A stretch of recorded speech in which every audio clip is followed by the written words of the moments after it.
I'm okay with that. I'm okay with that. Okay, Israel. Shalom. Hope everybody's doing well. Running a little behind schedule. Salakia. But we're back on. We're ready to rock. Once again, shout out Sword of Truth family. Brothers and sisters in California, Georgia, London, Cabo Cabo, Guatemala. Hope everybody's doing well.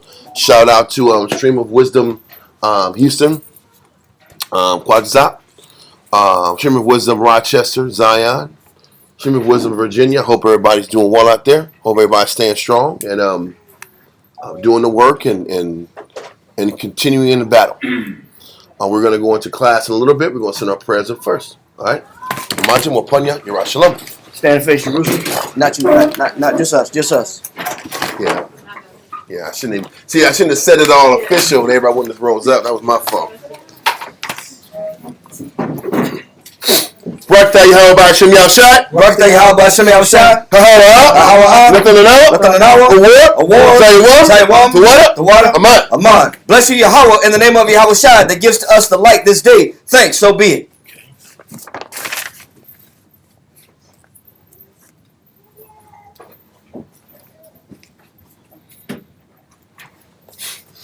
Barakatah Yahweh B'Hashem Yahushai. Barakatah Yahweh B'Hashem Yahushai. Hahawa. Nathanawa. Rayach. The water. Aman. Bless you, Yahweh, in the name of Yahushai that gives us sweet savor. Thanks, so be it.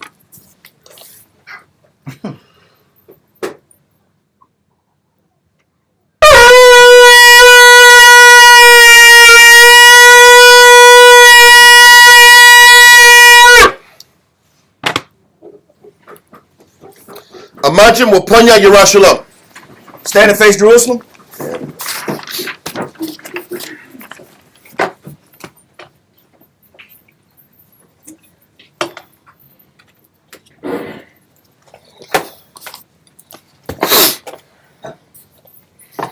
Okay.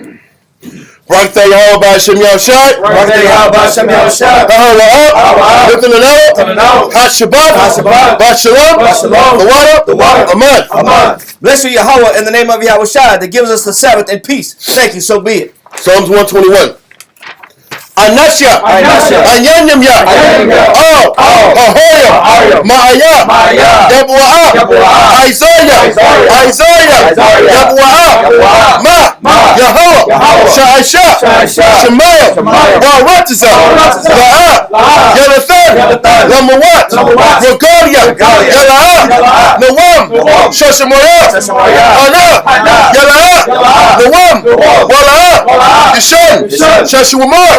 Yashua, Yahweh, Shemaiah, Yahweh, Cesaria, Ayo, Yanyanya, Yad, Hashmash, Yala'a, Hakaya, Bayawam, Wala'a, Halabana, Walayala, Yahweh, Yashmoya, Makor, Ray, Yashmor, Napasha, Yahweh, Yashmor, Abulakia, Wabu'aya, Ma'azah, Wa'ay, Aywallah, Aman. Psalms 121 in English. I will lift up mine eyes into the hills, from whence cometh my help. My help cometh from Yahweh, which made heaven and earth. He will not suffer thy foot to be moved. He that keepeth thee will not slumber. Behold, he that keepeth Yashala shall neither slumber nor sleep. Yahweh is thy keeper. Yahweh is thy shade upon thy right hand. The sun shall not smite thee by day, nor the moon by night. Yahweh shall preserve thee from all evil. He shall preserve thy soul. Yahweh shall preserve thy going out and thy coming in from this time forth, and even forevermore. Aman. Israelite Credo. Shema Yahshua. Yahweh. Eloheinu. Yahweh. Echad. Shema Yahshua. Yahweh. Eloheinu. Yahweh. Echad. Shema Yahshua. Yahweh. Eloheinu. Yahweh. Echad. Deuteronomy chapter 6 verse 4. Hear, O Israel, the Lord our power is one Lord. Lord's Prayer. Abanawa, Shabbat Shemayah, Kodesh, Haya, Shemka, Yahweh, Barak Wathka, Babaha, Ratazaka, Haya, Aisha, Baratiza, Barak, Haya, Bashemayah, Nithalanawa, Bacham, Ko, Yawam, Wasalachanawa, Ko Wathinawa, Kasalachanawa, Ko Wathinawa. Fabiano, Bonasai 1, Abo, Hamushano, Mayan, Rad, Kaya, Laka, Amalakwa, Wahatapa Araf, La'av Alamium. Amen. Lord's Prayer in English. Matthew chapter 6, verse 9. After this manner, therefore, pray ye, Our Father, which art in heaven, hallowed be thy name. Thy kingdom come, thy will be done in earth as it is in heaven. Give us this day our daily bread, and forgive us our debts, as we forgive our debtors. And lead us not into temptation, but deliver us from evil. For thine is the kingdom, and the power, and the glory forever. Amen. Amen. 10 Commandments. La'ayahayim, Lakab, Alahayim, Achoyim, Anya. Thou shalt have no other powers before me. Number 2. La'a, Tha'ina, Lakab, Pasor, Wala'a, Tha'ibada. Thou shalt not make unto thee any graven image, nor serve them. Number 3. La'a, Falach Wachat, Shem, Yahweh, Bashawa. Thou shalt not take the name of the Lord thy power in vain. Number 4. Zakar, Hayawam, Hashabat, Lakodashwa. Remember the Sabbath day to keep it holy. Number 5. Chabad, Abaka, Ya'amaka. Honor thy father and thy mother. Number 6. La'a, Zaratazah. Thou shalt not kill, murder. Number 7. La'a, Tana'a. Thou shalt not commit adultery. Number 8. La'a, Tagana. Thou shalt not steal. Number 9. La'a, Ta'ina, Shakwa. Thou shalt not bear false witness against thy neighbor. Number 10. La'a, Tachmat, Ko, Ashara, Laraika. Thou shalt not covet anything which is thy neighbor's.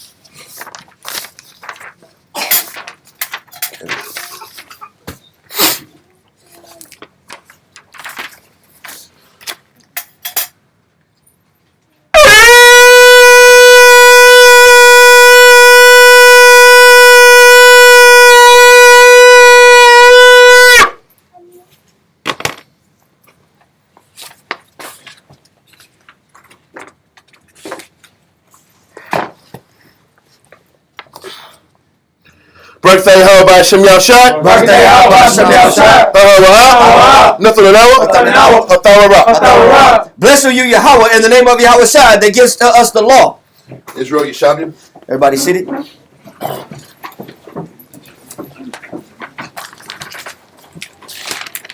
Okay. Last week we went over the extremes prophets endured to give Israel a chance to repent, part 1. Okay, and when we dealt with, we really focused on Jeremiah and the sacrifices he made to physically show Israel examples of the extremes the Most High was going to put them through. But he had to be that living, breathing example. And he had to sit back here and go through all these inconveniences to show the people, hey, this is what's going to happen. Okay? And the funny thing is, we're going to go into, we didn't get a chance to finish the second part because the second part of the concept was dealing with Ezekiel. We're going to go into Ezekiel and everything Ezekiel had to endure to show Israel a physical representation of what was going to befall them. And as I was going over this class studying it, it kind of hit home because it was a reminder of why we suffer the way we suffer. Because when we start coming into the knowledge, we start putting our hands to the plow, and things start becoming challenging. A lot of times you ask yourself, why? Why is it so hard for me? Why am I losing this? Why am I suffering this? Why am I enduring this? But a lot of times, the majority of the time, if you're looking at it in proper spiritual context, it's because the things that you have to endure and suffer is a representation of what your people are going to have to suffer. So the prophets, the teachers, the leaders have to experience first-hand accounts of suffering and sacrifice and difficulties so you can walk the students or the people through the issues that you're going through. Are you saying that the Most High puts us in a situation to have a testimony Yes. that can mirror what the student's going to be going through? Yes. Now, when you go into the New Testament after Christ's death, you start dealing with testimonies and that word and that concept. Mm-hmm. But before testimonies was a thing, when you get to the book of Acts, you get testimony concepts by the prophets that were constantly warning the people about the changing and the repercussion of not changing. And the prophets had to deal with the loss and the suffering and the pain as an example about if Israel never repented, they would have to feel similar difficulty and similar pain. Okay? So I think it's important that we understand this concept before we go into all the trials and the difficulties of Ezekiel. The crazy thing is we didn't even get a chance to finish Jeremiah's difficulties. But we'll deal with that as we start closing in on the end of the empire of the Israelites. We're getting there. We're like maybe 3 weeks away from being finished with this entire saga. So throughout for tuning in, we've gotten a lot of information accomplished in a very short amount of time. But the first verse I want to go into is, let's go real quick to Ezekiel chapter 1 verse 2 to kind of give us a center about the time period that we're in before we go further. So Ezekiel chapter 1 and verse 2. Ezekiel chapter 1, verse 2. Let's read that. Ezekiel chapter 1, verse 2. In the 15th day of the month, which was the 5th year of King Jehoiachin's captivity. So the 5th year of King Jehoiachin's captivity is also the 5th year of King Zedekiah's rule, which means there was 6 years left before the complete fall of Jerusalem. Okay? So, with that being the case, we're going to jump from there and go to Ezekiel chapter 3 and verse 24 through 27. Ezekiel chapter 3, verse 24. Now, don't forget, the beginning of chapter 3, we always go to it because the writing was dealing with how the Most High was showing, hey, Ezekiel, eat this roll, and you're going to deal with a hard-head, stiff-necked, flint-minded people, but you have to be adamant, right? And so these authority figures are these biblical, I guess the Most High puts them on stage to be seen. Mm-hmm. He's going to have to go through difficulty so people can see how to adapt to difficulty. That's the question. It's that, but we're going to go into, the funny thing is the Most High deals with Ezekiel different because he was in a host captive city of Babylon that he did in with Jeremiah. Jeremiah was on Front Street around all the people of Israel getting clowned and talked about, and he's wearing damn wooden chains, wooden like shackles, and he's getting embarrassed and like ridiculed. The Most High deals with Ezekiel different because he's in a foreign country, so he doesn't have that same freedom to go roll amongst all the Babylonians and just checking Israel in front of the Babylonians. He didn't have that type of freedom. Okay? So what we're going to do is, I just want to kind of give in context the chapter about the Most High was explaining the hard-headed nature of the Israelites and what he was still dealing with. So, with that being the case, we're going to jump to verse 24, Ezekiel 3 and 24. Ezekiel chapter 3, verse 24. Then the Spirit entered into me and set me upon my feet and spake with me. So the Spirit came to him. He fell on his feet in humility and prayer. The Spirit said, stand up, read on. And said unto me, go, shut thyself within thine house. You're on house arrest, bro. The angel put Ezekiel on house arrest. He said, shut yourself in the damn house. You can't get out the house. So he went opposite of what he had Jeremiah go through. You got to stay in your house. And if the people want to know about what's going on with the Lord, they got to come to your crib. Okay? Versus Jeremiah walking up and down the streets in the priestly areas, in the rich areas, and in the second level housing, which was called the college in Jerusalem. He had to stay in the house. Read on. Verse 25. But thou, O son of man, behold, they shall put bands upon thee, and shall bind thee with with them, and thou shalt not go out among them. He said, I am putting you on house arrest for your own good.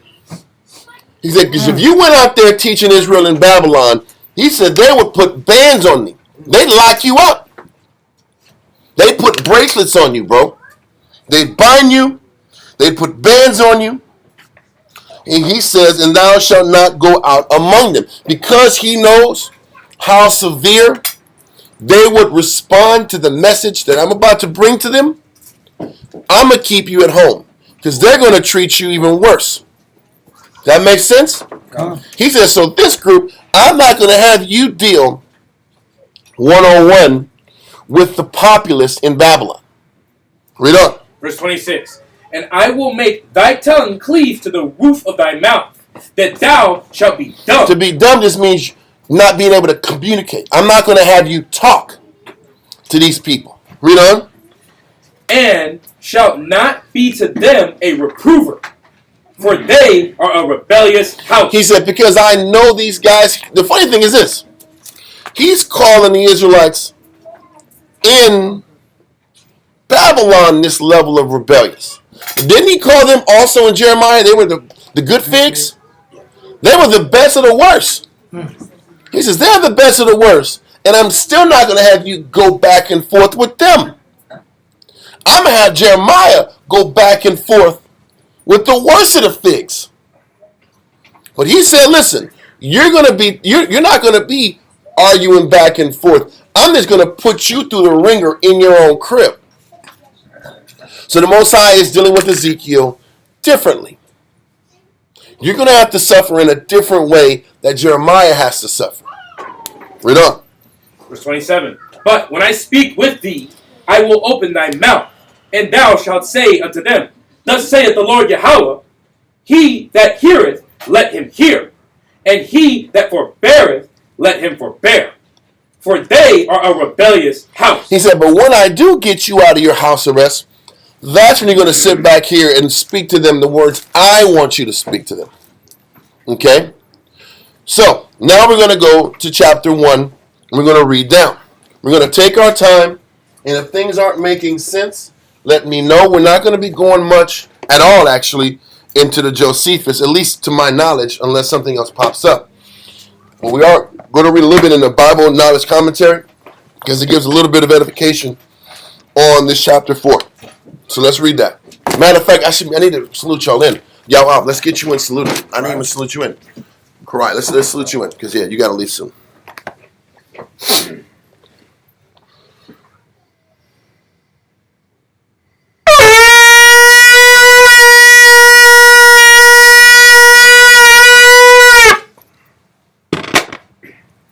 Karaya, Shah Shabbatah, Banashah, Banyashala. Karaya, Shah Shabbatah, Banashah, Banyashala. Imagine. Yahweh Shem Yahweh Shem Brekatah. Yahweh Shem Yahweh Shem Brekatah. Yashmata.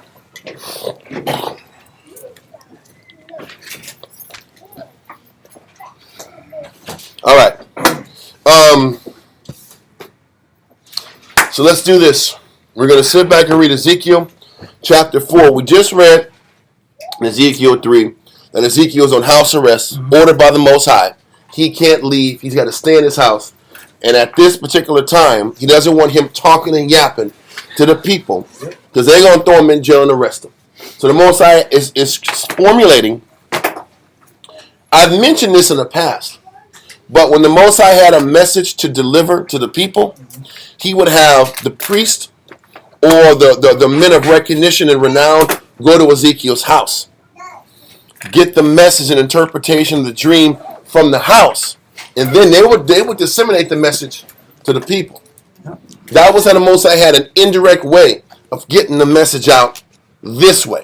Okay, but Ezekiel was still in the house for the majority of these prophecies and these signs that he had to kind of show the people indirectly. So let's continue. Let's read verse 1. Ezekiel chapter 4 and verse 1. Thou also, son of man, take thee a tile. So he says, take this clay ceramic tile. Get a tile. Read on. and lay it before thee, and portray upon it the city, even Jerusalem. So you have to make a tile, and you're going to portray it as the city of Jerusalem. Most High is heavily into symbolism.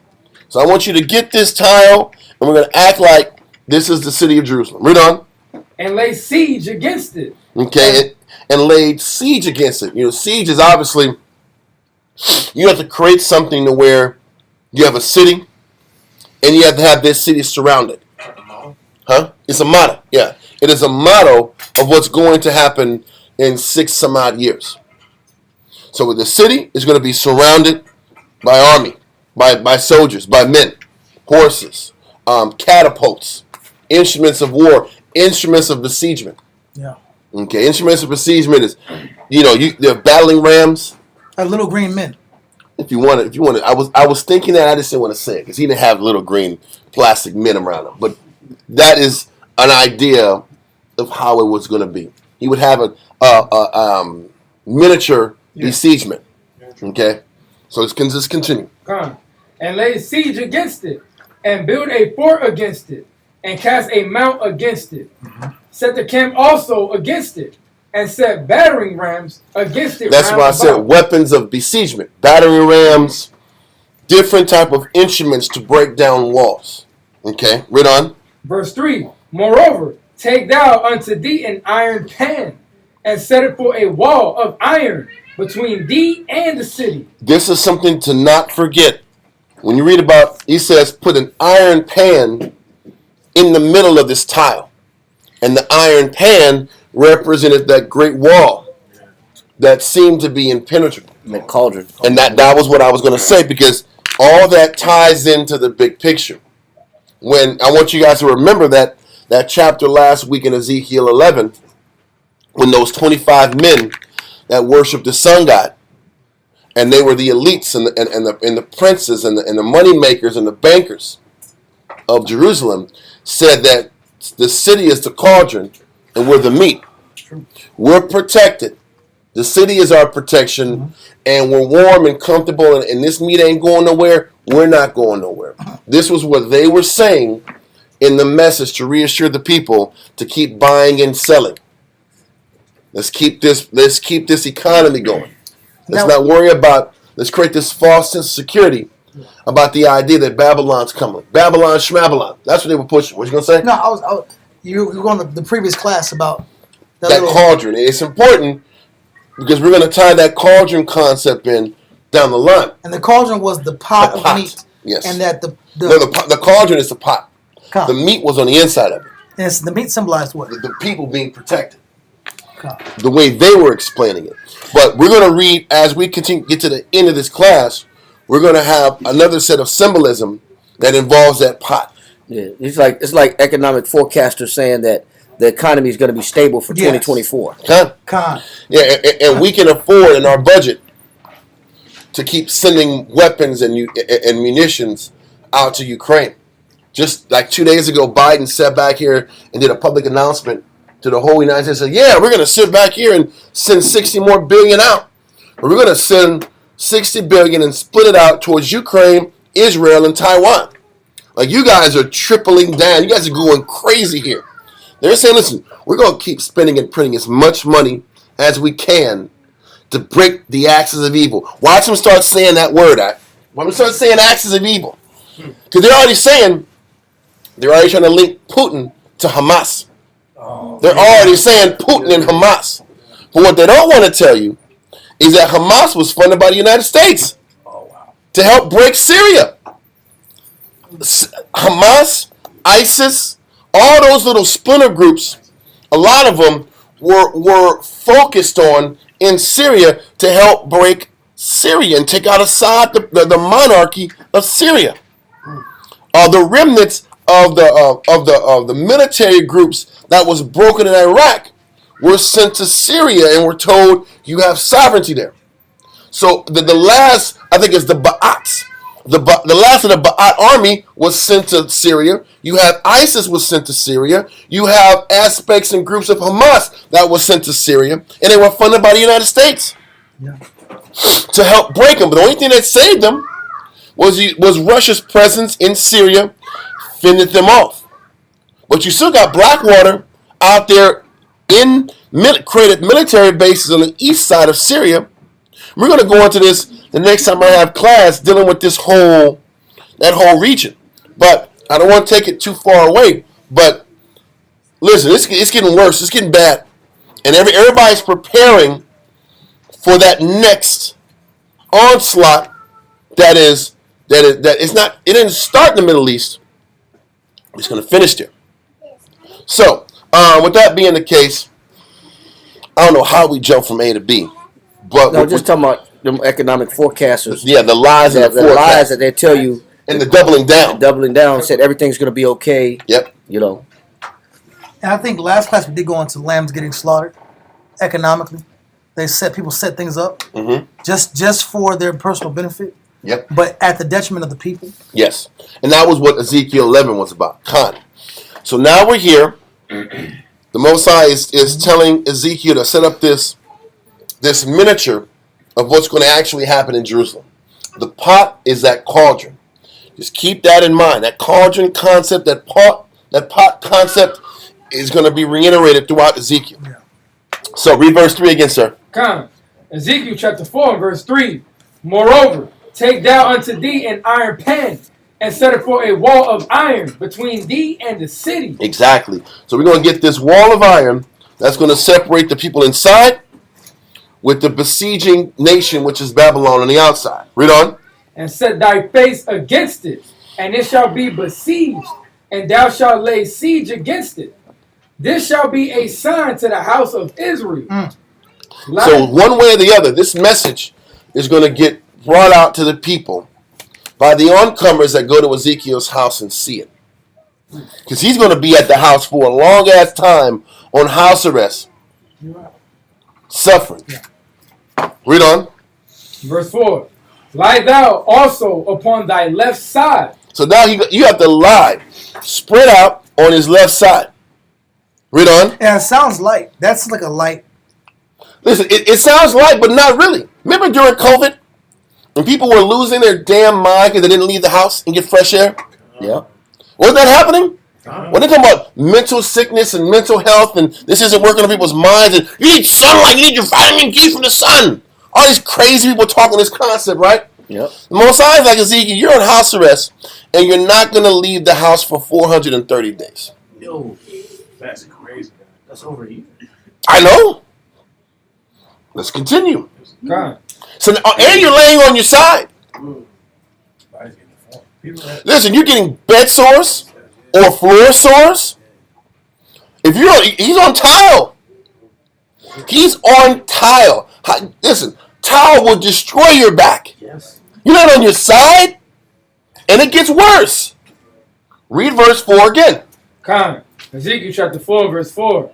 Lie thou also upon thy left side, and lay the iniquity of the house of Israel upon it. Laying on your left side representing the iniquity, the wickedness of the 9.5 tribes. Not even Judah yet. Him sitting on his left side was representing the wickedness and how long the 9.5 tribes were wicked in the eyes of the Heavenly Father. Read on. These niggas is gone already. They've been gone. They've been gone since 721. We're six years. We're like around 592.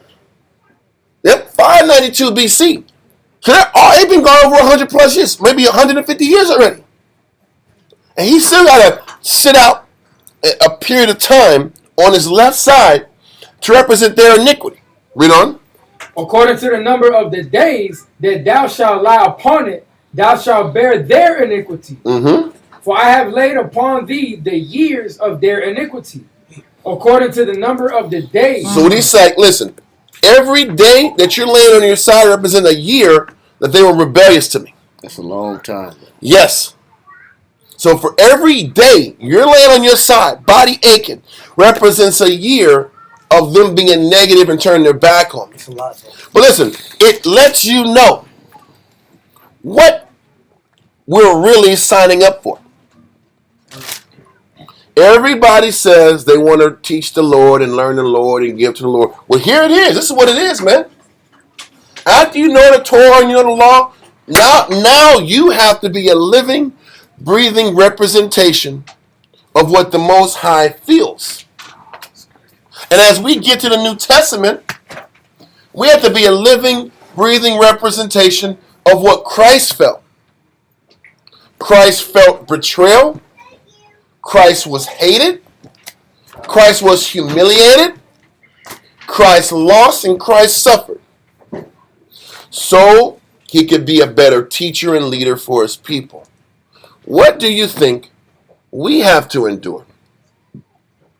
This is why we teach men to embrace the suffering that comes with this work and to not run from the responsibilities of being accountable for the brothers and sisters around you. Because that is truly how you learn how to walk in the path of the Most High in Christ.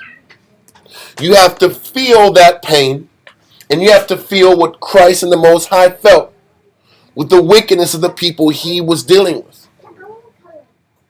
We have to suffer and feel what they felt because of the people that we're responsible for. So, he said, for every day you're on your left side, represent a year of Israel rebelling against me. Read on. Con. It says, for I have laid upon thee the years of their iniquity, according to the number of the days, 390 days. So shalt thou bear the iniquity of the house of Israel. He said 390 days represents the iniquity of the house of Israel. Now listen, we're going to try to do the math, but the math doesn't really add up. And I'm going to be honest with you, I don't really understand why he chose 390 days to represent the iniquity of Israel. All we can do is, when you're reading about how it says 390 days represents the iniquity of Israel, you can assume they're talking about 390 days was 390 years of wickedness that the northern kingdom did before they fell. That's what you would kind of try to process understanding this verse. But the problem is, what was the year that Jeroboam and the 9.5 tribes broke off from Rehoboam? Do y'all remember? Nobody remembers. You said. What was the year that Jeroboam and the 9.5 tribes broke away, really the 9 tribes, broke away from Rehoboam, Solomon's son? It was 922 BC. That's a year that you have to always stick in your head.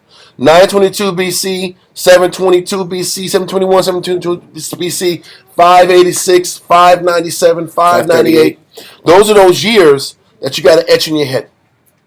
Okay? 538, which was the Persian Mede Empire. Anyway, all those numbers set aside. 922 was when the northern and southern kingdom split. So that, you would think, the 9.5 tribes was on the clock about their servitude towards the Lord at that particular time. Right? But the crazy thing is, they only stayed in power for 200 years. Because the Assyrian Empire wiped them out in 722 BC. 722, 721. So they only had 200 years of iniquity before they were eliminated. And then the 300-year mark was represented by when King Josiah killed those idolatrous prophets that were in Jerusalem, and also burned them and their bones and the bones of the prophets that were in Bethel. He burned their bones around 300 years after that prophet hemmed up Jeroboam. This is where you got to remember all these classes we had. Remember, right when Jeroboam was afraid that the 9.5 tribes would reunify with the south? Yeah, I remember that. So he said, listen, we're going to have to change up the gathering days. Instead of having the tabernacles on the 9th month, we're going to have it the 10th month. So we're going to do it a month later. And we're going to sit back and have it in Bethel and in Dan. And they put those 2 calves, one in Bethel, one in Dan. Bethel was in the southmost part of the northern kingdom. Dan was the northernmost part. And they said, these calves is what delivered you out of Egypt. And remember when he had that ribbon cutting ceremony in Bethel? And that Judite prophet said, listen, man, Josiah's going to come. He is going to be the individual that destroys all of your fake prophets, because they kicked out all the Levites and brought out 9.5 tribers to be priests at that time. He said, you guys are going to die. When you die, your bones are going to be burnt on this monument, and this altar is going to be destroyed. That happened 300 years later. Why am I saying that? Trying to figure out and understand how this time period goes. It's very difficult to tie down 390 days of the 9.5 tribes' iniquity. Because even if you get to the 300 years, which was when Josiah was in power, that doesn't reach 390 years. Why am I saying that? I'm only paying it out. Say, I don't know. I don't know what 390 years came from and what it is. And I can only give you the train of thinking to explain why I don't know the damn answer to the question. It wouldn't make sense that 390 years of Israel's iniquity would start after we got put in captivity as Judah. That wouldn't make sense, because Judah officially was wiped out at 586. So adding from 586, 390 years later wouldn't make sense, because that period of time takes you to around the era of the Maccabees. But it still wouldn't make sense why they would say the iniquity of Israel, because you're going to read in the next verse, it's 40 additional years on top of that to add on Judah's iniquity. So that's my point. This number and how they break down this explanation, it's difficult to tie in the years and the times. Does that make sense? Does it make sense why I don't understand the damn answer? Because it's very difficult to piece these years together. So I'm not going to front like I or anybody else knows it. Because if they're acting like they say they know it. Elijah, the time of Judges was, if I'm not mistaken, 500 years. 500 or 450 years was the era of Judges. So that wouldn't be the time either. And also, it wouldn't be Judges because we were still Israel at the time. We weren't split up between the north and the south. So you can't use that as a perimeter either. You have to use when Israel split, and that was 922. That would have to be a start, because we were still Israel as a nation before that time. So once again, I'm trying to kind of paint out how the dynamic is a dynamic. So, hell, if the Spirit opens it up, he says, or after the Assyrians fell during the time of Hezekiah, that wouldn't be that. Your second question or statement, I thought about that also. After the Assyrian Empire took us over in 722 BC, that's still not 390 years after, because the iniquity is what leads to the punishment. Yeah, like you said, that would come in the Greek time. The Greeks would be in power by that time. So you can't use after the Assyrians take them out in 721. 721 minus 390, you're in 200 land. Yeah, that doesn't fit. Yeah, the Romans come in 227 BC. They start to come in as an influence. And don't forget the Most High, after Assyria took us over, we were forgotten about. This is part of why Israel had such a bias towards the scattered and dispersed in the New Testament. Because when you read in the Old Testament about the Most High's anger at the 9.5 tribes, he said, I turned my back on them. You're reading Kings. He said, I turned my back on the 9.5 tribes because they were removed from his sight. So when the Most High removes you from his sight, you are forgotten about, at least from the understanding of the Old Testament. That's why the Most High said these bad figs are going to be forgotten about too. He talked about that all in Jeremiah. I'm going to forget about these bad figs that weren't sent out to Babylon. I'm not going to forget the Israelites that are in Babylon. They're going to come back, and I'm going to deal with them again. But that's how. So after Israel was dispersed, you can't really tack on that 390 years because technically we were already forgotten. Okay? And the iniquity is what led up. Now, but I get what you're saying. During the time of Hezekiah, Elisha was when literally the Assyrians took us over. Remember that? Remember Hezekiah had the Passover and they said, no, forget that. Yep. Shortly after them denouncing Israel or Hezekiah's Passover, or at least a lot of them, they were captured like 4 or 5 years later. So the math still doesn't add up. Because that's Hezekiah's time was around 721, 716, 700, somewhere around that BC.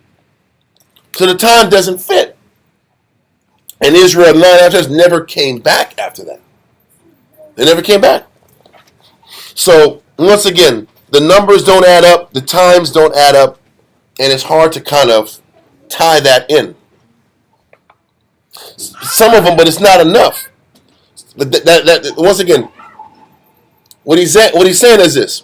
He says, no, I mean during the Passover of Hezekiah, some of the tribes had gone back to Israel. You're confusing that with Josiah. Not trying to get deep, yo. But you got to kind of go through this mental process to figure out what the hell this means.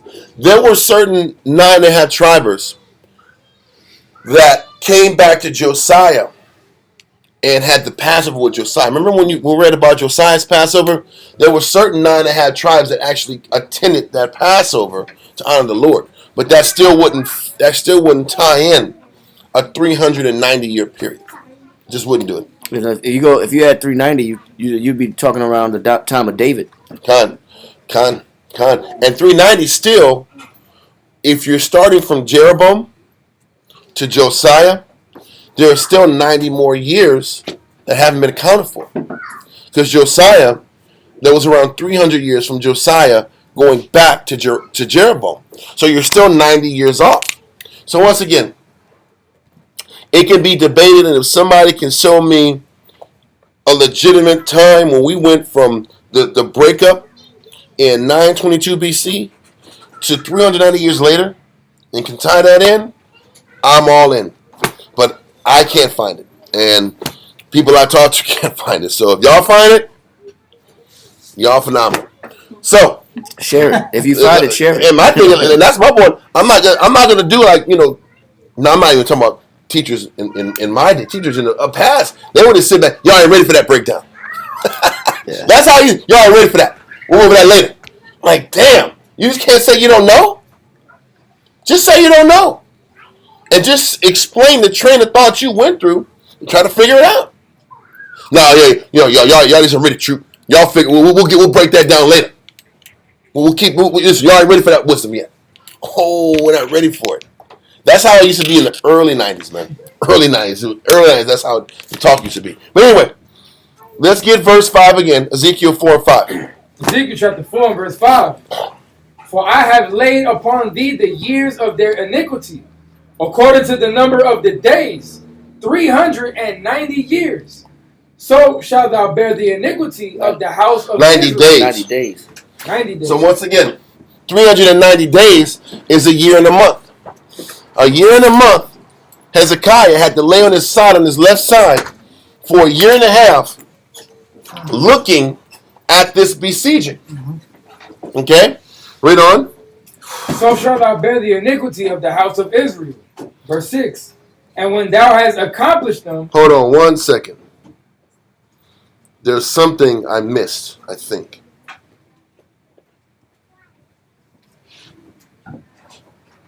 No, let's keep going. It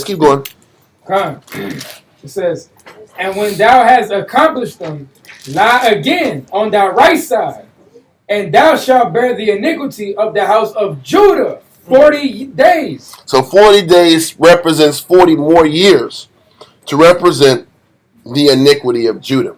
And if we're going to sit back here and break down iniquities of Judah, that's a hard one to break down too, because when you read about Jeremiah, in Jeremiah, the Most High said that because of what Manasseh did was why the nation fell. Right? King Manasseh, he said, because what King Manasseh did is why I'm doing this to Israel and why I'm going to have Israel go through captivity. That time of King Manasseh goes beyond, from that time to the fall of Israel, was longer than 40 years. How do I know that? Josiah reigned for 31. Then you got 22 years after Josiah reigned for 31. You had Jehoiakim had 11. Zedekiah had 11. So that's 22 plus 31. That's 53. And then you have the reign of King Manasseh and then his son, which was like for 2 or 3 months. So that doesn't fit 40 years either. So we're here just trying to figure out how the Most High equated these days and these years. Once again, I don't have that answer. So that 40 days represents the iniquity of Judah. 390 days represented the iniquity of the house of Israel. What you can say is we know the northern kingdom was wicked for a longer stretch of time consecutively than Judah did. We know the 9.5 tribes didn't have one righteous king, right? All of them committed idolatry. So you can sit back here and just surmise that the 9.5 tribes were completely corrupt. Judah was corrupt for a shorter period of time. That's the best way to explain it without getting too deep, without having the specifics of the years and times in your back pocket. All right? So, after he's laying down on for 390 years on his left, 390 days in his left, a year and a month, 40 days in his right. Okay, read on. There's more to this concept in verse 8, but keep going to verse 7. It says, therefore thou shalt set thy face toward the siege of Jerusalem, and thine arm shall be uncovered, and thou shalt prophesy against it. So he's prophesying against the people that are being besieged for this period of time. Read on. And behold, I will lay bands upon thee, and thou shalt not turn thee from one side to another. So then, on top of the fact that he's laying on his side for 390 days, he has to be tied up for 390 days. He says you're going to put bands on Ezekiel as he's laying on one side. Bands mean you're tied up. It's swords. I know that. There's body swords. There's swords from the knots. There's swords from laying on his side. Listen. So which one do you want? Do you want to be laying on your side, tied up, or do you want to get clowned by the people in Jerusalem with shackle on your neck, and then later on be put in jail and have your body from your waist down covered in shit and waste in jail in chains? Which one you want? Come on. Both bad choices. It's both bad. It's both suffering. Those are open wounds. I know this. Incredible, like symbolization. You know what I mean? And you know what? You know what the logical person says? That's not the spirit. That's the logical guy. That's the smart guy. That's not the spirit. Why can't I just deliver the message? Right? Because that's what the smart guy says. That's not using wisdom. It's not using wisdom to be 60 years old and be an excrement to your stomach and develop sores and possibly sickness to the point of death. It's not wisdom to have body sores, to be tied on my left side, and have probably legitimate structural issues that come from being on your side. You think, listen, we got sisters and brothers walking with jacked up backs now. Because you drive a truck for periods of time, and that driving truck back jacks your back up. You got people sitting back here working out and their back gets out of alignment. Imagine laying on your back for 390 days and see how your back is after that. It can be permanently damaged. There's not a damn chiropractor in the world that's going to fix that. Your hips are like this now. Your hips are supposed to be like this. They're like this, right? Or either like this, or they're like this. Or they're like this. Or this is right, and because you're on your left, it's like this. And the pain you're having to endure, on top of the topical sores. The sores are one thing. The bone structure damage. And the nerves. Because once the bone structure damage is there, the nerve damage comes behind it. And then you got muscle atrophy from not using it. Yes. Because the muscle atrophy is why the bone structure falls apart in the first place. Because if your muscles aren't strong, your muscles can't keep your bones intact. So the muscles atrophy, the bones come out of alignment. Now you have the sciatica. Now you have the back pain. Now you have the, oh, hey, Ezekiel, sorry to say that, but your bones are fusing in this spot. And now there's permanent degeneration in your hip. You're like, shit! All this for the Lord? Why am I going through what? Why is my body breaking down for the Lord? Does that sound familiar? Hello? And then a person, that's not wisdom. Yeah. Why am I suffering like this? This doesn't make sense. This ain't Christ. This isn't the Most High in Christ. Well, yes, it is. Yes, it is. Oh, listen, I have permanent degeneration in my hips. I got to stop this. No, that's not true. Listen, if he would have got that sentence, would Ezekiel have the right to leave because he has a degenerative hip? No. No. He had to suck through it and fight. I have a medical note. I have a doctor's note, so now I got to get off my left side. I can't come in today. Israel does shit all the time. I have a doctor's note, so I can forego my duty now. I don't feel good. I think I have the black lung. Yeah.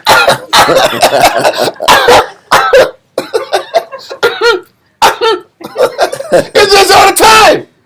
I have the sniffles. I can't make it in. And hand Christ a little letter say, Yeah. sniffles. The sniffles. Or like I said, my body, listen, sniffles, or I have legitimate degeneration. I have legitimate problems. That still ain't an excuse, because if you're called to do something, you're called to do it. Everything else is cap. What the young niggas say. It's all else is cap. Yes. There you go. Because look what men of the Lord have to suffer just to be a symbol to everybody else. A symbol of strength, a symbol of what is to come, or a symbol to walk, there's a lesson you got to learn to walk other people through their battle. Yes, sir. Was this that testimony statement you made? That's the testimony. But somebody has to suffer so that the lesson can be taught and made a testimony. Testimony sounds awesome. But there's got to be near-death experiences, suffering, loss, challenges, so that now there is a testimony to be provided to people that lack faith, people that need strength, people need an answer. So all of the degeneration in my body and my ankle and my knee and my back, cool. That don't change your duty. It doesn't change your responsibility. It don't matter what body part you say is bad. And just know the Most High sees it and everybody else sees it. Well, Hebrews, real quick, chapter 2, verse 17. Got you. 2:17. Mm-hmm. Hebrews chapter 2 and verse 17. It says, wherefore, in all things, it behoved them. It behooves. Behooved them. Behoove means necessary, fit, or proper. So it was necessary that Christ, in order for him to be who he is, and to be a leader of his people, read? To be made like unto his brethren. And what it means to be, it behooved him for the position that Christ was granted, for the job that the Most High had put on his shoulders. In order for him to have that title, read verse 10 so you can talk about that title that Christ had. In order for Christ to have that title comes with something. Read verse 10. Hebrews chapter 2 and verse 10. For it became him, for whom are all things, and by whom are all things. Go ahead. And bringing many sons unto glory. If you're going to bring many sons unto glory, if you're going to be a leader of your people, bringing many sons to glory. To strength. To strength. What does it mean? Read on. To make the captain of their salvation. In order to be the captain of other people's salvation, because that's the title that Christ receives. He's the captain of all of our salvation. He's the leader of our salvation. He set the bar. He set the measure. He's the epitome of what it means to suffer and be a leader of other people. In order to have that title, that means you got to bear some things. You have to undergo some things. You don't have that title for nothing. You don't get the title of being the captain of other people's salvation and you don't have to go through nothing. That's what qualifies you to be a leader. That's what qualifies you to be a teacher, qualifies you to be a father, a husband, a leader of men, a guide, somebody worthy of being followed or listened to. You got to go through something because he has that title. Read. It says, to make the captain of their salvation perfect through suffering. How do you make the captain of other people's salvation perfect? Through suffering. So Christ had to do what? Suffering. How do you become the leader of your people? Suffering. Through suffering. You don't get to be the leader of boss hogging, telling people what to do, pushing people to strength, and you don't go through nothing. You know what the crazy thing is? I don't care who you are in the truth. Everybody gets bad doctor's notes and diagnoses about your body. People hear degeneration and they just fucking stop serving the Most High. I don't know who ain't heard that. I remember I was told in a damn, when I was early 30s, hey man, your back is degenerating. You have an extra vertebrae. You might have to slow down. What does that even mean? I got to stop doing my job because I have degeneration in my back? No, I still have a responsibility to serve the Most High. You know the funny thing is? Because I stayed strong. I'm not going to name the brother's name. He's in Cali. He's in a whole other camp. Whole other circumstance. But I work with him in Cali. And he went to the Gulf War and was exposed to some of those chemicals that Saddam was kind of shooting out there in Iraq. He had chemicals, and I promise you, it was in the early 90s. This brother would be in class and make some of the weirdest, like, Swamp Thing sounds out of his mouth. He had problems with breathing. He had problems with talking. And he had these issues because of the chemicals that he had experienced in Iraq. Now, you know what? The logical guy would have said, you know what, man, you got to slow down, stop doing what you're doing. But you know what? He kept going. And he was already in the 90s, had to be in his late 30s to early 40s. He's still now kicking, teaching. And I don't even hear those sounds from him anymore. I don't hear the degeneration. I don't hear the jacked up lungs because he had bad lungs. It's been 30 years. And I don't even hear the lung issues anymore. That's why people sit back here and give these goddamn doctors notes as to how come they can't fight. It's bullshit. Because I've seen the Most High take shit off of people.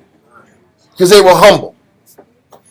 And they didn't use their physical impediments to keep them back from their servants. Their service. That's a real life example.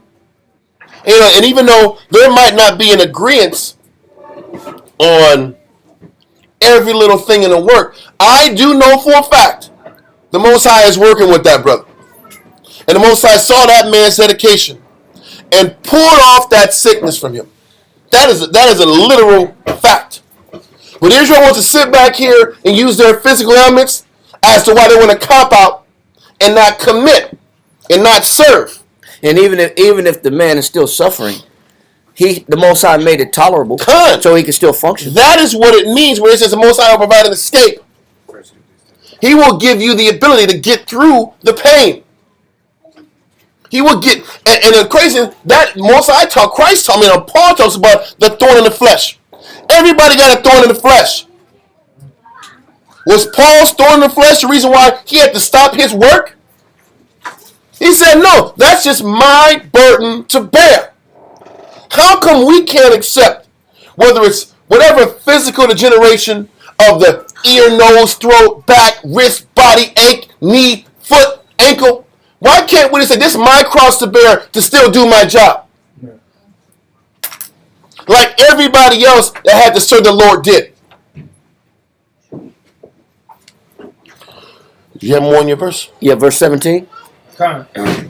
Hebrews chapter 2 and verse 17.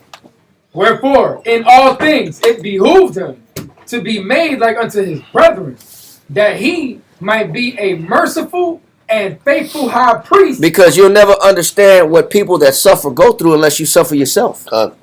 You'll never be able to understand them and push them through it if you haven't suffered. Yep. It makes you a hypocrite. Yep.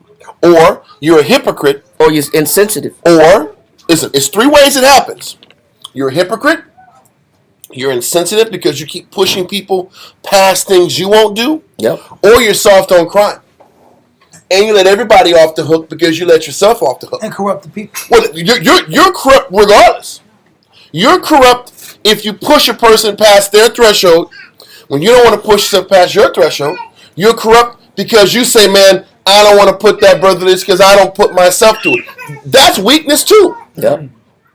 Because you're supposed to. I've seen men in leadership positions all the time. I've seen men in leadership positions do it all the time. Because I don't want to push myself. I won't push men through their zone. I don't feel justified. That's weakness. It's also weakness to push men when you don't push yourself. It's both wicked. You're still enabling and weakening your people. If you're a bad example, or if you sit back here and let people off the hook spiritually. Either way is wrong. Continue. Read on. It says, wherefore in all things it behooved him to be made like unto his brethren, that he might be a merciful and faithful high priest in things pertaining to the Most High, to make reconciliation for the sins of the people. So the Most High had to qualify Christ to speak for the people. And in order to do that, in order for the Most High to listen and become merciful to the people, he had to listen to somebody that was obedient to suffering. And that's why Christ's position was so critical. Read on. Verse 18. For in that, it says, for in that he himself. It says, for in that he himself, go ahead. Have suffered. It says, so in order for the Most High to listen to Christ and extend mercy to the people, who had to suffer? Christ. Christ had to suffer. To extend us mercy, he had to suffer. Read on. Being tempted. It said being tempted. Go ahead. He is able. It says he is able to do what? To succor them. It says he now through his suffering, he can tell people what it takes to get through it. But see, people look at comfort differently. People think succoring is to tell them kind words and make them feel good and tell them you don't got to push through this. Passive. Succoring is because I went through it, I can show you how to get through it. That's the true comfort. That's comfort. Because that's not how people view comfort. Yep. Although you're suffering now, you're going to be okay if you keep this mind frame. Listen, I'm not going to name names, but a person that was close to me told me years ago, hey, when you're working out and your body feels discomfort, that's your body saying stop. I'm like, what? What? But see, you see how we can sit back here and say that's insane? Because you can't get stronger working out unless you push yourself past a certain threshold of pain. Pain lets you know that your muscles are tearing, and that's your body saying, hey, I'm hurting now. I'm going to go through some repair, and I'm going to come back stronger. Right or wrong? We can all say that, but we don't look at that spiritually. If I feel stressed out, time out. Yeah. This is too much. Stress cards. Anxiety. I'm stressed out. We don't deal with why the anxiety is there. We don't deal with how that's a mental disorder and a spiritual disorder. Let's deal with that. Instead of saying, because I'm stressed, I'm backing out, this ain't for me. You know, when do it all the time. When my father went to basic training in the Army, and they used to kick him and put hands on him. Like if you ain't hold your rifle up, you get kicked. You ain't doing push-ups enough, the sergeant will come by and kick you in your back. That's that Gomer Pyle stuff, right? That's that Gomer Pyle, damn Full Metal Jacket shit right there. Right? I'm sorry. It said if you was in the swamp, he was in the swamp in Louisiana, and if you didn't hold your rifle up enough, they put their boot on your head and push you down in the swamp. That's why I'm in Jesus H Christ. Yeah, you know. But nowadays you got these soldiers that got stress cards. Yes, especially the Navy. Navy's bad for that. Yeah, I could pull a stress card out and back the sergeant off and the drill sergeant off for the training because I'm stressed.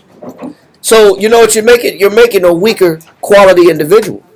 You're making a weaker quality soldier.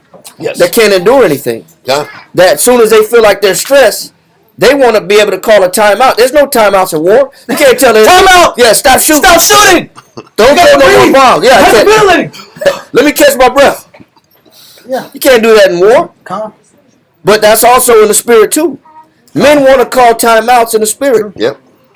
And Christ is there to tell you don't have to call timeouts. But the crazy thing is, the suffering and the stress is the indicator that this is your battle and this is what your burden is.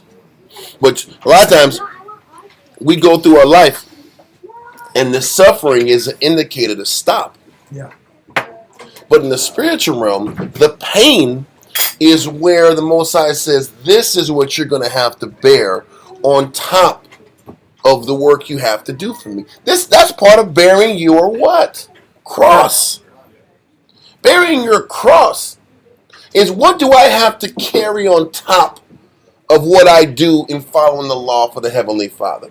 What is the added burden in my life that I have to deal with on top of what I do for the Most High every day? But what we do is, if I'm not doing the work of the Most High unimpeded, with no other things going on in my life, then I can serve the Heavenly Father. If I have the perfect set of circumstances. If the conditions are perfect, I can serve. But when it comes to serving and now the conditions or the cross is now getting a little heavier, now all of a sudden I can't do the work with gladness and joyfulness of heart. If the weather's not perfect outside and it's 76 degrees outside, there's no clouds, maybe 2 or 3 clouds outside. Brothers are sitting back here, it's getting a little cold outside. Now I got some sinus drip. Now I can't serve the Most High because I got sinus drip. Why the Most High make the weather like this? I gotta call in because I have a headache. Everybody else can't do it. The Spirit is showing, what are you going? How can you sit back here and handle the outside burdens that the Most High has put on you and to do this work? Can I pull something? Yeah, well, no, she's not finished. Yeah, finish that last part. It says, Hebrews chapter 2, verse 18. For in that he himself has suffered being tempted, he is able to secure them. So the only way that you're able to push people and to get people to trust in your method, that you can keep going, you have to go through it yourself. That's what qualifies you to be able to succor, which means bring confidence, security to people so that they don't feel like I'm alone and the Most High is not with me. You know what's funny? So when I can just use my personal example. When I see people hobbling and walking in class hobbling, you know what I say? I remember that. I know that pain. I know that hip pain. You know what you're going to do? You're going to do this, this, this, this, and this, and you can get through it. But you're going to have to really stretch.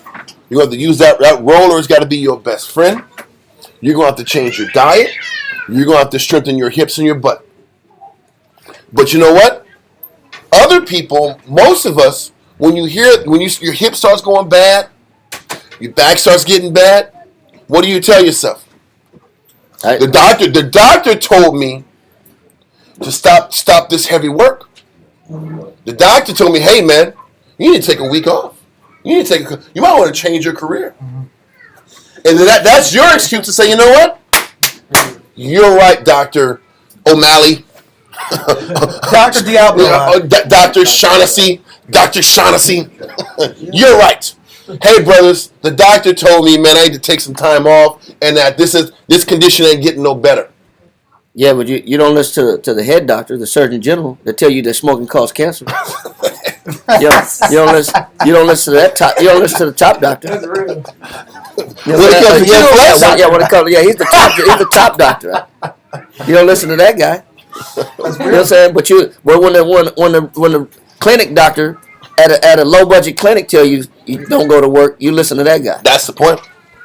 And that process keeps you from learning how to bear your burden, and then being able to teach others how to stay potent in that path. Keep going, I'm sorry. No, just finish that point. That's it on this particular. It says, Yeah.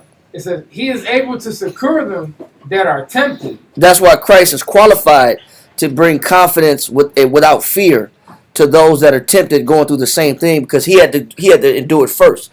Prove that 2 Timothy 3 and 12 real quick.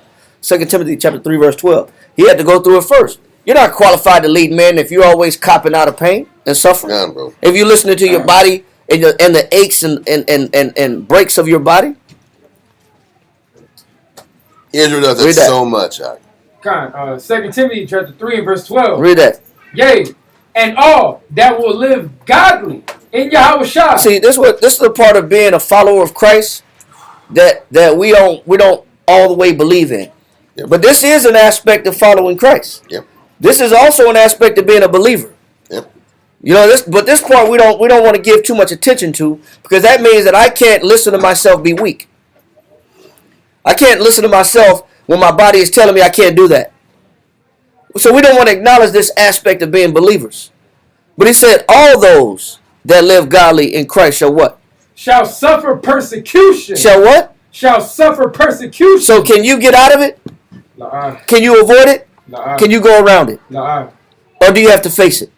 You gotta face it. Because this is a burden that Christ put on each and every one of us. Yep. That we have to own and accept while still doing the job for the body. Everybody can pull that card. Some brothers have issues with sleeping at night. Does that mean they got to sit back here and push back their work for the Most High because they didn't get their 8 hours? But you know what? People can sit back and say, the doctor told me I have to get these 8 hours. And if I'm having issues with rest, then let me push back my job for the Most High so I can get my 8 hours. Israel thinks like that all the time. They'll use these built-in excuses to not do their job. Or you sit back here, I can't get my sleep. The Most High will give it to me when He gives it to me. Let me do the job. Can't change, whether it's issues with sleep, body issues, back issues, physical issues. You know what's crazy? Sisters can sit back here and have bad backs. You know what they got to do? They got to go to work, don't they? Right or wrong? Feet, back, headaches. Take care of kids.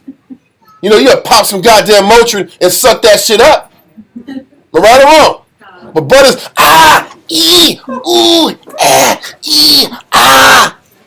Doctor's note. I can't say the Most High. Because of my stress, my body, my issues. That's bull, man. That's bull. Because you'll sit back here and have your rib thug it out. But you don't got to thug it out for the Most High. Anyway, I keep going. Whoever. No, that was it. I'm going to pull the scripture. You done with the scripture? Mm-hmm. All right, let's pull 2 Corinthians 12 and verse 9. Okay. 2 Corinthians chapter 12 verse 9. And this is a personal testimony. Read real quick. Okay. 2 Corinthians chapter 12 verse 9. And he said unto me, my grace is sufficient for thee, for my strength is made perfect in weakness. I remember when I was in the position of being pushed past my threshold, and I was working, and I'm sleepwalking in the mall, bro. I've done that too. I'm walking. 4 o'clock was the sleepwalk time. I'm walking to the cart, and I'm like, you're falling. I start Yes. like I'm on heroin. I'm leaning down. I'm like what's the movie? Thriller. I'm like the damn Thriller zombie. I'm getting lower and lower in public. This is public. Correct. You dropped some. This is embarrassing, bro. I'm like this. And your conversation changes. Yeah. You start talking about product. Then you start talking about counsel. Yeah. And the spirit. Like, what the hell's going on here? You're talking to people. You're starting to nod in the talk. And he's like, bro, what are you smoking, bro? That's what I'm saying. They always say that. Yeah. Bro, what are you on, bro? What do you got? By the time I get hooked up. And I'm like, oh, man, I'm just tired, bro. But I remember I'm walking the cart, and I'm just getting lower and lower. And then I look up, and I'm at the cart.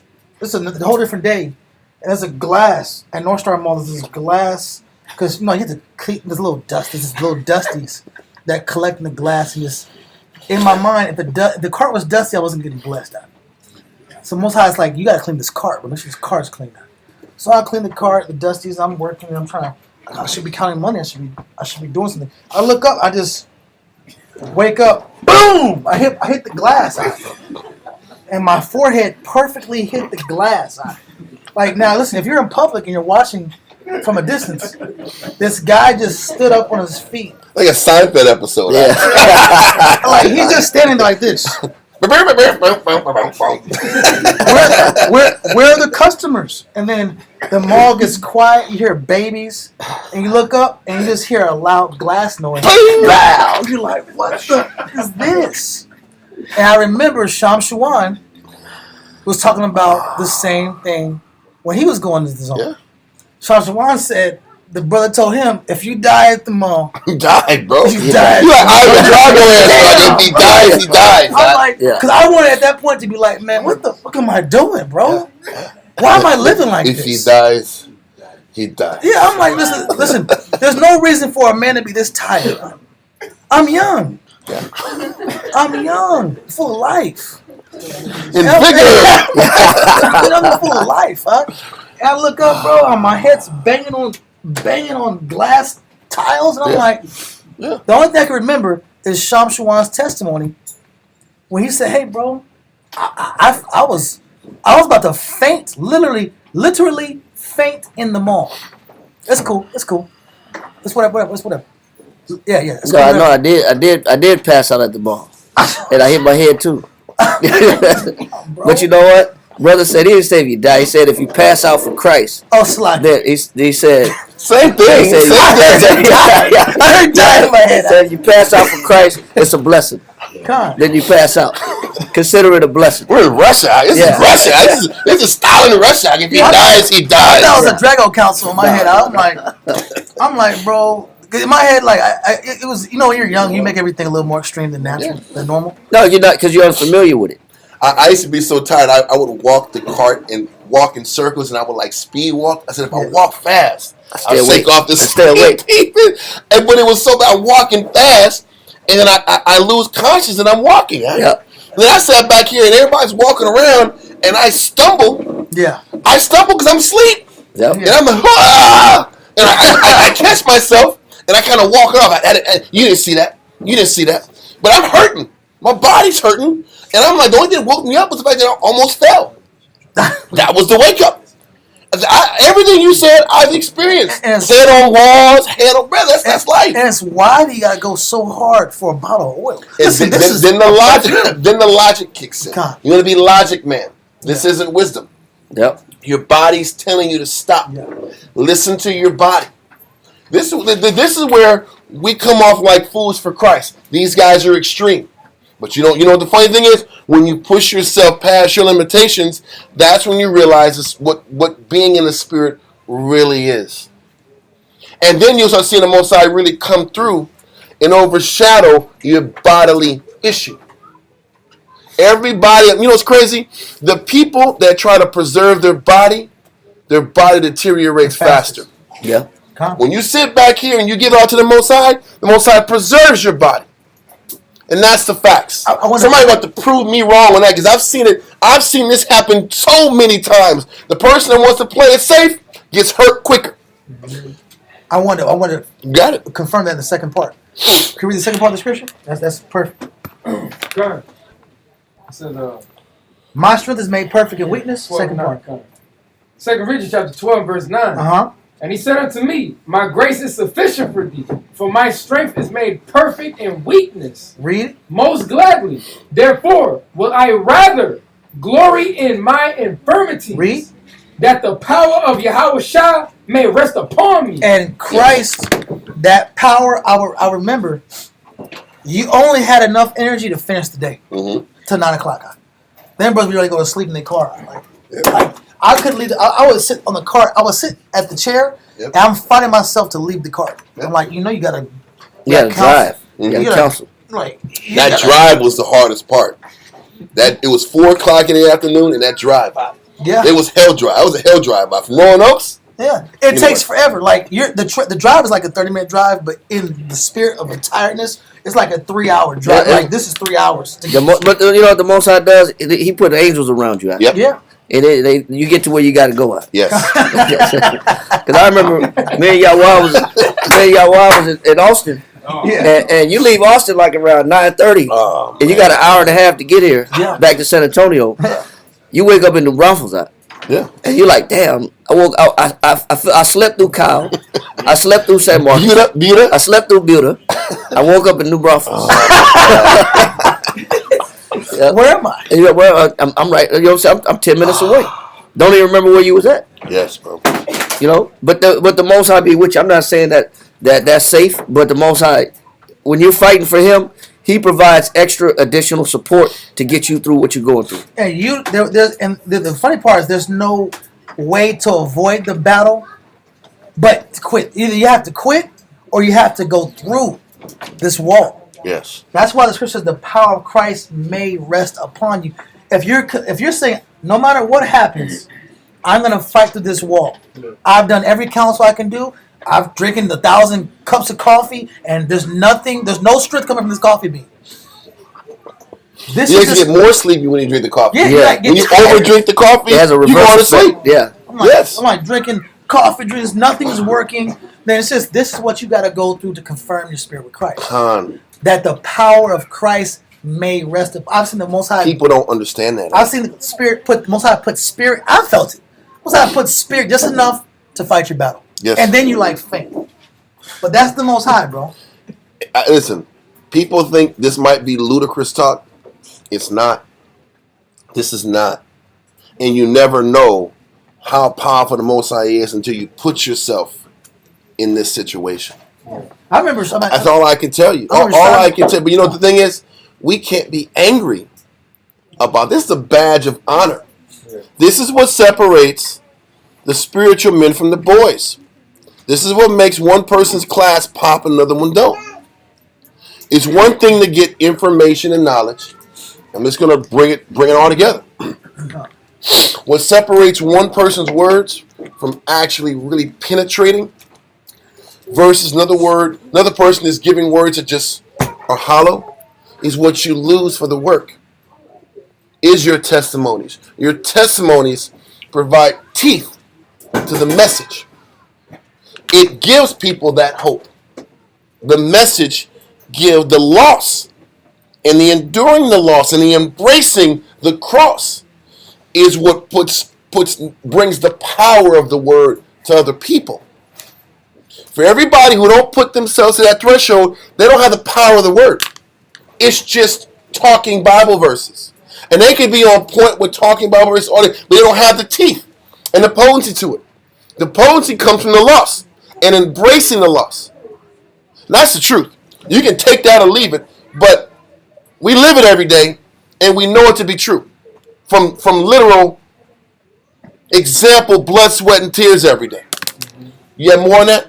One last statement. Cool. And so you understand how much of an encouragement you are that when a man's afraid, because there's a fear that you start to get when it's your first battle or your first time hitting this spiritual wall. Or it's a fear if it's the first time, or it's, hey, man, I'm really about to take a loss. Can I live with that? Can I live with the risk of me being damaged or jacked up or hurt or irreparable? Can I accept it? Can I accept that? And is it worth it? And that's what a lot of people do. And when they at that crossroads, they go back and they fall back. And that is definitely a crossroads to say, is this for me? Yep. Right? So when you're at the is this for me point, but the best thing you can do, I don't care how many scriptures you pull, it's great to read the Bible. I'm 100% about the Bible. But sometimes as carnal men, you got to hear somebody else say, man, I got past that, bro. Mm-hmm. That really gives a level of comfort. Yes. That it can't be explained. When you hear a brother, I mean, I don't be in certain situations, but certain brothers be in situations where they got kids involved. Yep. And the spirit be like, hey, bro, you're risking your whole household and your babies on this. Yep. And to hear other brothers say, listen, I've been there, done that, Most High got me through it, it's a comfort to that. I watch the comfort of that brother. Like, it gives a brother a comfort. Or a brother's risking his body. And he say, bro, you finna lose this and this up. But you know what? Look at me now.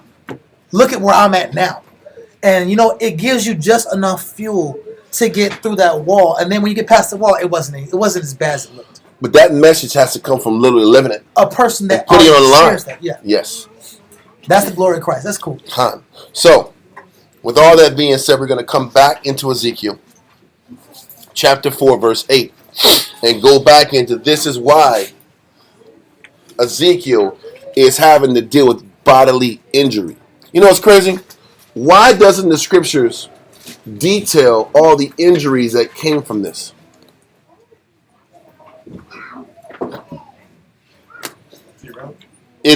Thank you. It's irrelevant.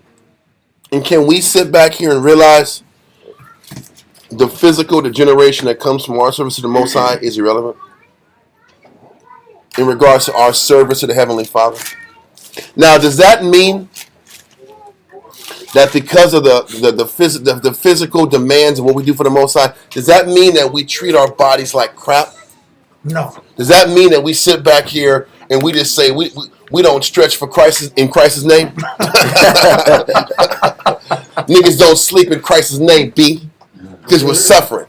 That's not what's being said. What's being said is you do what you can to work on your health and to manage your body, but that is only to a certain degree. You eat right. You try to get as much sleep as you can. But if the program demands that you lose sleep and you burn your body out, then that's what you do. You do what you can, and the Most High will override everything else. The question is, do you have enough belief to live by that principle? Yep. A lot of us don't. And Wisdom of Solomon 17 and 12. And the quicker you can learn that, the faster you can progress in Christ. God. And you don't have to tussle with that idea. If you're tussling with that idea of listening to my body, and that's a problem for a long period of time, it will eventually be a snare to you. Yeah. And you won't grow because of it. And you'll eventually give in to that idea that too much is being required of me to where my body is being compromised. Yep. And then that'll be a snare for you later. Yep. But if you're able to get over that idea and fight through that, the sooner the better. The faster the better, that you can understand that, you know what, the quicker I can fight through this issue that I'm going through, because I know that the Most High is going to be with me later, and he'll provide the comfort, he'll provide the ease and the relief that I'm looking for. The quicker I can go through that, then that's one less battle I have to fight later on down the line. I can move on to bigger, better battles. Right? Read this right here. Wisdom of Solomon, chapter 17 and verse 12. For fear is nothing else. Stop. He said, for fear is nothing else. He's explaining what fear is.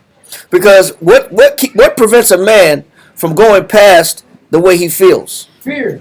When a person says I'm using wisdom and I'm playing it safe, what is it based on? Prudence. It's fear. It's fear. Prudence, playing it safe, being wise. I got to be cautious. Yeah. I got to listen to the doctors. Yep. That's fear. God, I just want to elaborate what you're saying. It's Keep fear. going. It's fear. That's what tells a man I can't go further. But he's telling you what fear will do. Fear will betray you. He said, for fear is what? It says, for fear is nothing else. It says, for fear. He's telling you the definition of fear and what prevents people from going all the way past their pain is what?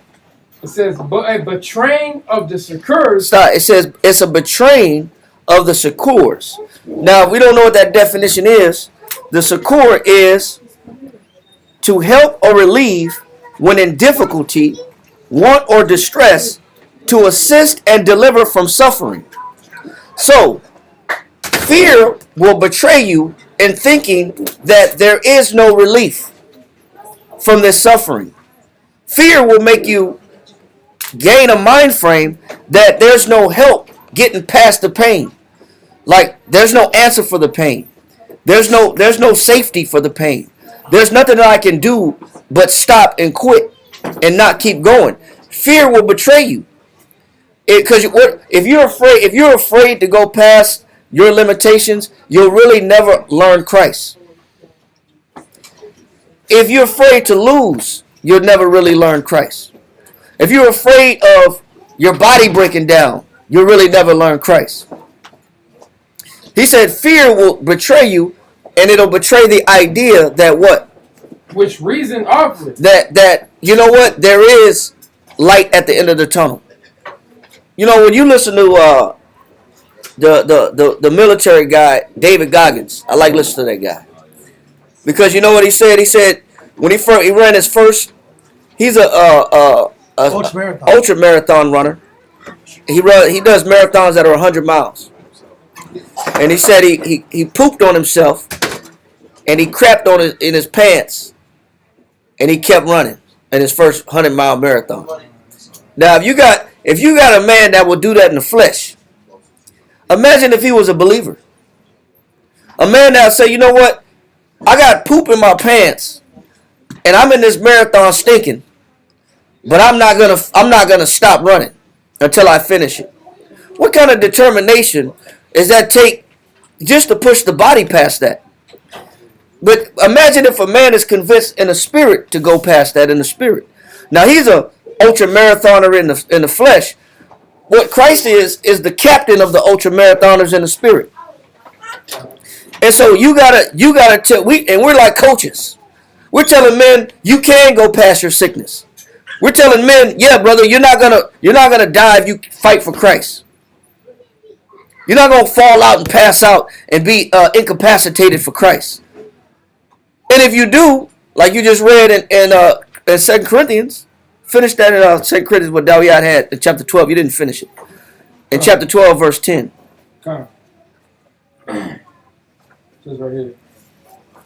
2 Corinthians chapter 12 and verse 10. Therefore, I take pleasure in infirmity. Then you know what?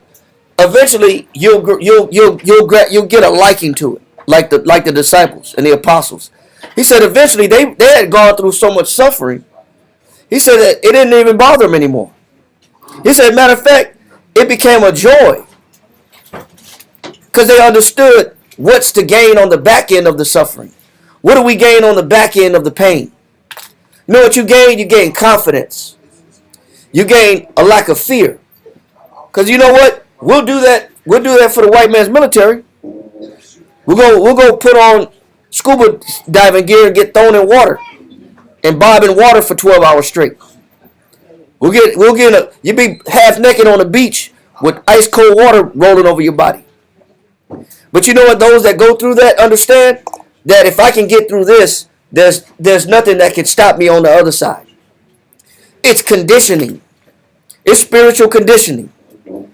So if I can get through this, there's nothing that can stop me. And if you get past that breaking point with Christ, you also get that confidence in Christ. That there's nothing that can stop me in what I'm doing for Christ. Finish that last verse real quick. It says, therefore I take pleasure in infirmities and reproaches. He said he take pleasure in infirmity and reproaches, being talked against, being mocked and laughed at because you believe in Christ. And you look like a sucker, and you look like you're poor and broke for Christ, so be it. And you look like men are telling you what to do and controlling you. Yep. You're looking like a robot, and all your family is telling you that you look like a slave, and you're in a cult. Yep.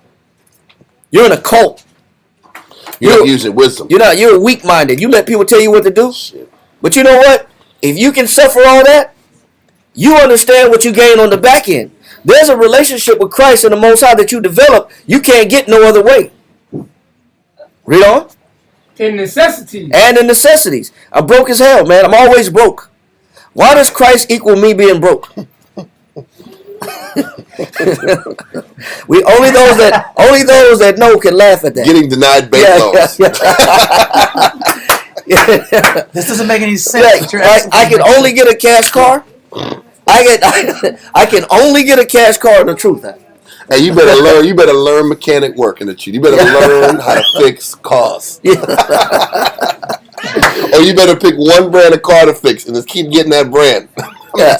I got the wisdom of the Most High, but I live in public housing. But I got the wisdom of the Most High. You know what? Sometimes men will think that Christ only equals suffering, but it's to a point. It's a lesson behind it. Read on. And I want to say what you can't equate is the power of the word and the power of the testimony. You know the crazy thing is, what do you value? Listen, what does a man or a woman? I would say a man. What does a man value? Do they value how the words in Christ that you speak, based on experience, how it can move and inspire people to be a better version of themselves for Christ? Do you really value that? Because that's what you get in return for the loss and the shame and the humiliation. Do you value that? Do you value being an instrument and a tool for the Lord to bring out the best of your people? Because that's the reward for the sacrifice and the loss. For everything Ezekiel is going through, Jeremiah is going through, the suffering and the loss, they were titans in the spirit. They were potent in their words. Their message had gravity and power for the Most High's sake. They were tools and instruments that the Most High can deliver dynamic messages through. But their life had to be forfeited for it. We understand that in the world. You had to do a deal with the devil to get your rap contract. You had to compromise your flesh for the rap contract and the deal. And there's a star power that you gain for that. Are you on the casting couch? No doubt. Men and women. It ain't just women. Men on that casting couch too. Yep. And you don't even know you're getting recorded until you want out that deal. Then they'll show you the recording. You sure you want out? Nah, I'll hold tight. But the exchange is the power that comes from it. There is a star power. People gravitate to you. They want to follow you, and they want to be like you. And you are that instrument to take souls down the left-hand path. That's what that symbol you're used by the left-hand side to take people further down the left-hand side. That's why you can only rap about so many things. Shooting, killing, drugs. You represent that, you blow up. And your vessel, your spirit, your body is used as an instrument to push people to the left. Now, if you want to be that instrument and vessel that the Most High uses to push people to the right, there is a fleshly consequence to that. You're going to lose in the flesh, but you'll gain in the spirit. Yeah. And your examples and your testimonies can touch and move people and move mountains. Do you value that? And what are you willing to give up for that? That's what we push, and that's all we have to offer. If you don't want it, I don't know what to tell you. That's what the suffering and the loss gives you. Finish that? Come. It says, in persecutions, in distresses, for Yahweh's sake. For when I am weak, then I am strong. Because when you really understand on the back end of the suffering that you're not weak, you're actually strong in Christ. You're actually strong in faith. You're strong in confidence. When you know that you can get past what seems to be like an impassable situation and an impossible situation. When you overcome pain, distress, poverty, and all these other things that men complain about. You know, my money's funny. I always complain about my money being funny. So what if your money's funny? So what? Guess what? Your money's funny, but you're strong in Christ. What's more important? That's the point. Your money's funny, but the Most High is with you. What's more important? And people don't understand that. So I value money because I value my comfort. So therefore, I can't do what y'all doing or what y'all telling me to do. Cool. Okay, no problem. Listen, there's still love here. But, there's limits to how far you can grow. It's just that simple.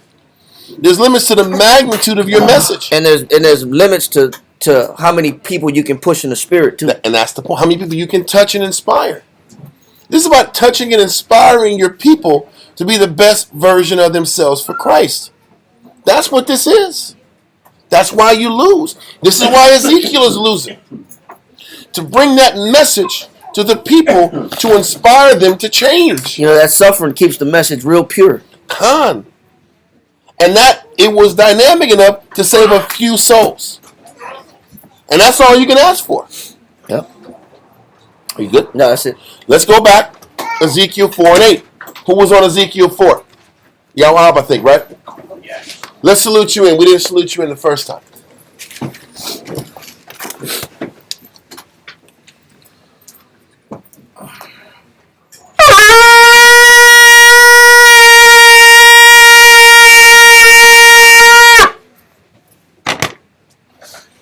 Yahab, Shal Shabbatah, Ban Yahawah, Ban Yashal. Yahweh, Shal Shabbatah, Ban Yehoda, Ban Yashal. Imagine. Yahweh, Shal Shabbatah. How about Shem Yashar Barakatam? So Ezekiel 4 and 8. Ezekiel chapter 4, verse 8. So while Ezekiel is on house arrest, can't smell no fresh air. He's on some hard ass tile. The tile. Can you imagine laying on this tile floor? For a year. This is ceramic. For a year and 30 days, He was laying on tile floor. it was tile. I thought it was dirt. No, it didn't say that. It said tile. Okay, he was in like a building. Listen, you got to go back and listen to it, B. But verse 1, it says, take thee a tile and lay it before thee. Oh damn. You laying on hard ass tile. There's no give in tile. Clay, ceramic is the same thing. It's hard. So, read verse 8. So while I'm on this tile, laying on my left side for 390 days, read on. Ezekiel chapter 4, verse 8. And behold, I will lay bands upon thee. I'm tied up. That's crazy. You know how much discipline it would take to accept the confinement?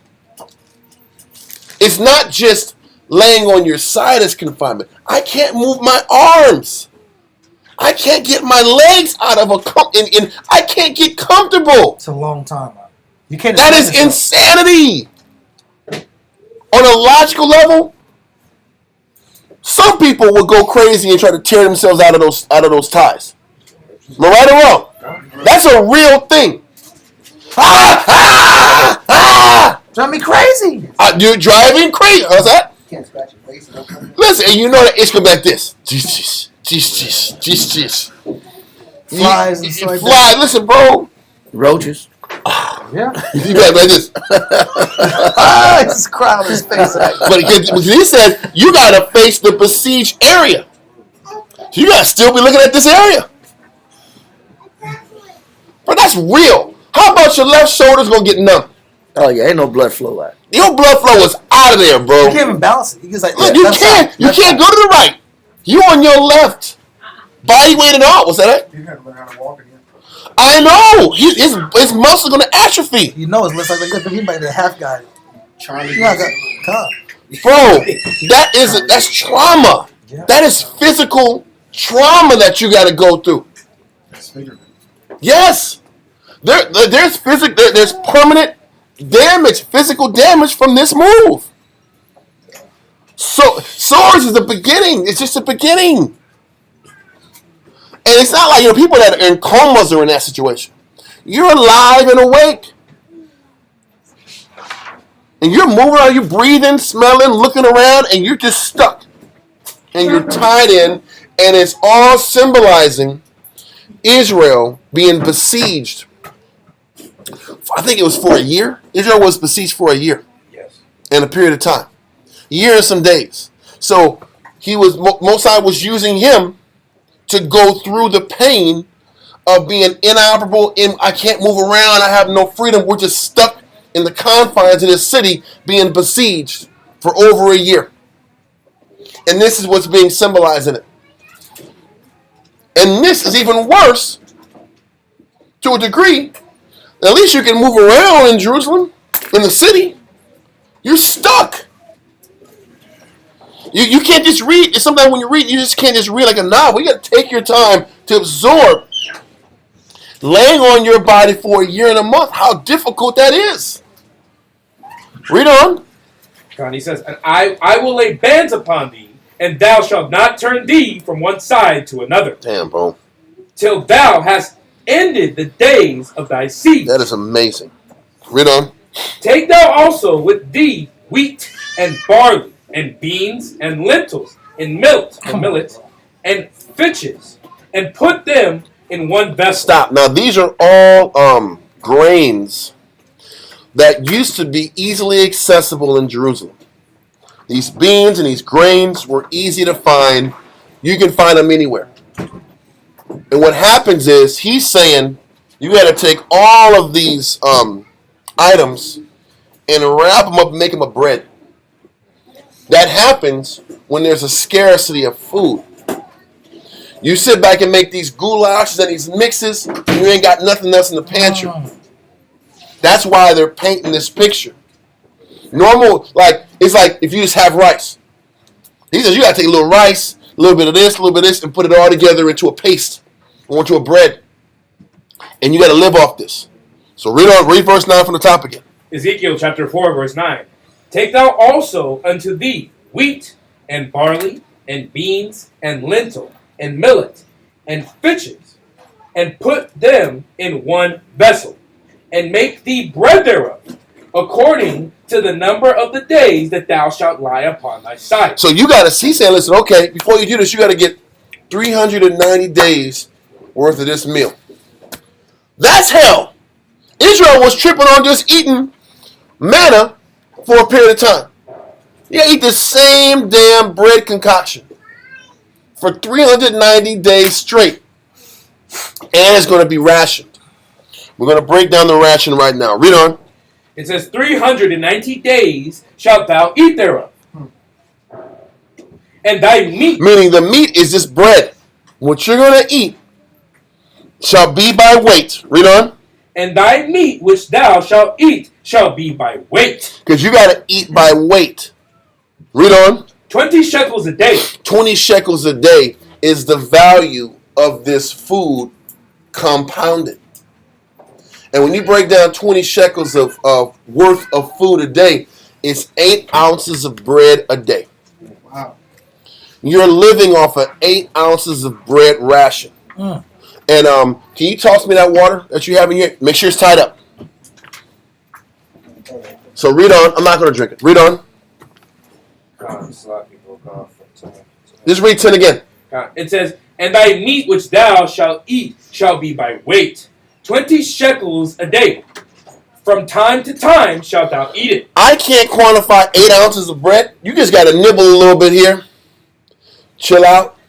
Nibble a little bit there. Chill out. 8 ounces can't be, but maybe it is. It's a cup. Yeah. 8 ounces of cup. It's like one handful. This is the stomach is 2. This is torture, bro. Listen, It's like a cornbread muffin. I know. Is it 2 of them or 1 of them? It's one of them.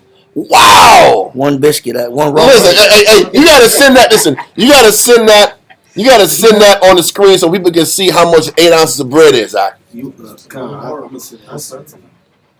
We're gonna take the time on TV Land for you to see this because this is the worst. This is the worst. Golly! But I ate it too fast. You better listen. He said you better eat it from time to time. Yeah. Stop. Stop. This is torture.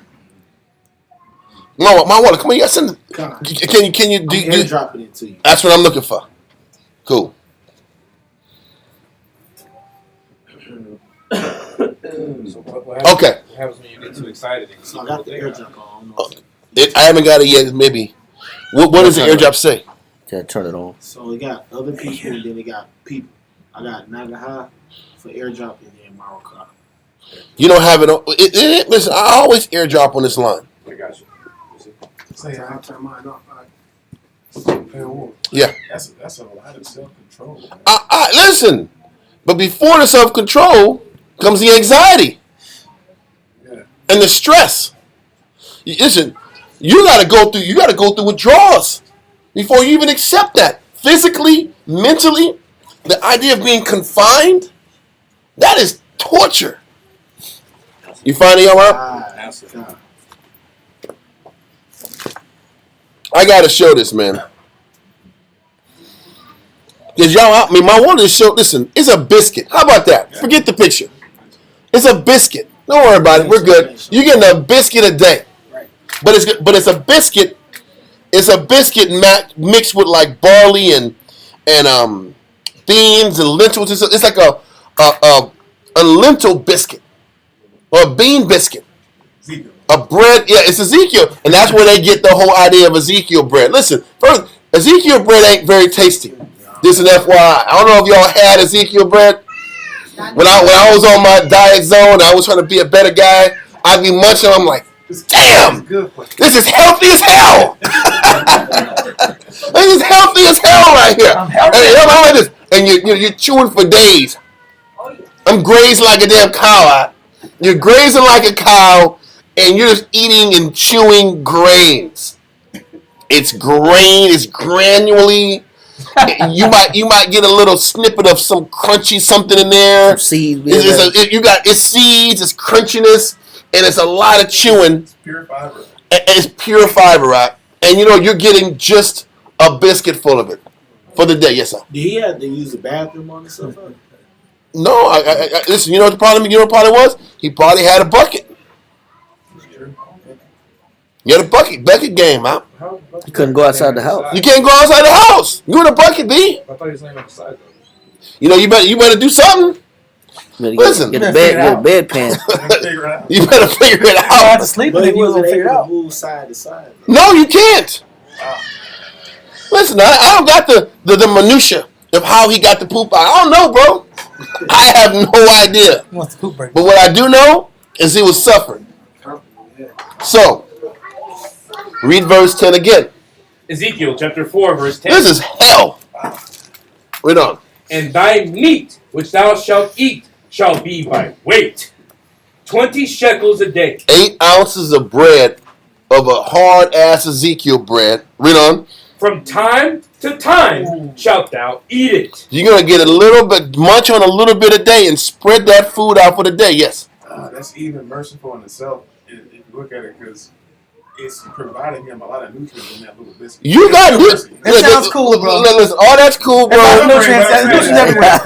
All kind of nutrients. Everything was organic back then. Trust me. There was no GMO back then, huh? I'm saying, because Listen, he's losing. Listen, the Most High, he wasn't going to die. But you was going to lose weight. yeah. Your muscles are going to get weak as hell. Your bones are going to start moving around and shifting the wrong way. You got muscle pains. You got nerve pain. You got nerve damage. All that's happening. But you got your millet and your fitches out. But what he's saying is all this is symbolizing the siege and how people had to ration. Because when you read later on in Jeremiah was in jail with shit up to his damn waist, and the Ethiopian eunuch would give him a piece of bread a day. That was what the rations were with Israel during the siege. A slice of damn bread a day. You don't want to spend a lot of money on prisoners. No, but true. But it was so bad, everybody was on a bread a day. That's what it was during the siege. Everybody had a piece of damn bread a day. That was it. He was used to it. That was it. That was your ration. Now my thing is, how the hell did Jeremiah with poop and mire to his waist? How did he keep it? How did he eat it with his hands? Did he keep his hands up the whole time? No. Did he get his elbows in the poop? How was he able to eat this poop? How was he able to keep his hands from being dirty and nasty? That's another story. We're going to that later. But verse 11. Man, that's the worst thing ever. Keep going. Ezekiel chapter 4, verse 11. Thou shalt drink also water by measure, the 6th part of an hin. Listen, that is this. 1 of these and a half. That's your ration. There was a little more water. First of all, this ain't nothing. 1 and a half of this, that's it. But at least there was a water source in Israel, so they can have a little bit more water portion than food portion. But this is what they had per day. This was it. 1 and a half of these. That is what the 6th part of a hin was. Okay? 1.5 water bottles. That was your portion. There you go, sir. Nathaniel. Continue. It says, from time to time shalt thou drink, and thou shalt eat it as barley cake. You're going to eat this as a damn hard-ass cake. Because don't forget, you had to make a large portion and just sit on it. That's what he had to do. He had to make it in one setting and ration it.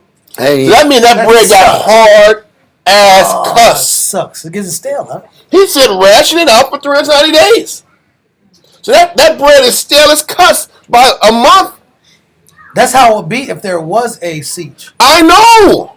So you got stale, hard-ass bread that's the size of a biscuit. You better. I'm hoping they have ways to preserve the bread, but it's still gonna be hard. My rib had some cake, and it was great cake, but by like 6 days, the edges were getting hard. It wasn't tasty anymore. Like, man, it's lost its flavor. Can you imagine a goddamn month of eating this? It's hard. It's rock bread. And you got to munch on that, huh? You don't have that extra. You know, if it's hard. You know, have another piece of bread. it's so hard. You got to eat it from the side. You got to munch, Hock. And you only got one arm probably to do it. Yeah. But keep going. That's a snack, man. Is that? How was he able to make bread? Huh? No, he made bread before he tied himself up. He had to make a 390-day ration of it. Oh, damn. And that was it, bro. Damn. Ezekiel. No, he did have his wife in the house, so that was some help. But let's keep going. I mean, how much help is it? And you still tied up. I guess his wife got the poop pan. She got the poop bucket for him. Rib, can you get the poop pan? Please. Come on, babe. I'm under orders. Can you I wipe? can't wipe Can you myself. wipe? Because I'm I'm you under know what orders. this is. I'm under orders. Can you imagine this, That's Ash? tough, bro. That's tough. This is real. Damn. But his prophets have to go through this. Read on, huh? Don't make that face. You got a little correction in there. Right? Don't make that face. You have to put For the correction Lord. in there, right? You put a little correction in the mix. You know, you gotta have an interaction after the whole year. He's going through it, right? He's definitely going through You it. can't play hard in that situation. You can't play hard in that. There's no playing hard. Let's continue. There's no playing hard. There's no tough guy in that There ain't situation. not a tough guy in that situation. Now, you vulnerable. Let's keep going. Ezekiel chapter 4, verse 12. It says, "And thou shalt eat it as barley cakes, and thou shalt bake it with dung that cometh out of the man." Now, what this means is this. Because, see, when I first used to read it, I said, man, you got to eat shit cakes, man? What's going on with this, huh? You got to eat some shit cakes out here. What was happening is this. The siege was going to last so long, they would have no wood. They'd have no way to heat the stones to cook the bread. So because they were going to lack straw, and they were going to lack wood, most said, you're going to use human shit to heat and burn. That's the worst, though. So you got to use the human shit to cook the bread, to bake the bread. That's logical, though. Okay. Yeah, so you're gonna use the human shit to burn as fuel to cook and bake the bread. That's unbearable. Yes. First of all, and this is what Ezekiel like, dude, the whole house smells like shit. The whole house smells like shit, and you gonna tell me some of that shit smoke ain't going in the bread at? Yeah, the flavor. It's just like when you're cooking barbecue. This is the mesquite wood. The mesquite wood is all. Don't you taste the savory mesquite wood? The hickory. The hickory on that meat. So guess what? Guess what you're gonna taste with that bread? You're gonna taste that poo-poo in mixing there. You smell that human feces on this bread. Ooh. And this is what Israel was going to have to do. Now they said this when there was a shortage of wood and straw, they used to use cow manure as the fuel for the oven and the stove and the cooking. It was cow manure, but the problem is there's gonna be no cows during the besiegement. That's real. You get in month 3 or 4, there's no more meat. Now what? You got to use something for fuel. You have no wood. You have no straw. You have no cow poop. Now we're going to have to start using some human poop to cook food in the house.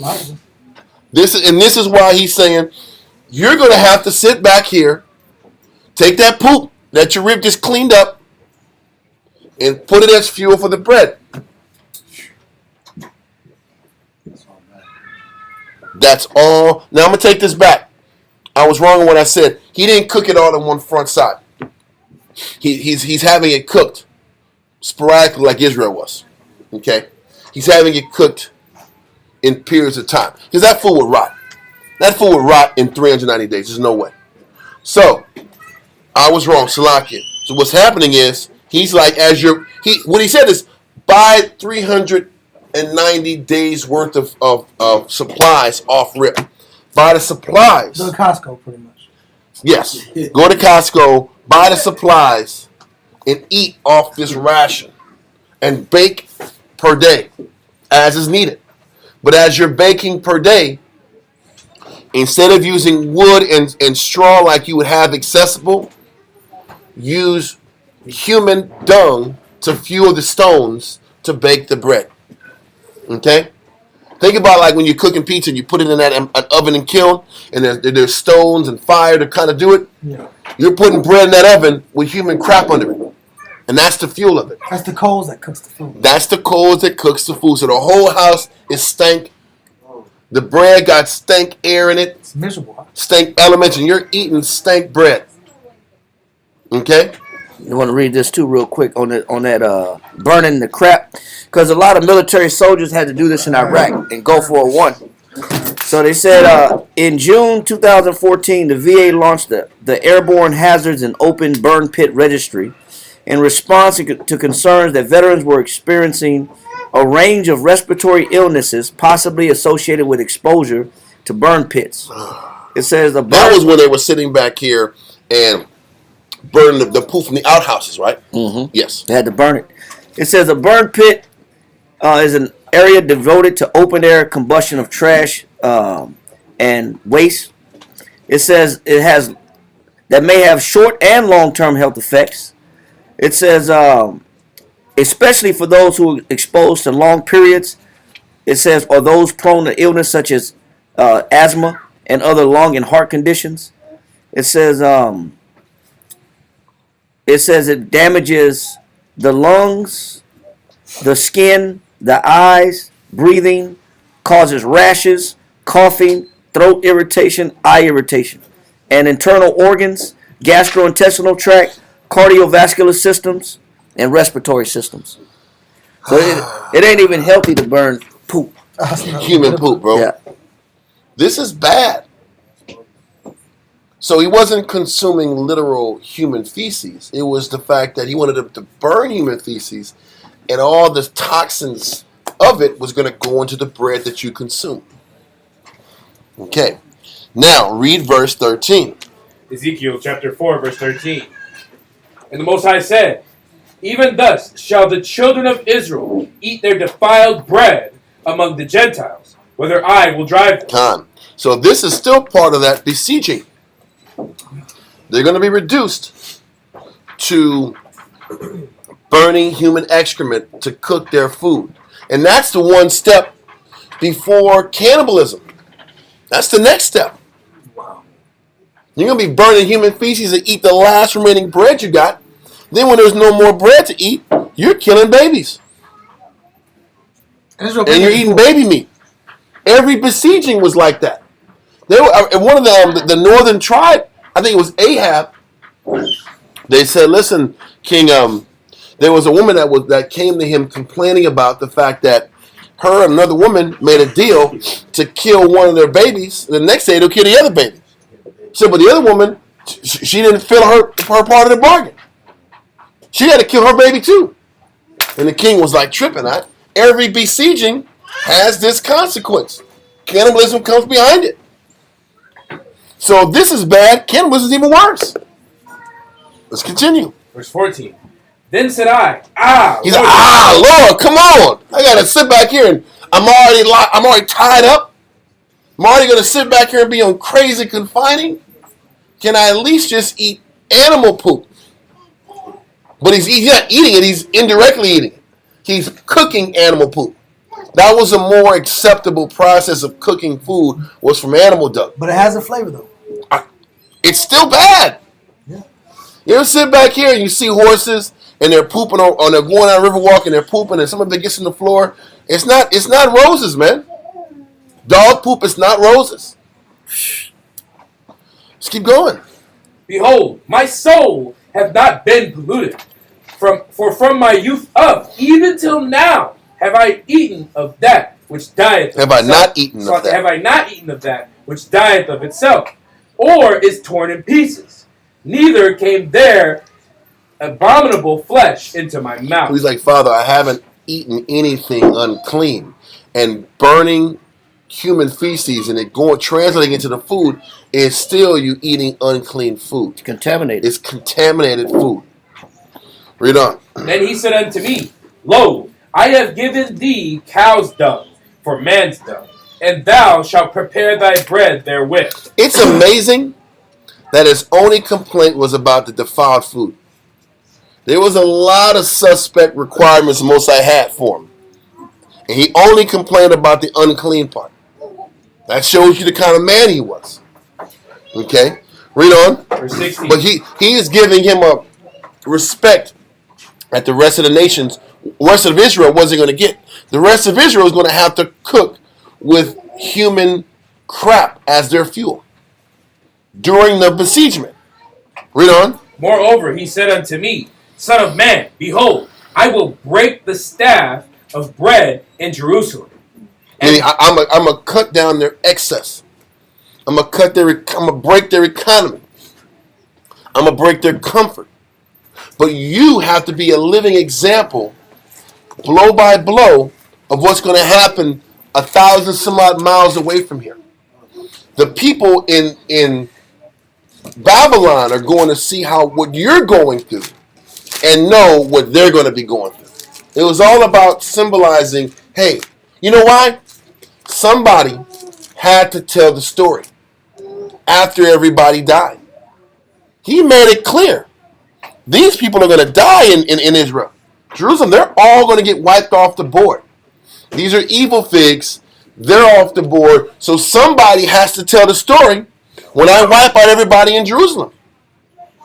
Who's going to properly write down the history? You're going to have to be the one that writes the history down. And the people in the city are going to know what you're going through so they have a better awareness of how to act when they go back to Jerusalem. And that fear better be imposed on them. I better live right because this can happen to me. So this is why Ezekiel's experience was so important. They had to feel what they were about to feel so they'll know what not to do the next time. Does that make sense? Okay. Read on. It says, And they shall eat bread by weight and with care. You better sit back here. You can't waste any of this food. This food has got to stretch. That's what it means by care. Read on. And they shall drink water by measure and with astonishment. And because they're going to be in complete shock. Because just 3 months ago, everything was cool. Think about this. The 25 rich, populous men were telling everybody to buy and sell. Nobody was told to stockpile. Nobody was told to save. Nobody was told to keep things ready for the end times. So everybody was just buying and selling and blowing money and going through harvest before what do you call it, a war? The siege? There was no preparation. No prepping. There was no prepping. And if I'm not mistaken, I could be wrong in this. What I do know for a fact in Ezekiel 24 it says December was the month that the king of Babylon said, I'm done with these guys, I'm going to break them. The decree was set forth in December that they was going to get them. And for some reason, whenever Babylon was about to take over Jerusalem, it was around December. Now this time he said they made the decision to do it. I don't mean they went down and did it. But if I'm not mistaken, they went down and started besieging them right when the spring started. Which means what? There's a good chance they didn't get a chance to get their harvest yet. So now they didn't get their harvest. Their food isn't in surplus anyway. And when they do these besieging, they first of all take over the surrounding cities that have control over the fruits and vegetables and the vegetation. So the Babylonians are eating their harvest. That's how they sustain themselves. They're eating all the food off the land of all the farms around the city. The city is surrounded. The farms are already taken over. So there's no food coming in around. And that's the astonishment. We were good just a few weeks ago. Now we have to penny pinch everything we got. And there's very little here anyway. All we have in abundance is water. And even that was rationed. But once again, the bulk of this chapter, we understand what Israel eventually has to go through.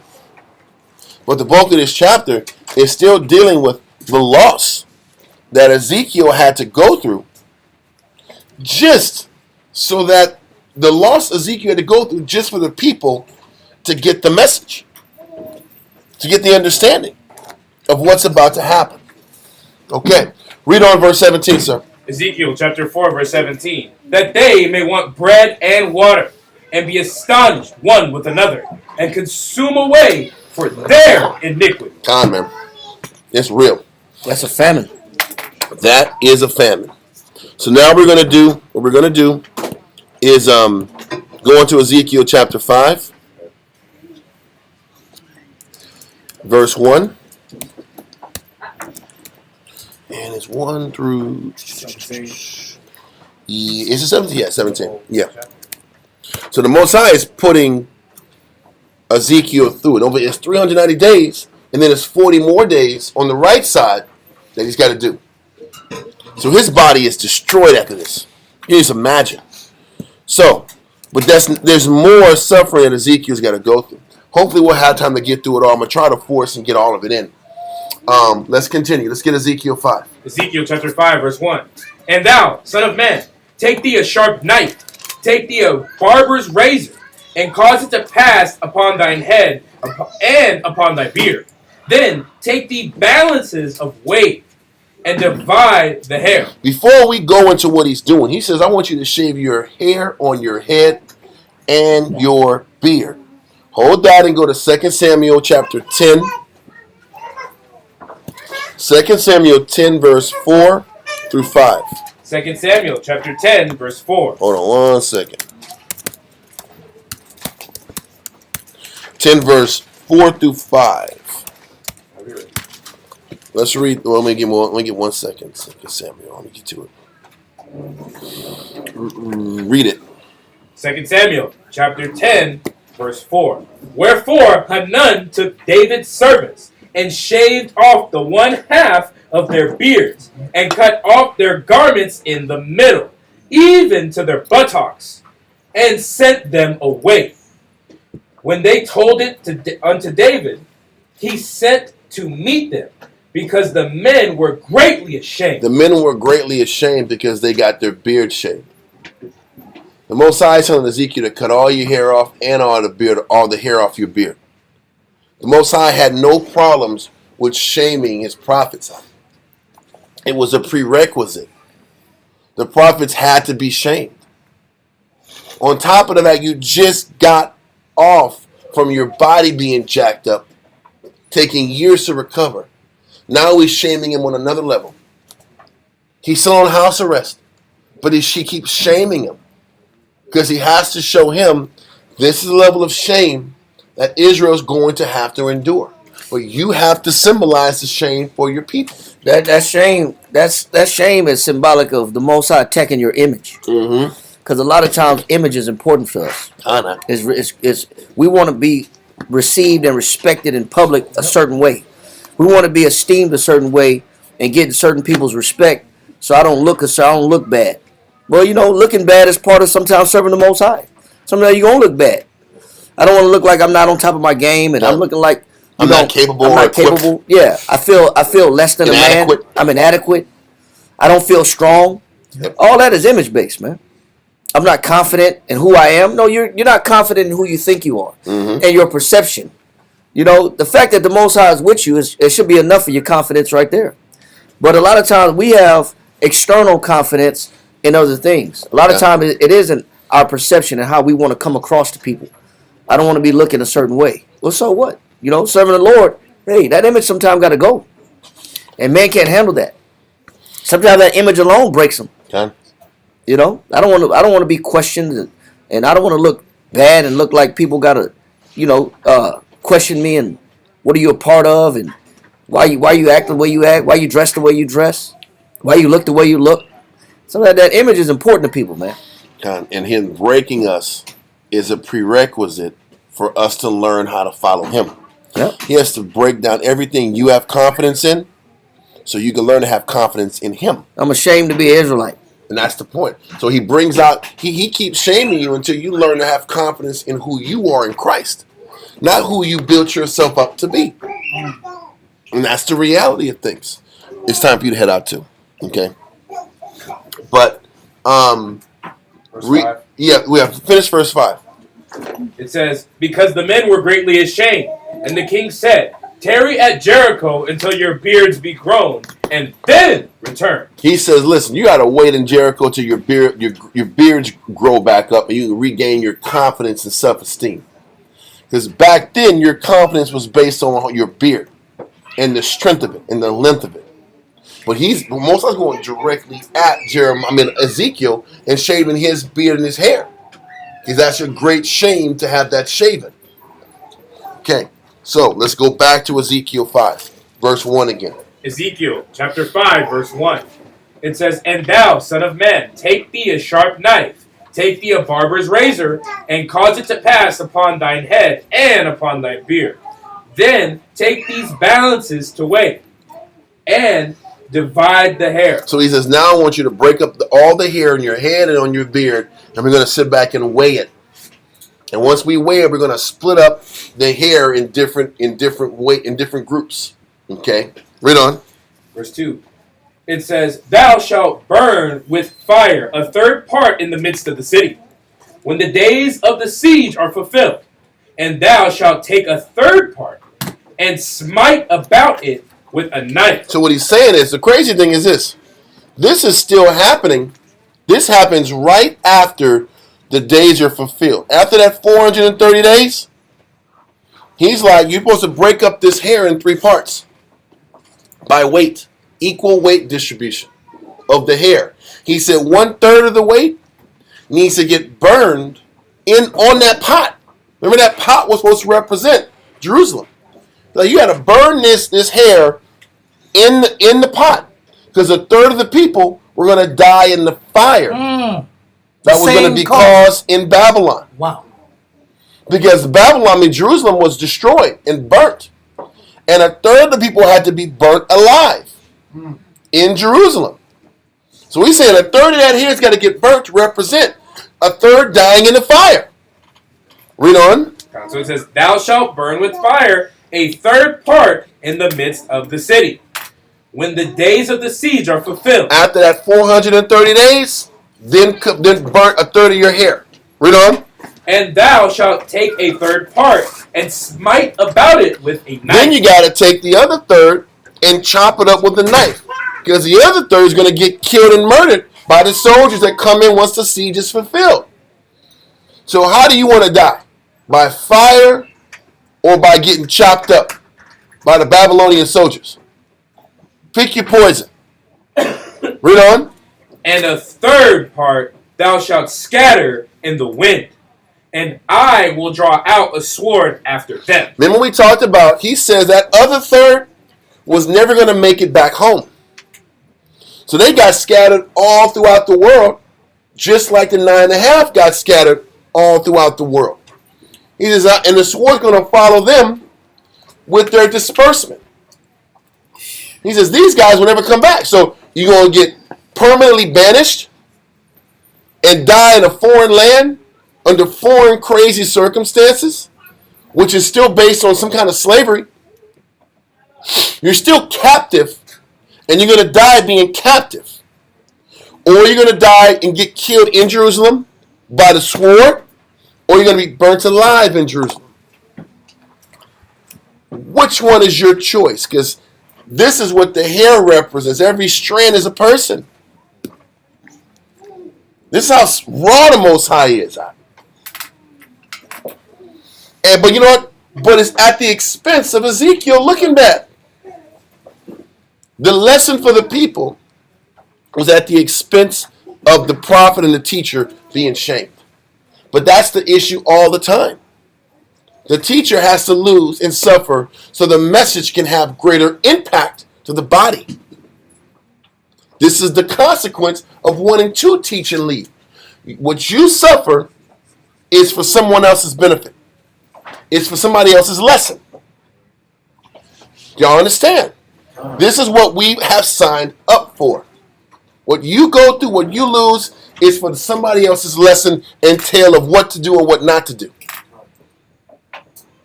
Okay. Verse 3. Ezekiel chapter 5, verse 3.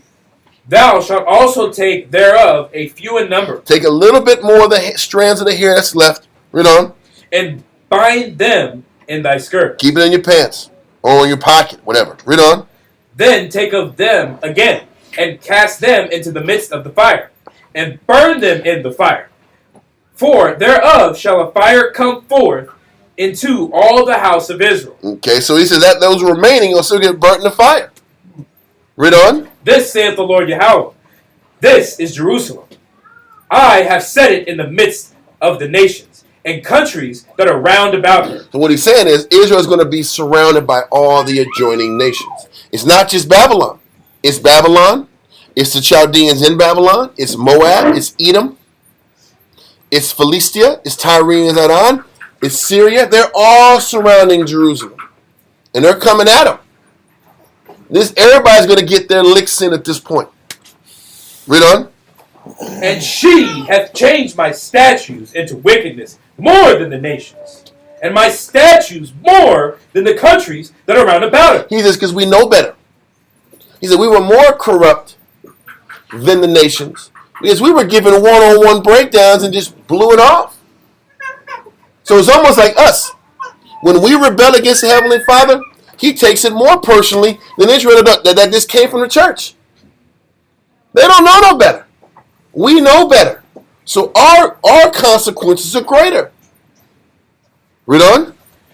For they have refused my judgments and my statutes. They have not walked in them. Come. Therefore, This is where this scripture connects. I think we read it last week about how Israel overpassed the deeds of the wicked. Yes. We do worse than the wicked because we know better. Read on. Verse 7. Therefore, thus saith the Lord Yahweh, because ye multiplied more than the nations that are round about you, and have not walked in my statutes, neither have kept my judgments, neither have done according to the judgments of the nations that are round about you. Therefore, thus saith the Lord Yahweh, behold, I, even I, am against thee, and will execute judgments in the midst of thee in the sights of the nations. Mm-hmm.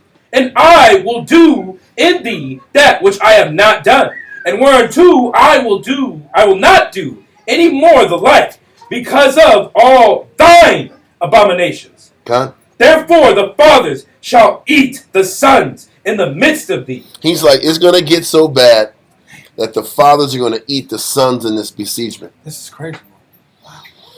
Remember we talked about how, listen, burning human dung to fuel your bread is one thing, but that's the step before the worst step. The worst step is burning human dung while cooking your baby boy's body. That's an even lower low. It's a sad day. That's even worse or low. But once again, Israel only responds to images and pictures, and they got to see it. The Jews require a what? Sign. They got to see it. So you know what the crazy thing? The word is getting around in the Babylonian ghettos about what the hell Ezekiel's going through. You don't think the word's going? Man, listen, Ezekiel's on day 50, bro, on his side, bro, tied up with ties, Countdown. with ropes, Still doing it? eating animal shit and burning animal shit for his bread. This was going to happen to the Jews in a few years. This was the message. This is the only thing that Israel respects. They got to see it. They got to see it right in their face. Anyway, but they got to see somebody suffering it. Then they respect it. But let's continue. So he says it's going to get so bad because they're going to be sitting back here and the sons are going to be. Not there yet. No, okay. Read verse 10 again from the top. Ezekiel chapter 5, verse 10. Therefore the father shall eat the sons in the midst of thee. Stop. Hold this and go to Deuteronomy 28, verse 53.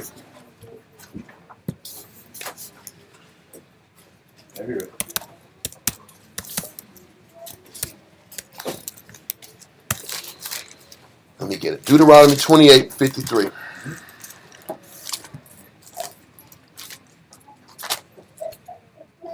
Read it, sir. Deuteronomy chapter 28, verse 53.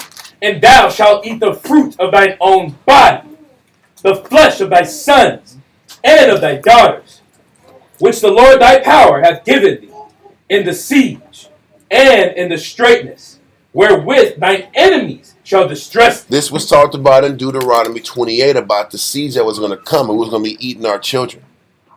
This is why Josiah got so scared when this part of the scriptures was revealed to him. And this is what helped fuel those reforms that he established many a years ago. He read this and said, man, a siege is coming. We're going to have to be eating our kids during the siege. We got to stop this, man. All this idol shit got to go. We're going to be destroying these idols so we can save our children and our families. Down the line. Down the line. When Jeremiah was weeping, did you see this also? He talks about it in different chapters in Jeremiah too. But he goes into this in Lamentations. We'll probably go and jump a couple verses there too. Read 53 again, then we're going to jump to Lamentations. Okay. Deuteronomy chapter 28, verse 53.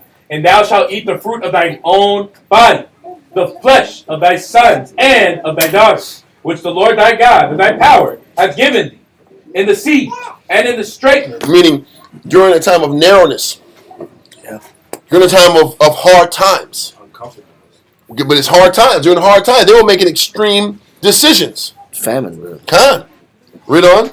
Wherewith thine enemies shall distress thee. Khan. We're going to let that go and go to Lamentations chapter 1 and verse 10 through 11.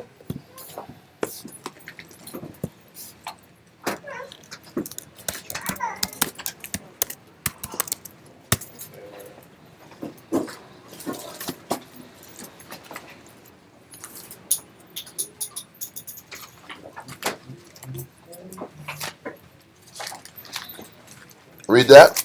Lamentations chapter 1, verse 11.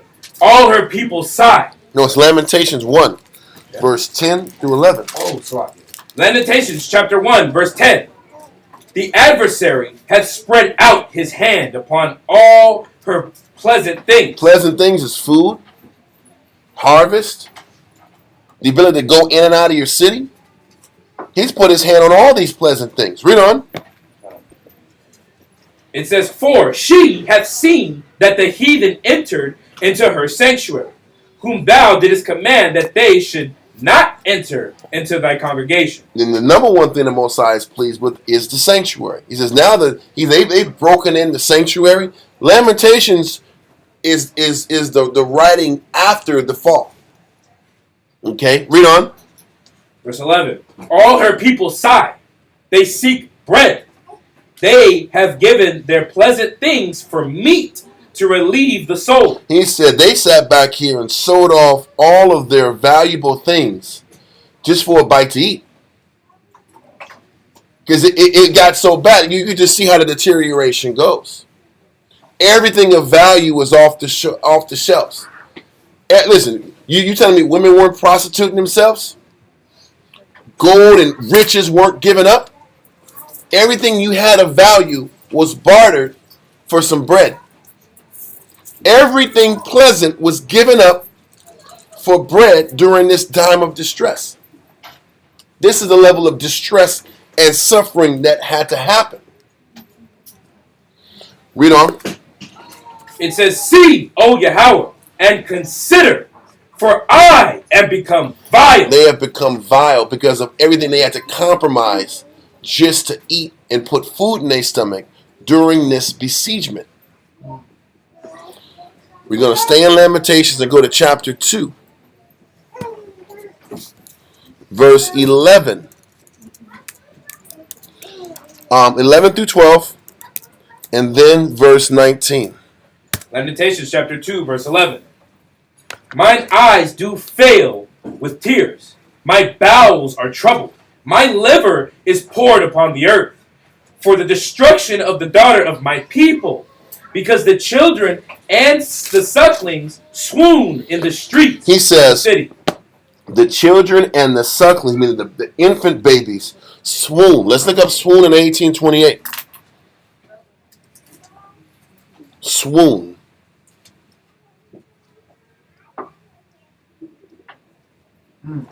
Anyone specific?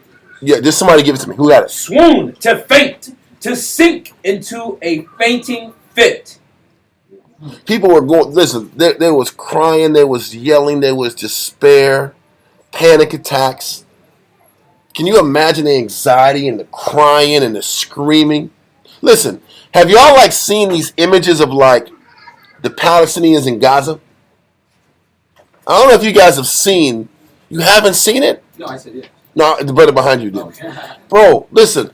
For instance, Sean King, for instance, whatever, he's whatever, but he's kind of like a liberal dude. But he keeps showing images of like the Gazan people out. They're putting like their babies out in rows, and they have their faces. There's blood on their face. There's dirt and soot on their face, and they're just rolling young kids out and laying them on the ground so that their parents can come identify if this is one of their children or not. And there's constant images of these Palestinian men crying like little babies out, holding their dead child. And you know they're dead because their whole body is just pale. And there's just crying and swooning, and there's just chaos everywhere. And there's doctors running around trying to save one kid that's barely moving. Half his face is bloody. He's barely just faintly having any kind of motion. The scene is just full of despair. And then these Israelis aren't even allowing aid to come in to help these people. It's the worst thing ever. But that's the first thing that pops in my head when I think of swooning, moaning, cries, yelling, just for food. Can you imagine newborn babies have nothing to eat? The crying and the despair, and then they have no energy. Then they're just fainting. They're faintly crying because they have no more energy to even cry and yell. And it's a hopelessness all around the city. And they know if they open these doors, they're going to all die. But if they stay inside, they're going to all die. There's no hope. You know these people are killing themselves, offing themselves, killing babies because the kids are suffering. Listen, it's one thing to kill them to eat. The idea of killing them to get them through the suffering is a real thing too. My kids are suffering so much that it might be better that they die than to continue to go more days without eating. And all this pain could have been prevented if we just would have changed our ways. But this is what that swooning is. So read verse 11 again. Lamentations chapter 2, verse 11. Mine eyes do fail with tears. And this is where, it kind of comes off like the weeping prophet Jeremiah is like this weak dude. If you saw this every damn day, you'd be in tears too. The hopelessness.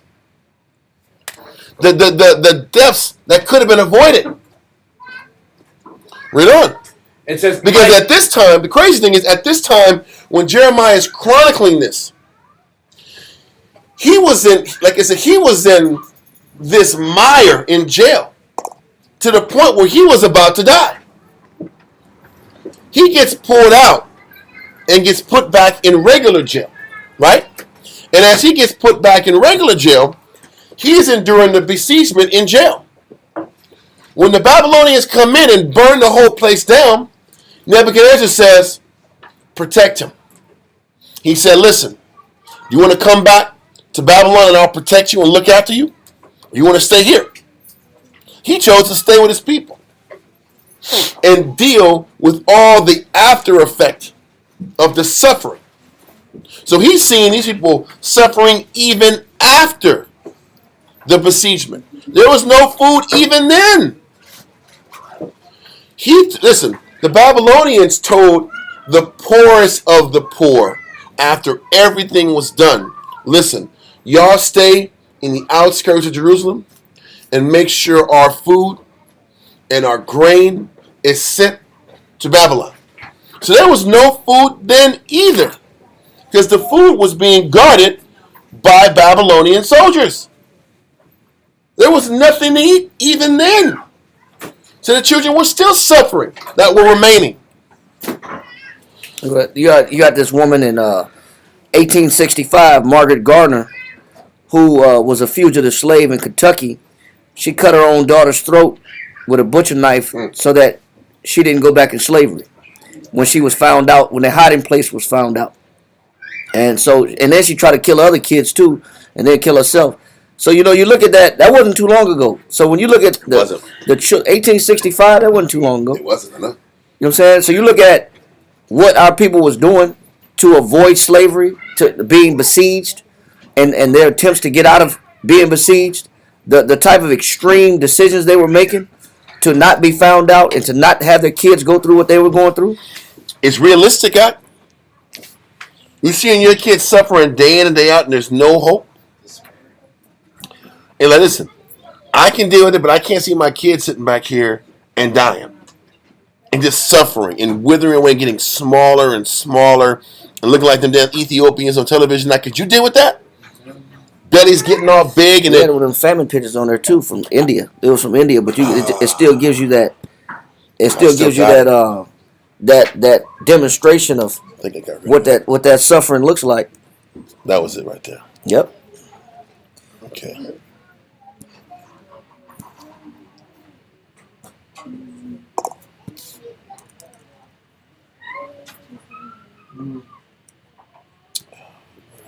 There it goes. That's real. Because at this time, I don't mean to change the subject too much, but during this time, first of all, Winston Churchill, India was a province of Britain. And during this time, Winston Churchill couldn't stand Elam or the Indian people. This was during World War II. Churchill said, you know what? We're going to take all the rice and food that's in India and give it to these white boys in Europe to fuel this war. That's why there was starvation in India. Because they took all the resources that they had in all these provinces in India and the East and knew that they were going to die of starvation. And bypassed that to function and maintain this war that was in World War II. And that was what happened when they were besieged. This was their version of being besieged. This was like Skeletor, right? His whole body is a bone. Yep. And you can't move. And on this, look at these kids. They couldn't move. The wife couldn't move. And what he was doing on this picture, he was pulling guard for cannibals that was raiding houses to eat people. So he was trying to stay strong to prevent the cannibals from coming to get his children and his family. That's why he was the only one sitting up. He was actually on guard. And listen, only thing keeping up is straight love and fight out. That was it. He has to hold on to staff. He's going to pass out too. Yeah, he ain't got no strength. That daughter that's laying on the site, if that's a daughter or a son, can barely move. That is what a besieging is. The Most High is no joke, man. But you know what? He was pleading with us for 22 years before he laid the hammer on us. 22 years and we didn't listen? We were partying and hanging out, having fun? Buying and selling. Buying and selling. Even right now in Europe, in Ukraine. I don't know if you saw before that when the war first started, the rich in Ukraine, the young rich, were hanging out and partying in Kiev. They were partying and dancing and clubbing and shit, and all the poor were out there getting killed by the Russians. Now, the Ukrainians like, we need the rich kids. Now these Jews are complaining in the uproar. Well, listen, man, all the poor is dead. They had a picture of this Ukrainian woman crying about she was a soldier. You're like, man, all the people that died in our battalion, they're bringing women in. They have nobody else to use. Now the rich got to get hit. The rich either stayed in Kiev, which is the capital city of Ukraine, or they had the money and resources to leave and live in other cities. Now Ukraine is like, listen, Poland, France, UK, Bulgaria, Romania. If there's Ukrainians here, we need you guys to send them back. They're about to sit back here and start snatching Ukrainians and send them back to Ukraine and put a damn gun in their hand so they can die too. Now it's real. Now the rich have to feel it. Everybody got to feel what it means to put your life on the line for nothing. But back to the besieging. The point is that this is what's happening because we just didn't listen. And you know what's crazy? This is what the Most High is like.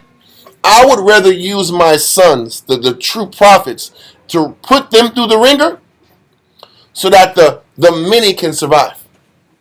This is why the Most High was like, I'll have my son, Christ, go through all this in hopes of saving the multitude. The ones who know better have to suffer more. The ones who know more have to lose more so that the ignorant have a chance to change. That's what love is. He knows that the majority of the population, they don't have the sight or the vision to see that this is coming to America. So he uses his teachers to be at least those mouthpieces. So it can be said that everybody was told. Everybody was given ample warning to make adjustments. And what you do with it is up to you.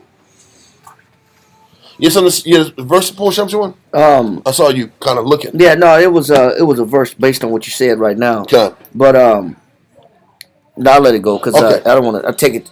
But on that point, what you just mentioned, you could watch a video now when them Hamas was invading Israel. There was a rave going on midday. Yeah.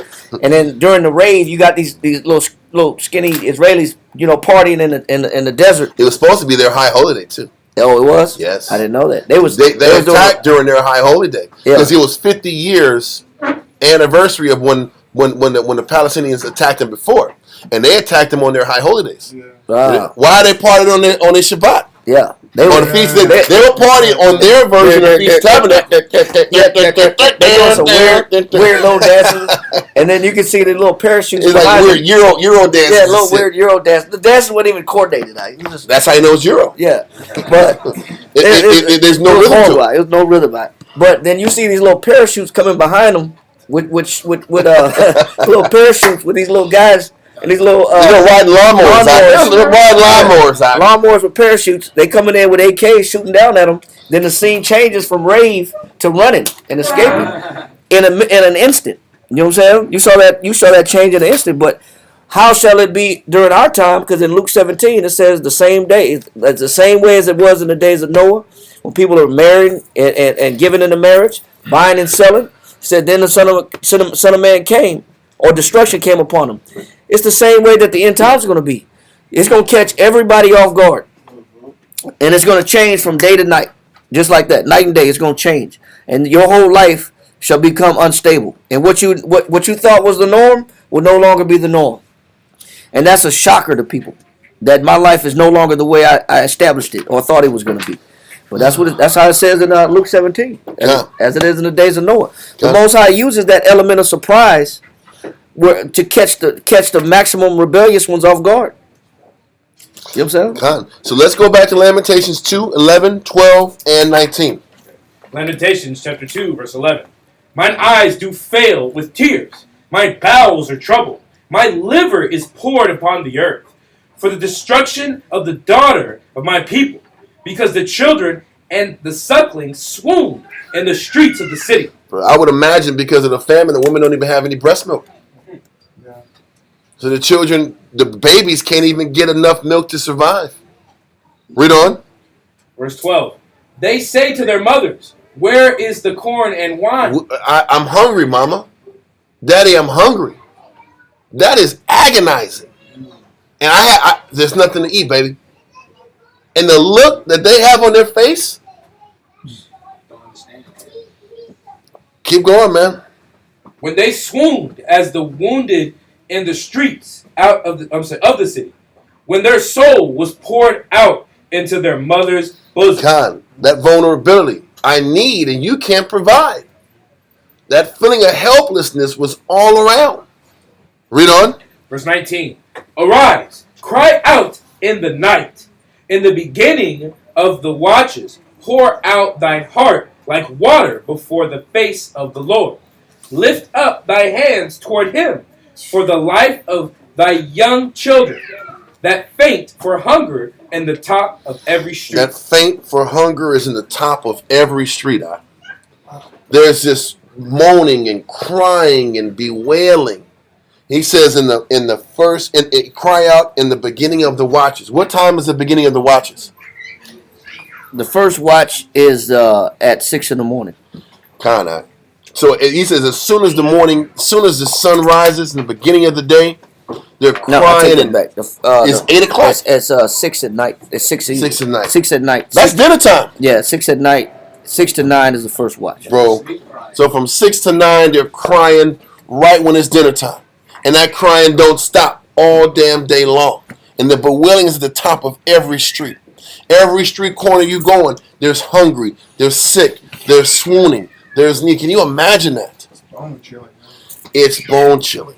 And the crazy thing is, I bet you at that time, then people wanted to pray. Oh, It's too late. All that praying and how about Shem Yahshua, it's too late at that point. When you went to party and act like everything was cool and not change, this is a lesson about we have windows to make changes. We have periods of time to make changes. And if we don't make those changes in windows, we suffer consequences. And there's just no getting around that. You finished verse 19, right? Let's do Lamentations 4 and 4. And then verse 5. Lamentations 4, verse 4 and 5. And then verse 9. And then verse 9. Yeah.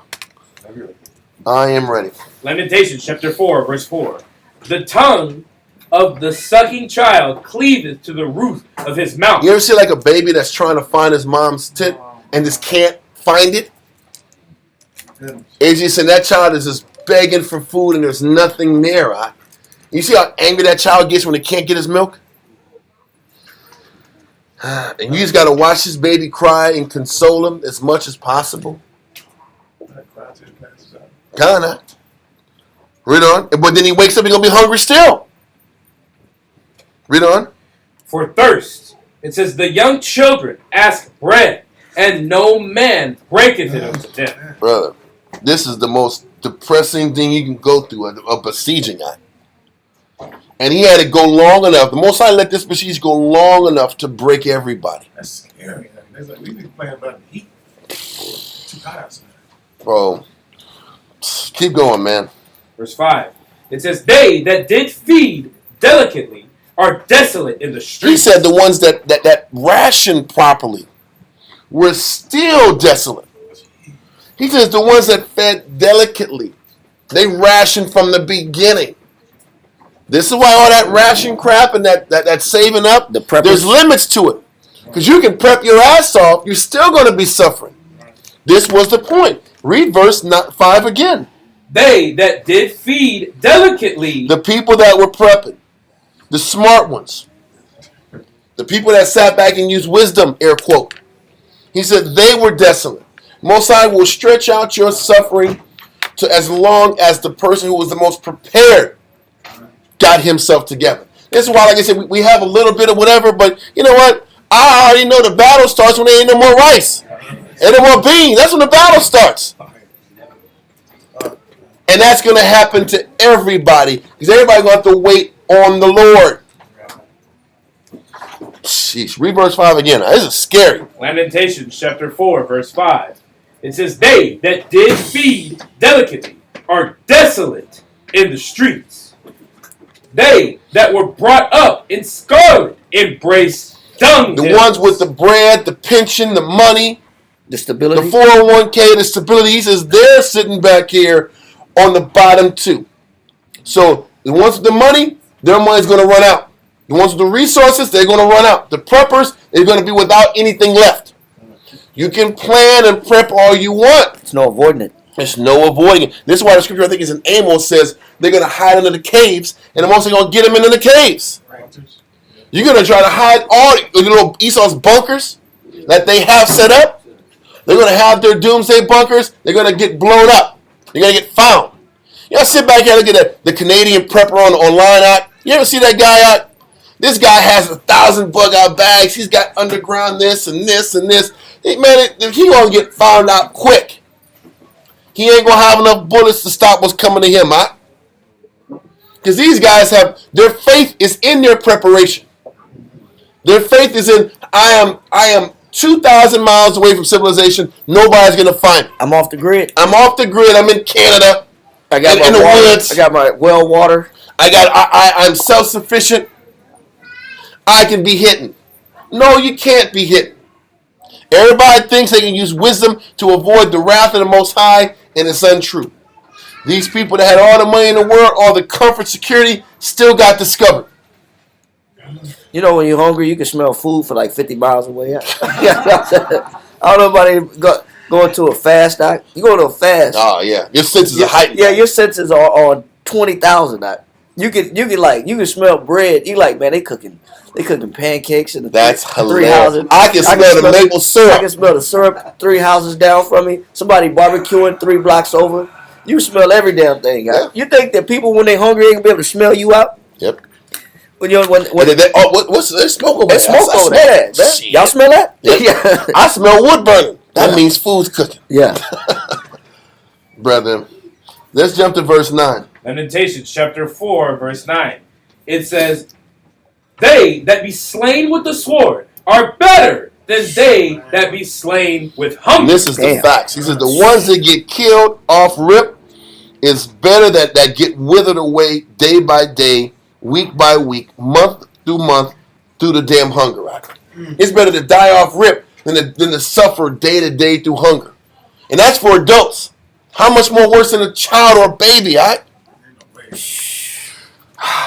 Read on, huh? For these pine away. That pining away is what's demoralizing, what's miserable. The day-to-day loss. The day-to-day, you just see them smaller and smaller, and they have less energy. That image of that Elamite family, the lethargicness, that would break a person. The little girl has no energy. The older girl or son is even weak, and the mother's about to die. She ain't got nothing for her. She has nothing left. Her back is turned on them kids. Because she's done. She's done. Sheesh, bro. But keep going, huh? Stricken through for want of the fruits of the field. Give me verse 10. Verse 10. And 11. Whenever you're ready. Yeah, I'm ready. It says, the hands of the pitiful woman have sodden their own children. He says, man, the hands of these pitiful women have sodden, meaning cooked, Boy. their own children. Read on. They were their meat in the destruction of the daughter of my people. Read on. The Most High hath accomplished his fury. He has accomplished his fury. That's the Most High's fury. The hopelessness and the inevitability of our fall. Because we just don't listen. And a slow death at that. Yeah, bro. Read on. He hath poured out his fierce anger and hath kindled a fire in Zion. That same fire that the Most High had Ezekiel use a third of his hair to burn. And then that last portion that was left to burn.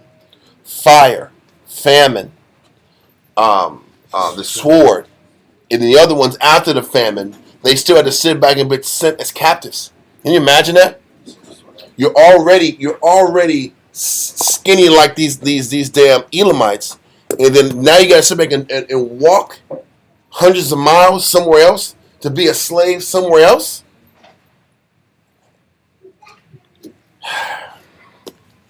It's the worst slow death a person can experience.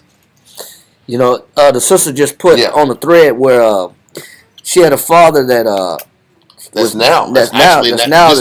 dying in a nursing home, was starving in a nursing home. Yes. And I can relate to that because my father's in a nursing home. Yep.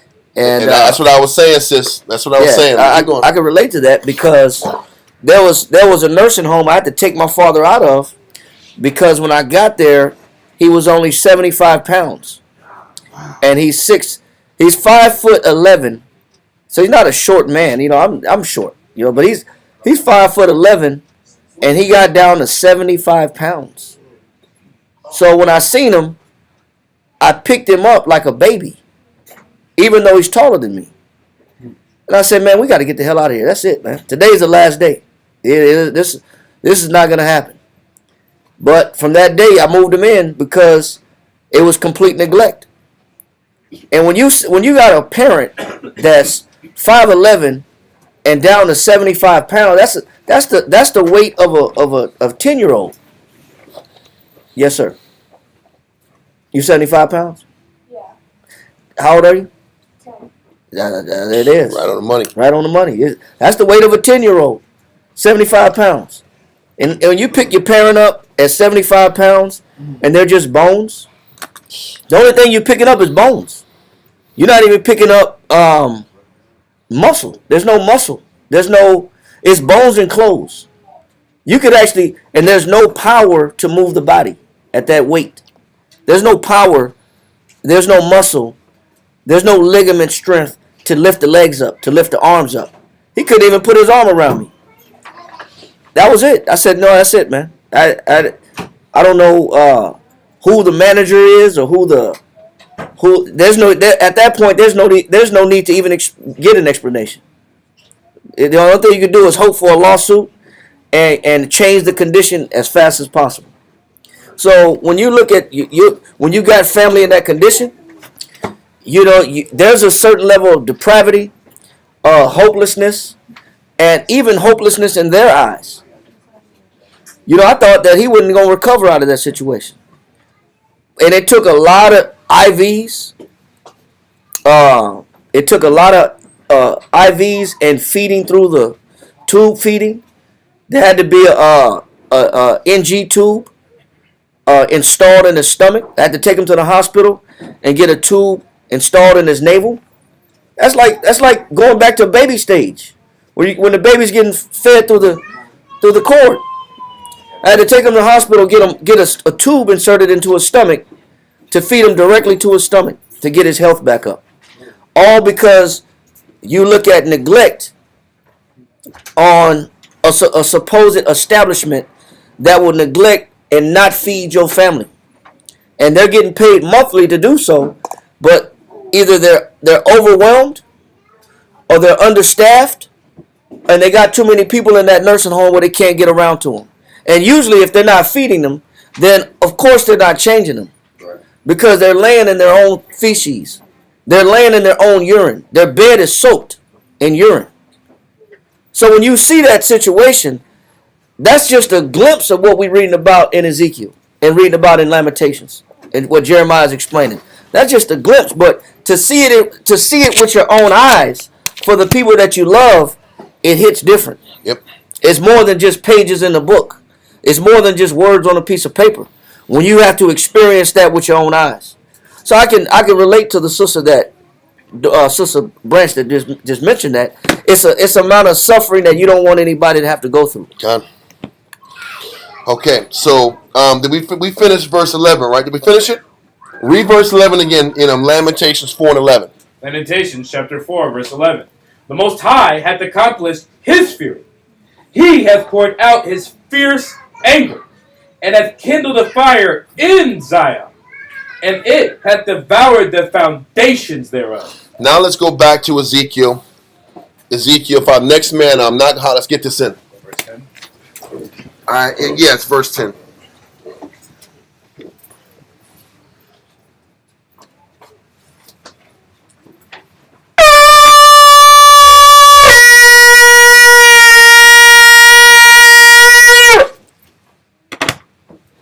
Nagaha, Shah Shabbatah, Ban Shemai 1, Ban Yashala. Nagaha, Shah Shabbatah, Bashemai 1, Bani Yashala, and Mujim.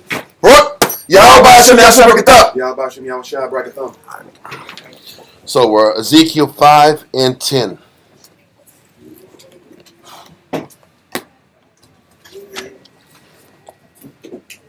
Yeah, that was important to take the time to go through that. We're going to read through 17, and we got another chapter we got to get through. So let's keep going. Ezekiel chapter 5, verse 10. Therefore the fathers shall eat the sons in the midst of thee, and the sons shall eat their fathers. It's crazy, huh? and I will execute judgments in thee, and the whole remnant of thee will I scatter into all the winds. And that's what was explained. The ones that didn't die from the fire, or from getting killed by the Babylonians, or dying in the famine, they got shipped out to more slavery after they were skinny as damn these damn Elamites. Read on. Verse 11. Wherefore, as I live, saith the Lord power, surely because thou hast defiled my sanctuary with all thy detestable things, and with all thine abominations, therefore will I also diminish thee. Neither shall mine eye spare, neither will I have any pity. Con. A third part of thee shall die with the pestilence, and with famine shall they be consumed in the midst of thee. And a third part shall fall by the sword round about thee.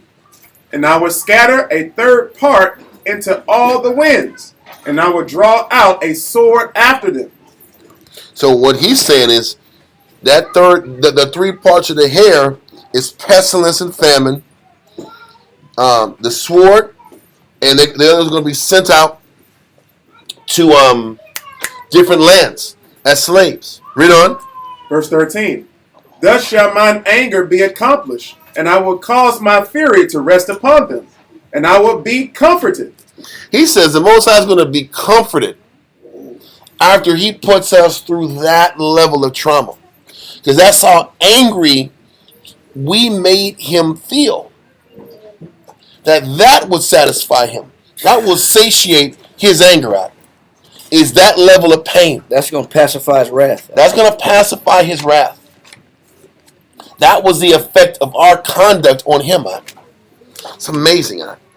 Read on. And I will cause my fury to rest upon them, and I will be comforted. And they shall know that I, the Most High, have spoken it in my zeal, when I have accomplished my fury in them. But the person who has to feel the fury first is who? Ezekiel has to feel, the prophets got to feel the Most High's anger to hopefully show. He says, first of all, give me, I think it's 1 Corinthians 5 and 11, or 2 Corinthians. 2 Corinthians 5 and 11. 2 Corinthians chapter 5, verse 11. Read that real quick.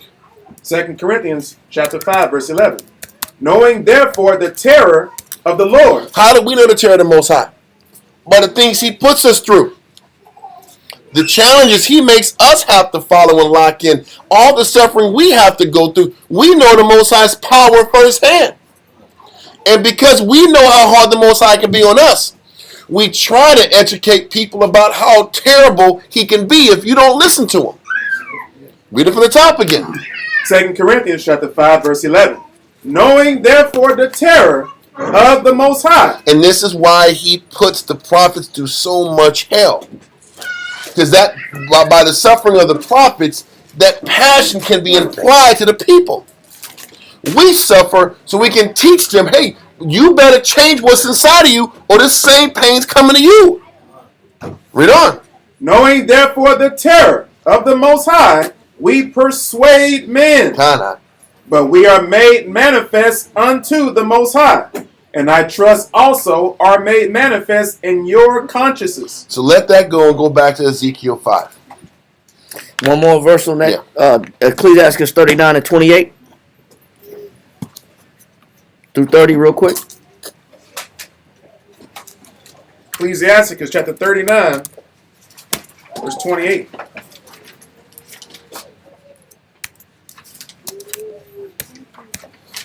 The 30, right? Mm-hmm. Ecclesiastes chapter 39, verse 28. Read that. There be spirits that are created for vengeance, which in their fury lay on sore strokes. Go ahead. In the time of destruction, they pour out their force. Read on. And appease the wrath of him. There's spirits that the Most High created, that when the Most High releases these spirits, they're full of destruction until the Most High is satisfied. He said until his wrath is appeased. What are these spirits? Continue first. And appease the wrath of him that made them. So the Most High sends out certain spirits that they do a job and they're going to keep doing their job until the Most High said that's enough. What are those spirits? Read. Verse 29. Fire. The Most High will cause fire, like we read about in Ezekiel. Yep. Fire is one of them. That's a fire. When somebody's house burned down or somebody trapped in a car and it burned up, that's the Most High's wrath, man. Yep. That's not an accident. That's not like a freak accident. The pot was on the stove too long and, the beans dried up. There wasn't no more water in the beans. You know what I'm saying? Then the pot caught on fire. Then the roof caught on fire. That wasn't no freak accident. God. That's not such a thing. He said fire, or whether it be that damn Christmas tree coming up in a couple of months, that always catch on fire, you know what I'm saying? That burn the whole house up. That ain't no accident. He said the Most High said what? Fire. What else? And hail. Hailstone. Hail that breaks through walls and windows. Like the hailstone we had a couple years ago here that was going through the side paneling of people's houses. Hailstones falling in the living room. Read on. And famine. And what else? And famine. A shortage of food is a spirit. Not having no food, not having no water, that is a spirit that the Most High pours out that he wants it to inflict people with until he's happy. Because they're rebellious. We're rebellious. Read on. And death. And death. What else? All these were created for vengeance. All of them are for the Most High's what? Vengeance. All of them are for revenge. So when you look at Israel having to be afflicted with all these different spirits, it's all for what purpose? Vengeance. It's all because we provoke the Most High to wrath and in anger. This is why the Most High has to satisfy his wrath with watching us suffer. Because look at what you made me do. And it's not like the Most High said he has death. He has pleasure in the death of the wicked. He says that in Ezekiel. He has no pleasure in the death of the wicked, but he would rather us change. He would rather us repent. He said, say unto them, I have no pleasure in the death of the wicked. He says, why don't you change so you can live? Why don't you live in it instead of dying? But we choose the latter. We rather die than change. We rather do things our way until it's too late. And then when it's too late, then we're begging for mercy. Then we're begging for grace. Then we're asking the Most High for a second chance, a second opportunity. By then it's already too late because you've already activated the wrath of the Father. And that's the downside of our people, is that we wait till the last minute when the Most High is already fuming with fury to start begging. You're right. And trying to, well, let me rethink my decisions. Yeah. Why do you wait? Why do we wait so long? Because we don't understand that you push the Most High to a point, and it's a boiling point, and then you're gonna feel it, and then you're gonna suffer. Then the Most High starts sending what to you? What? Read on. All these were created for vengeance. Teeth of wild beasts. Then the Most High got to give you when animals attack. Read on. And scorpions. Then you got to find strange critters, strange creatures biting you all day. Whether you got I don't know if you've seen it, when you got like a Beelzebub spirit, Lord of the Flies spirit, be in your house, and your house just got gnats on everything. Thousands of flies? Like thousands of gnats just on everything. Like gnats in the window, gnats on the food, gnats on the table. You could fly, try to swish them away. Ain't nothing you can do. They all in your eyes. They in your mouth. The Most High said all these things he'll keep sending as a plague and as a reminder. Hey, you've been against me. So he got to send critters of all types and kinds, shapes and colors. Winged, crawlers, jumpers, all kind of things. Read on. Serpents. What else? Serpents. What else? And the sword. And death. Read on. Punishing the wicked. And it's all for what? Punishing the wicked. It's no strange thing. It's punishment for the wicked. Read on. To destruction. To destruction. Why? Because we provoke the Most High to anger. So the Most High has spirits already designated for wrath. They're already appointed for destruction. They're already on reserve. All the Most High got to do is call up his reserves. I already got these spirits waiting. They're waiting to catch you. The house could go up in the middle of the night. The house could burn down in the middle of the night, and you didn't even know it. A little spark in the wire. You read about the girl in Puerto Rico that plugged her cell phone up with her hands wet, and she got electrocuted. That's sad. All she did was plug her phone up. The little bitty charge, and I believe she was pregnant. That little bitty wet fingers plugged her phone up with wet fingers, and her and the baby were dead. Dang, you think, man, I always plug my phone up with wet hands, man. You know what I'm saying? But you never know when the Most High is turn on you, because you've been provoking him to anger. Just want to bring that out. Let that go. We can go back to Ezekiel chapter 5. All right, so, yeah, let's go Ezekiel 5. Ezekiel chapter 5, verse 14. Jam-packed house today, man. 13 again? No, let's go 14. Ezekiel chapter 5, verse 14. Moreover, I will make thee waste and a reproach among the nations that are round about thee, in the sight of all that pass by. So it shall be a reproach and a taunt, an instruction and an astonishment unto the nations that are round about thee, when I shall execute judgments in thee in anger and in fury and in furious rebukes. That is furious rebuke, Zach, when your whole world is collapsed, Zach, and you know you're not going to be defended. Read on. I, the Most High, have spoken it. When I shall send upon them the evil arrows of famine. Jeez, bro. Wow. Listen, those are evil arrows, Zach, because they're long and they're drawn out, and it's a slow bleed. The people that get shot with arrows, it takes a long time for a person to die from those arrows. Those are slow deaths. Those are slow deaths when you get killed by an arrow. That's not a quick death. You're bleeding out. Slow and steady. Read on, just like famine. Read Sorry on. about that. I was wrong. It wasn't in Puerto Rico. It was in Brazil. It said a pregnant teenager in Brazil died due to electrocution accident while charging her cell phone. God. Correct that. Well, let's keep going. I got pose one scripture. Let me just finish this line up, and I'll let you go. Read on. Verse 16. When I shall send upon them the evil arrows of famine, which shall be for their destruction, and which I will send to destroy you. And I will increase the famine upon you, and will break your staff of bread. God. Listen, read on. So I will send upon... No, you have something to say that way? Yeah, I'm going to put on that point. Job 6 and 4. Don't forget, we got a whole chapter to go. I just want to let you know that. Quick.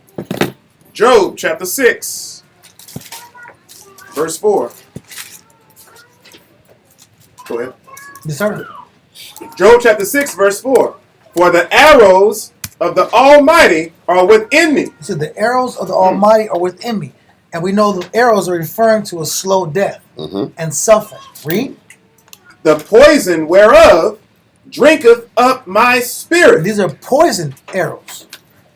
So the poison arrows, he's saying that the poison from these arrows are drinking up his spirit, meaning I have to adapt to this long, drawn out situation, and it's taking spirit to get through this, and it's draining my spirit. God. Read. The terrors of the Most High do set themselves in array against me. That's it. So listen, read verse 17. Ezekiel chapter 5, verse 17. So will I send upon you famine and evil beasts, and they shall bereave thee, and pestilence and blood shall pass through thee. So disease is coming too. Famine, disease, death. Read on. And I will bring the sword upon thee. I, the Most High, have spoken. So that Ezekiel 4 and 5 is a lot of information. It's heavy, but once again, Ezekiel was catching hell. He has to suffer for the message to be clearly disseminated out to the people. But it doesn't stop there. Let's go real quick to Ezekiel 24, the 24th chapter. We're going to read Ezekiel 24, verse 1 through 27, if I'm not mistaken. This will be the last one, at least chapter. But this one hits, listen, The love the Most High has for his people is ridiculous because of the good natured people that have to suffer for the wicked. The good prophets, the good leaders had to suffer tremendously for the individuals who don't have a love for the Heavenly Father, and it couldn't be explained any clearer than in this chapter. The amount of love that the teachers have to go through and endure just so that the people get a message about what might be befalling them down the line. Read verse 1. Ezekiel chapter 24, verse 1. Again in the 9th year, in the 10th month. Don't forget, the 9th year is the 9th year of Jehoiachin in captivity, the 9th year of King Zedekiah. So this is 2 years away from the fall of Jerusalem. 2 years away. So this is around the time when the besieging starts. Because we fell in the 11th year. The besieging happened before the 11th year started. So read verse 1 again. Ezekiel chapter 24, verse 1. Again in the 9th year, in the 10th month. So the 9th year and the 10th month, that means it's like December. 9th year, 10th month. Read on.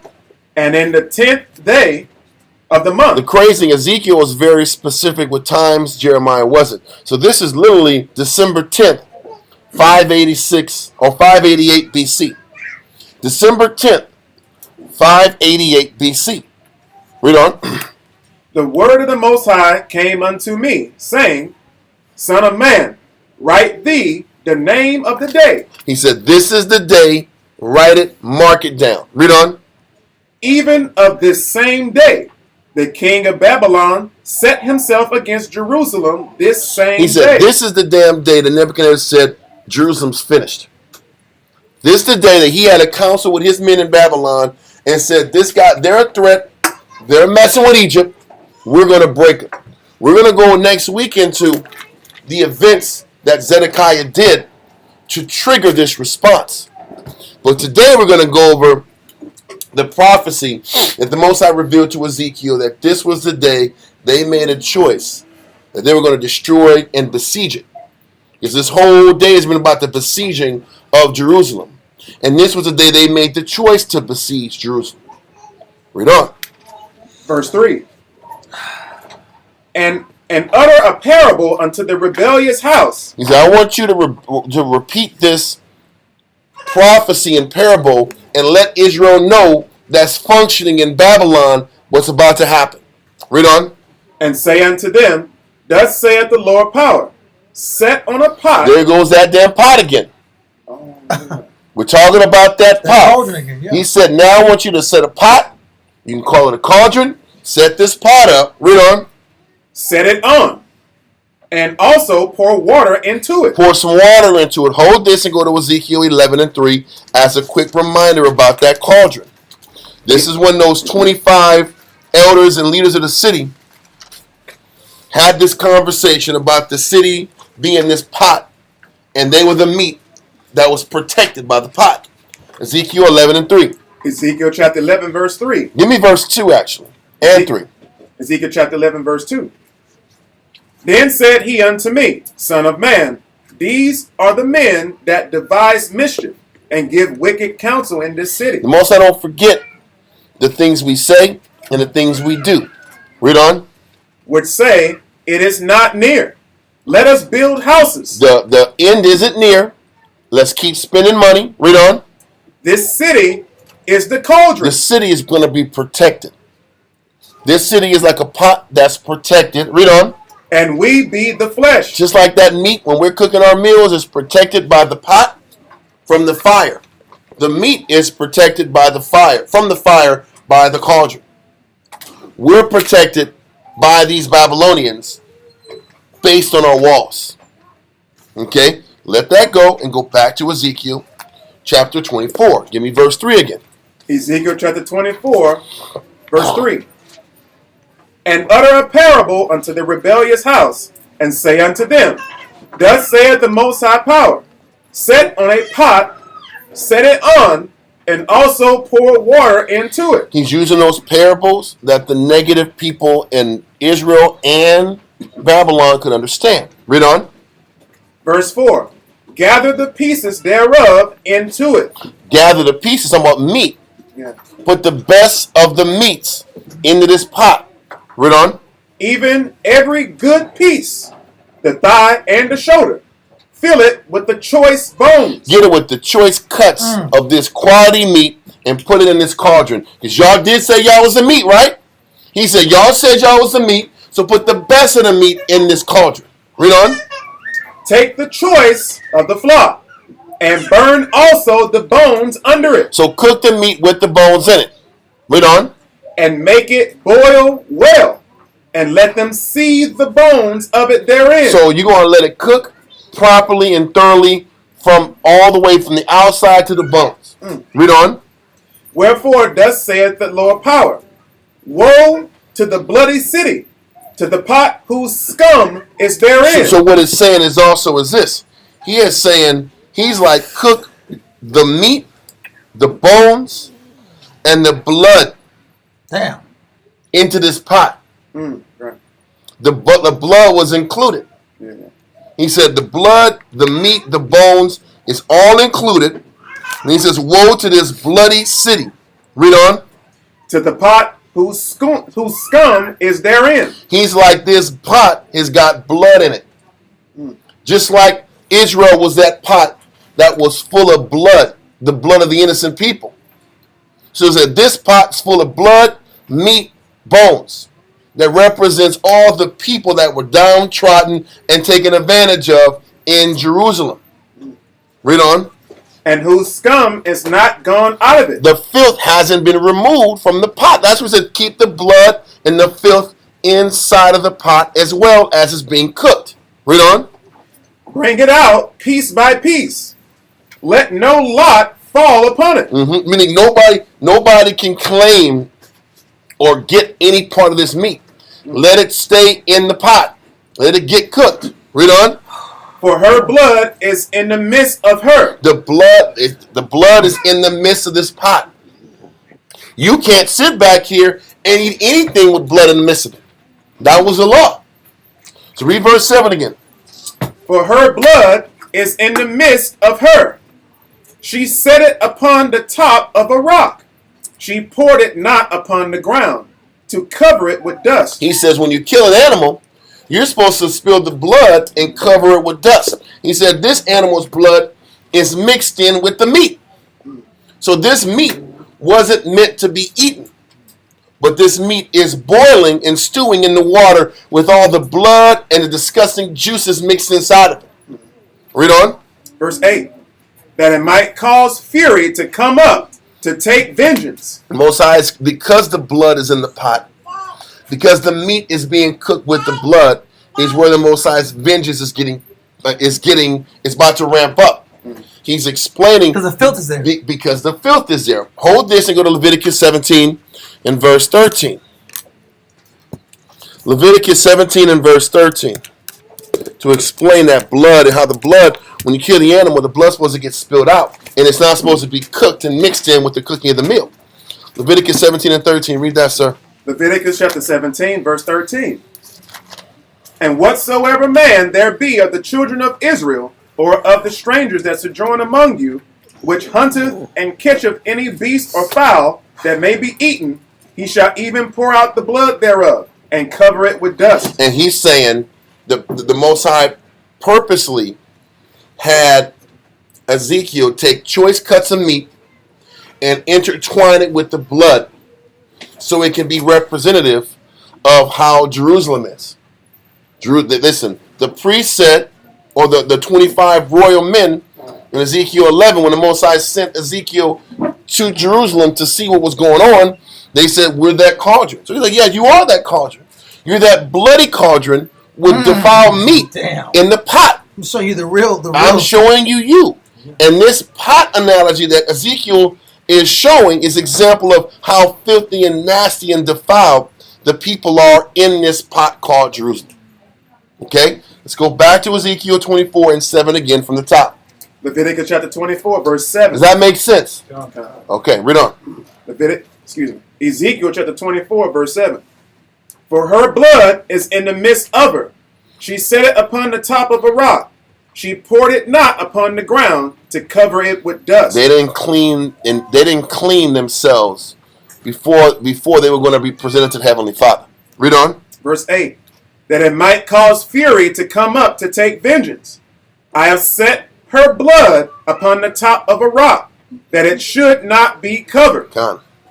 Therefore, thus saith the Most High Power, woe to the bloody city. Whenever Israel in street teaching, they always talk about the bloody city is America. That's true. What was the first bloody city? Jerusalem. There we go. We led Esau to their left-hand side. We showed them how to do it better than them.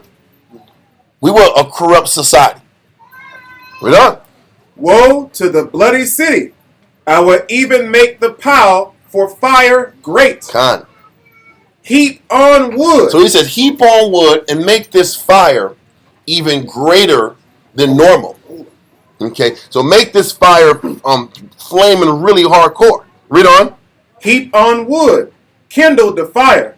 Consume the flesh. So he says, the more you put fire under this pot, this meat's going to start burning. He says, I want you to burn this meat charred. Because he's like, this is what's going to happen to the wicked people in this cauldron that you called protection. You called Jerusalem protection. I'm going to make your protection your tomb. Jeez. I'm going to kill you and burn you from the inside in your protection. And he's showing us symbolically the things we have our confidence in. The things we have our confidence in is what he uses to destroy us. Whatever we're confident in the flesh in, he'll use that as the instrument of destruction for us. Just like he's using Jerusalem, our comfort, as our eventual jail cell and tomb. Read on. Heap on wood. Kindle the fire. Consume the flesh and spice it well. He said, spice it well. Make that meat good to be eaten. Spice that charred ass meat. Put the good rub on it and let it burn and let it be wiped out and torn down. Read on. And let the bones be burned. Then set it empty upon the coals thereof. So after the meat inside is burned, after the meat is no good for consumption, and everything inside is burned and charred and done away with. Read on. Set it empty upon the coals thereof. Then you sit back and take that pot and just put it right on the fire. Now this pot needs to get burned and blackened to where it's no good anymore. Because you don't want to sit back and take a pot and burn it to nothing. You can't use it no more. Don't forget, he's boiling this meat inside of it. There's a distance between the fire and the pot. You said take this pot after the meat is no good and just put it right on the fire. And let the fire just destroy the pot. Read on. Just like he's going to destroy the city Jerusalem. He's going to destroy those walls. Because after Jerusalem fell, the walls were all broken down. Anybody can invade the city and demoralize it. So he says the walls, the pot itself is going to get broken and destroyed now. Read on. That the brass of it may be hot and may burn, and that the filthiness of it may be molten in it, that the scum of it may be consumed. He's gonna burn the pot to purge all of the impurities that's inside that pot. Read on. Verse 12. She hath wearied herself with lies. That pot, that city. Read on. And her great scum went not forth out of her. So because the negative and scum was never purged, he's got to purge the entire city. The walls, everything has to get just burnt with fire. Spiritually turned over. Read on. Her scum shall be in the fire. And thy filthiness is lewdness, because I have purged thee, and thou wast not purged. Thou shalt not be purged from thy filthiness any more, till I have caused my fury to rest upon thee. A lot of times when we don't change long enough, he just has to remove us. Because he can't do anything else. I have smitten thee, and ye have not what? Not more. I know. He says, I can't smite. I just got to take you off the board and start over. Read on. Verse 14. I, the Most High, have spoken it. It shall come to pass, and I will do it. I will not go back. neither will I spare, neither will I repent. According to thy ways and according to thy doings shall they judge thee, saith the Most High Power. And you can sit back here and we're reading about the famines and the death and the suffering. We say, man, the Lord is cold. Well, listen, the Most High was pleading with us for 22 years. He was begging us to change for 22 years, and we weren't listening. We left him no choice but to make these extreme measures, to start from scratch and just redo it.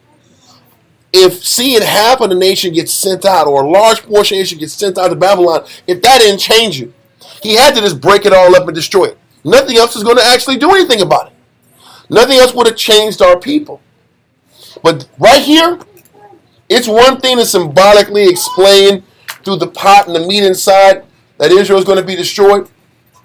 But now from verse 15 to verse 27, he's going to explain how that loss is going to make you feel. How the loss is going to make you feel. It's one thing to see the walls collapse, to see the temple fall apart, but now he's going to use Ezekiel to paint the emotional despair that comes from the loss of this magnitude.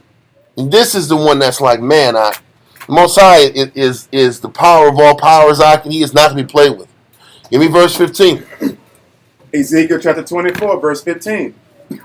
Also the word of the Most High came unto me, saying... So on top of setting up this analogy and parable about the pottery, and you just got off of you a few years ago laying on your side and your body's messed up, your body probably hasn't even recovered from that. All these different shameful approaches he's put us through just to get a message to the Jews. On top of that, this is what the Most High is requiring of us. Verse 16. Verse 16. Son of man, behold, I take away from thee the desire of thine eyes with a stroke. I'm going to take your wife away. Whoa. I'm going to take your wife away right soon. Read on. Yet neither shalt thou mourn nor weep, neither shall thy tears run down. And I'm going to take the woman that you love, and I'm going to give you an order about how to take it. How to grieve. How to grieve. I'm going to take your woman from you, and I'm going to give you an order on how you're supposed to handle the loss that I take from you. Read on, man. Verse 17. Forbear to cry. He said, so don't even cry. I'm going to take your wife from you, the person that's been in your corner this whole time, and right now you're not allowed to cry. Because how you handle this affliction is going to be representative of how the people are going to have to deal with this affliction. Sometimes things can happen so dramatically and in such a fell swoop out of nowhere, you don't even have it in you to cry.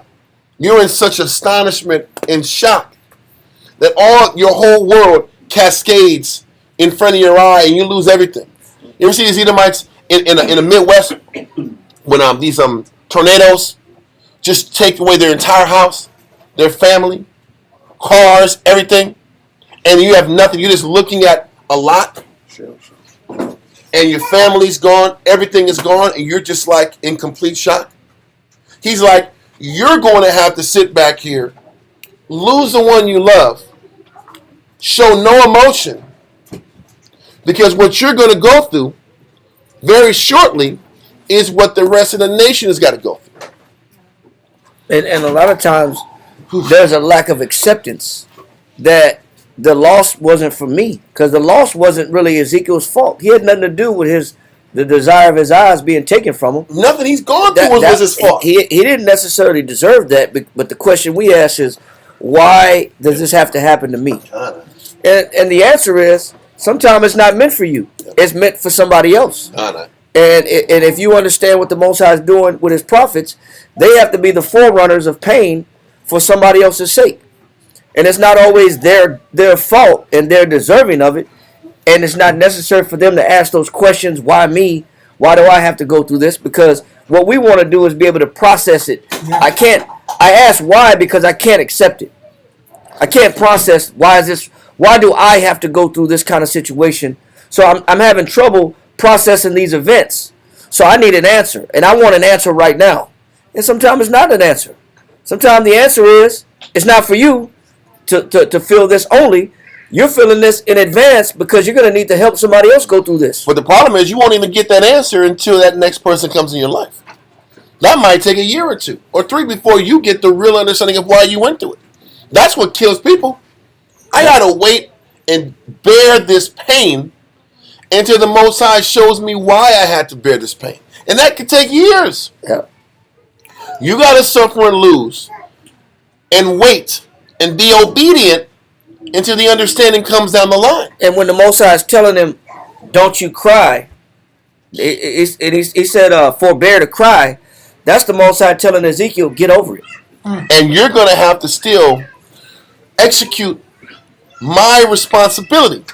You have to execute my job during your loss. And you still have to be effective so the message can be delivered to who it's supposed to be delivered to.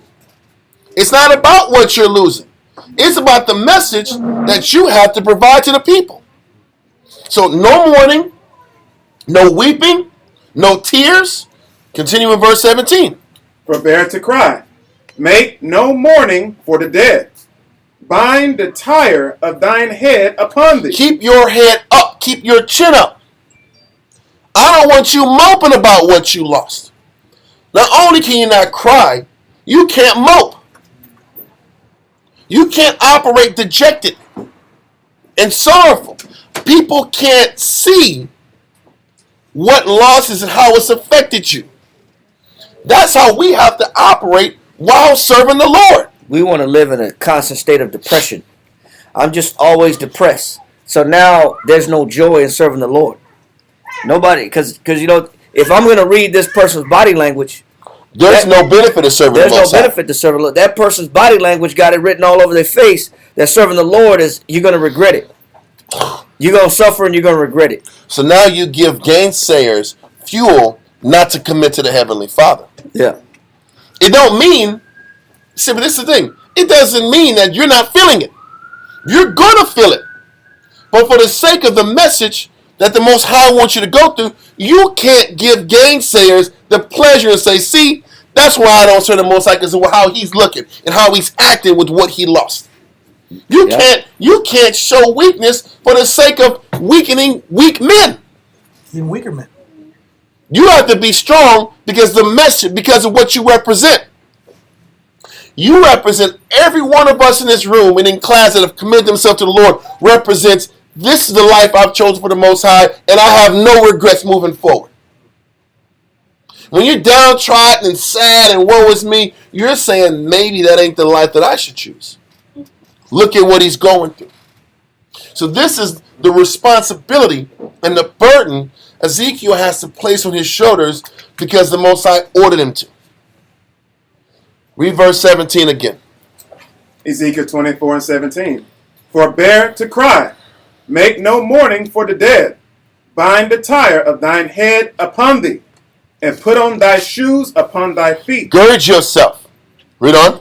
And cover not thy lips, and eat not the bread of men. So what he's saying is now I want you to talk. Yep.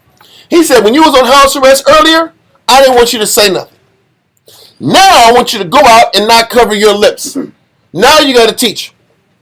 Now you got to give the message out. You know, it's hard to give when you're suffering. That's the point. That's the hardest thing in the world. It's hard. You don't want to give That's the point. when you're suffering. You At all, bro. don't want to extend to people when your life is going through trials and tribulations. That's the last thing you want to do is share yourself with people. Kinda. You want to isolate, go into a hole, go into your own little depressive world, be by yourself, be sorrowful. Cut off yourself from the world. Cut myself off. He's making him do exactly opposite of what we normally want to do.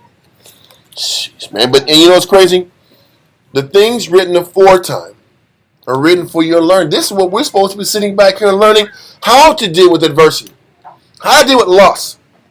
The prophets have given us a template of how to operate during disadvantaged times like this. Continue. Verse 18. So I spake unto the people in the morning, and at even my wife died. Jeez. And I did in the morning as I was commanded. The next day I got up and did my job and I showed no emotion, and I showed no regret about what I'm doing for the Heavenly Father, even though he took the one person that he valued the most. And it didn't say the evil woman died. No. Bro, no, not at all. The one that she was the thorn in his side, he said the desire of thine eyes. Or the adulterous woman died. No, the one that was on point. The one that was the desire of my eyes, the good person that stood by me day in and day out. I had to take this loss and push on. Read on. Read verse 18 again.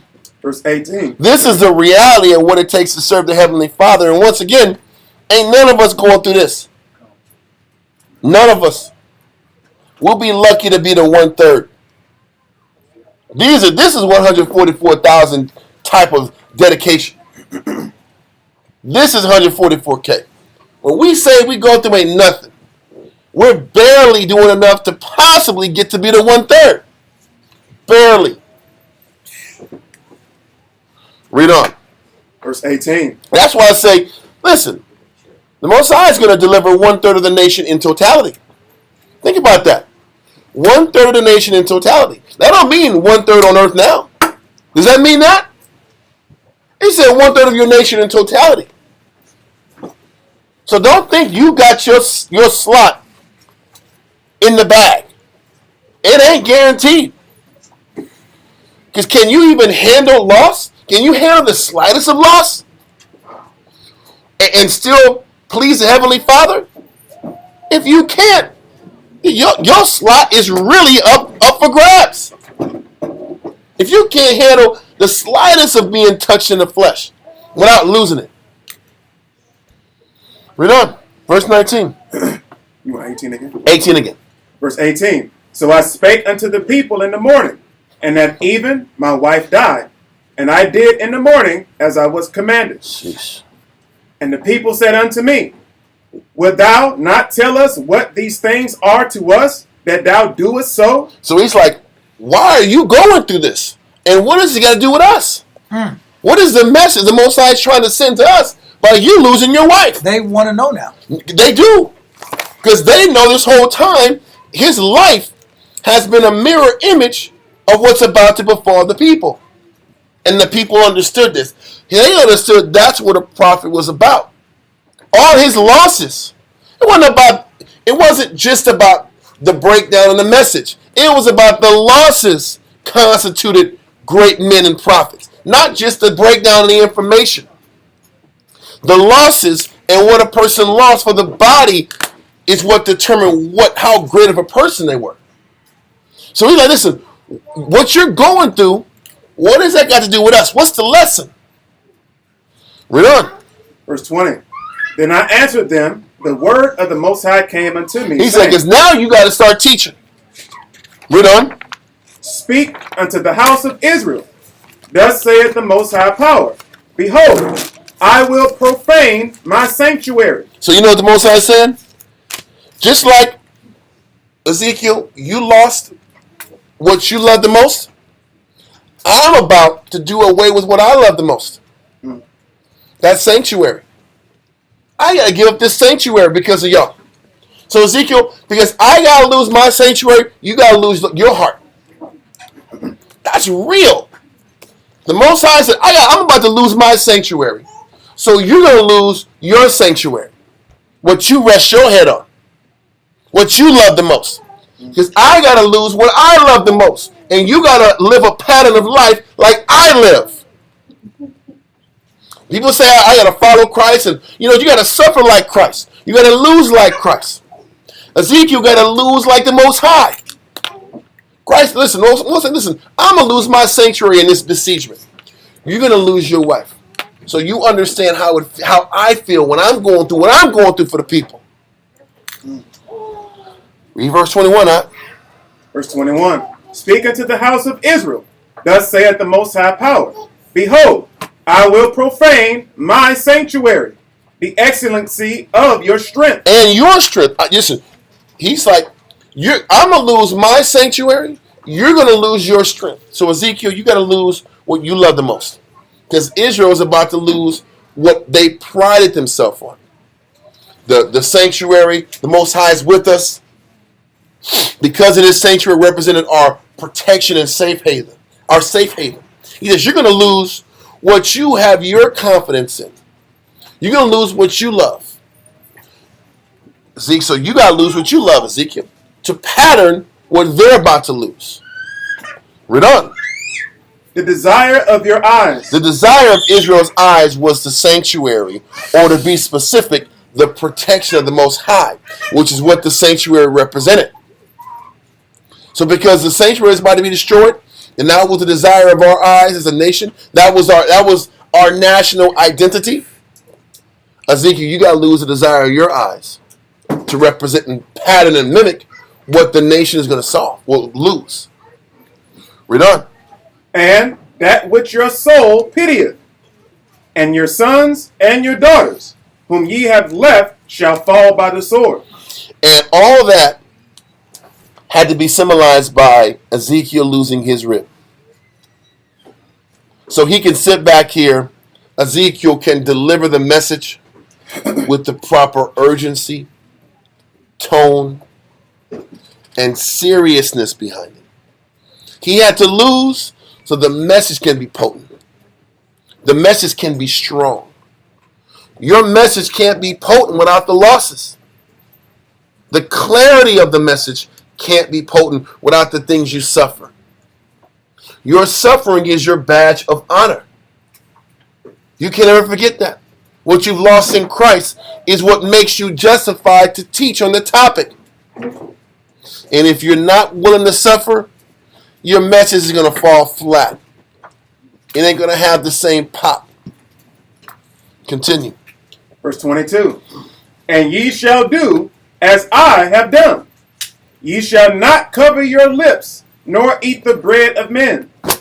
And your tires shall be upon your heads, and your shoes upon your feet. You know what it is? You got to sit back here and get to work.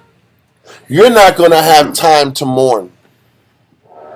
Because you got to sit back here. The ones who were living in Jerusalem, after everything happens, and after the temple falls apart, guess where they're going? Slavery. They're going into captivity. Yeah. The ones that didn't die don't even have time to mourn about their loss because they got to go to the next city to be captives, to live another torture-filled life. You're not going to even have time to process what you're going through. Just like Ezekiel, it wasn't going to get time to process his loss. Because after their whole foundation is turned upside down, now you got captivity waiting for you. Now you got to sit back here and if your children are still there, get them acclimated. You're not going to have time to really even process the loss. And this is what the Most High had Ezekiel not be able to mourn or process his circumstances. Read on. Ye shall not mourn nor weep, but ye shall pine away for your iniquities, and mourn one toward another. You're going to sit back here and know what the other person's going through. You're just going to wither away in your sadness and your sorrow. Read on. Thus Ezekiel is unto you a sign. Listen, read verse 24 again. Thus Ezekiel is unto you a sign. All the losses that Ezekiel had to go through was a sign to the people. Everything that you guys go through in your battle is a sign to the brothers in the truth now, or the brothers coming in down the line. Sisters too. Everything you guys are going through with your families and your husbands, if you learn the right way, it will be a lesson that you can convey and teach sisters that are amongst you now or down the line. Empowering us. Can you accept that? Everything that you go through is for the next person. Everything you lose and suffer is for the next person's betterment. It's not about you. It's not about what you're going through. What you're going through is supposed to be for the service of mankind. That's what you were called to do. That's what you were chosen to do. That's how we serve. Our affliction, our losses are tailored so that the next people that come through, you can strengthen and give comfort to them through their battles. Because it's harder for others to get through things unless somebody has a template of how to endure that type of suffering. This is why you can't run from your suffering. So when we sit back here and want to quit because we got doctor's notes, want to quit because we got degenerative conditions, everybody got damn degenerative conditions. You realize once you hit 35, everybody got something degenerative in you. How about that? You hit the dirty 30s, you can fucking forget it. Your body's on fire. Am I right or wrong? Excuse me with the kids with the cussing. But there's passion that comes. Everybody got, tendonitis. I got joint issues. It's bone on bone. Who gives a damn? Of course. Everybody got the arthritis. Everybody got arthritis. So now I'm going to sit back here and stop serving the Most High because they got arthritis? Get out of here. That's part of what you got to go through to teach your people how to overcome their battles. And if you want to quit, just call it what it is. You're a coward. You don't want to put it in the work to do what's right, to please the Heavenly Father. And that's okay. Class is still from 7 to 10. But let's not act like you're doing what you're supposed to do where you're supposed to be. Read verse 24 again. Verse 24. Thus Ezekiel is unto you a sign. His losses are a sign to you. The difficulties he's gone through is a sign to you. What he had to go through and still be in order with the Most High is a sign to you and the next generation after that. Read on. According to all that he hath done. You know why it's a sign? Let me explain a little deeper. The people that were in the midst of this situation where the city was about to be besieged, they were not going to last through the next generation. They were in slavery for 70 years in Babylon. You think Ezekiel made it to that 70-year mark? You think that generation lived 70 more years and then crossed back over to Babylon? No, they died in slavery. But the message wasn't forgotten. You know why it wasn't forgotten? Because the next generation of priests, there was a handful of them that had enough zeal and fear. By reading and watching this man's example and Jeremiah's example, they used those examples as lessons to fuel them to rehabilitate the temple again. A lot of times what you lose, what you go through, is for the next group to learn. The guys that are going through it with you now, it ain't for them. If you stay long enough, if you last long enough, you'll teach the next example. You know, or real quick. On your point. I just want to say one word. I'm not going to take over the verses. Either you stay and you teach the men that lesson, or you leave and the brothers who are still there will remember your example and teach the next group. Which one is it going to be? Either you're going to teach them yourself, or you're going to sit back here and leave and bounce, and the people who watched you go through it will use that as an example to teach other people. I'm sorry. The sixth definition of sign. A memorial or monument, something to preserve the memory of a thing. Mm-hmm. So somebody gonna pass down your successes, or they gonna pass down your failures. Either it's you gonna sit back and show a person how to get through it, or the brother that was with you, don't do what that guy did. Because he did X, Y, Z and took the other pill, and he went left and he left. So you're gonna be a lesson for the strength or the weakness. Either way. What side do you want to be? I'm sorry. Another definition, the fourth definition of sign. Some visible transaction, like Ezekiel was a sign to the people. Some visible transaction, event, or appearance intended as proof or evidence of something else. Wow. Get read one more time, man. It says, some visible transaction, event, or appearance intended as proof or evidence of something else. So your life is a ransom. Your life is a ransom to the wicked. Nah. And your life is a lesson on how to get through battles or how not to follow bad examples. Because that's what this is. That's what we're here to do. Moses said, choose you this day life or death. And this is a question that is constantly asked to us as we continue to ascend in years in this truth. How long do you want to be that example of how to be strong? And when have you made that choice to be the example of what not to do? But if we're going to at least follow the example of the prophets, because I ain't going to act like we're prophets. We're trying to pattern our life after their example. And if that's what you believe you're called to do, what the scripture says we're called to do, then prepare yourself and accept the losses. Accept the ill-favored breaks. Because those losses and how you handle those losses spiritually is what you teach, is what makes the message of Christ in you valuable. It's not necessarily about how your intelligence level, your ability to communicate and express the words. That has some type of value. But the real value is, have you endured loss, suffering, and endured it spiritually, and learn the ability to teach how to overcome battles and stay spiritual. That's what makes the teaching potent. That's what makes leaders be able to draw a greater amount of spirits to Christ. This is what made Ezekiel great.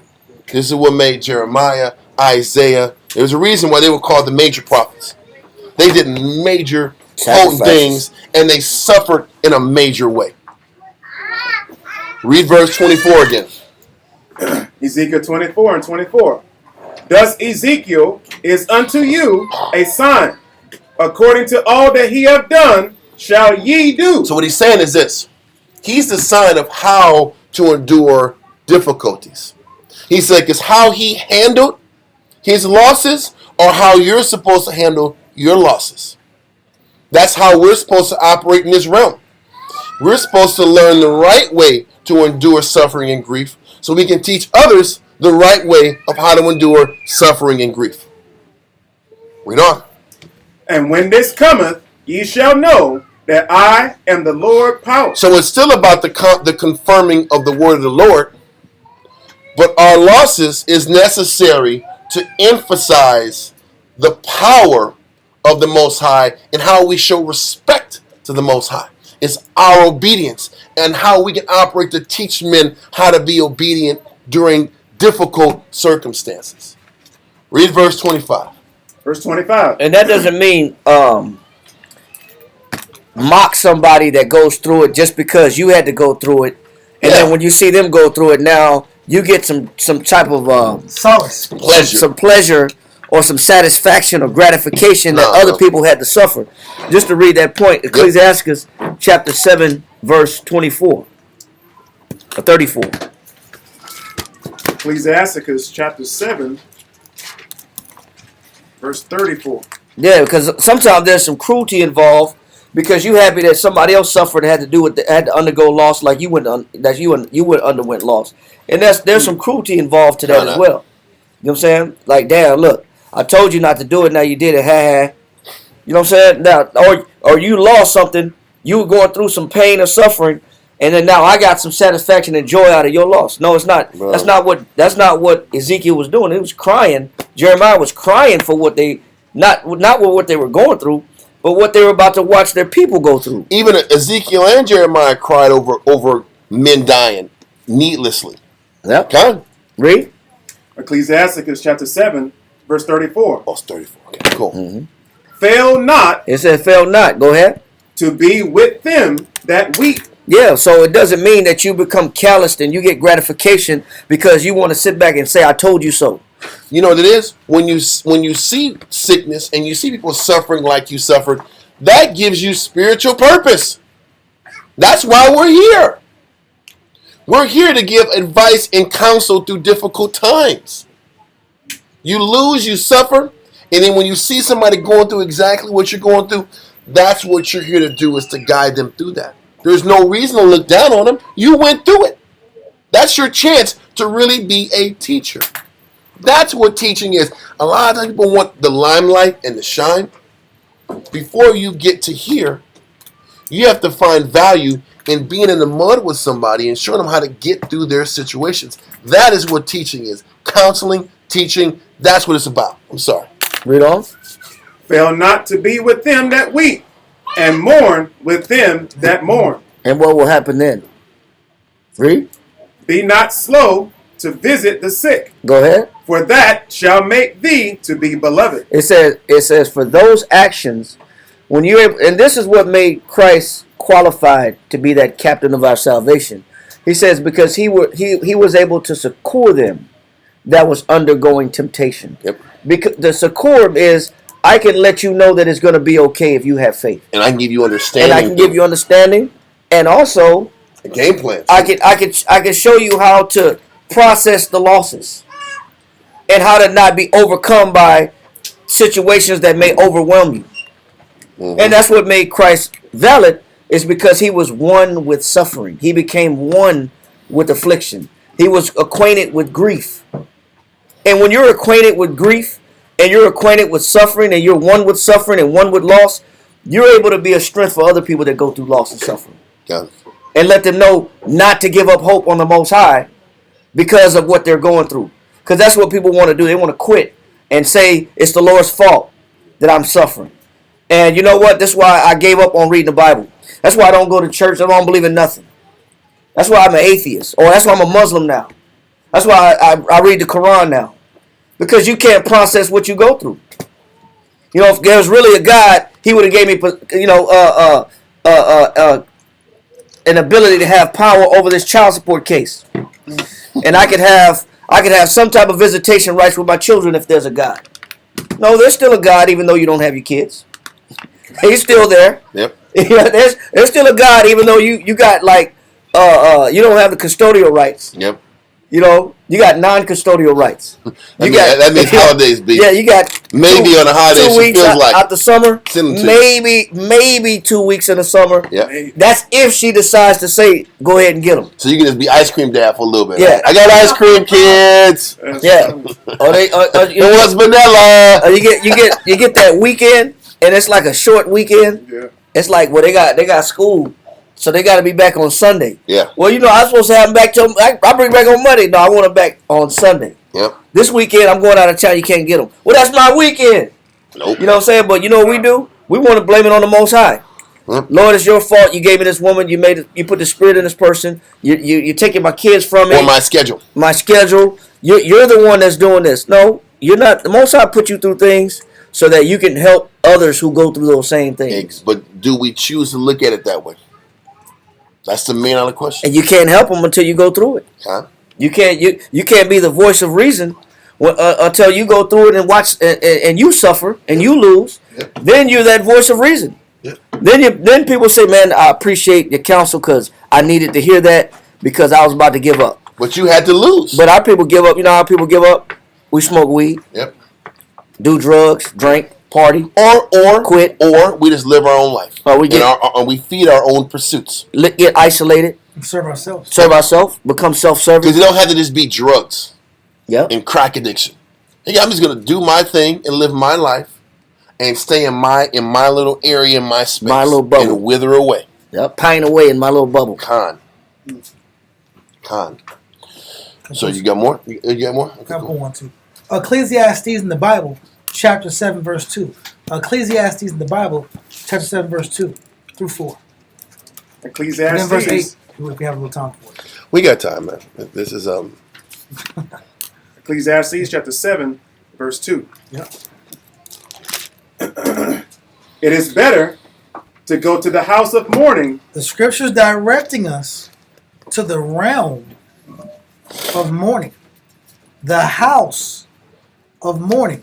Mourning being suffering. suffering, discontent, despair, sorrow, lack of pleasure, deprivation. Read.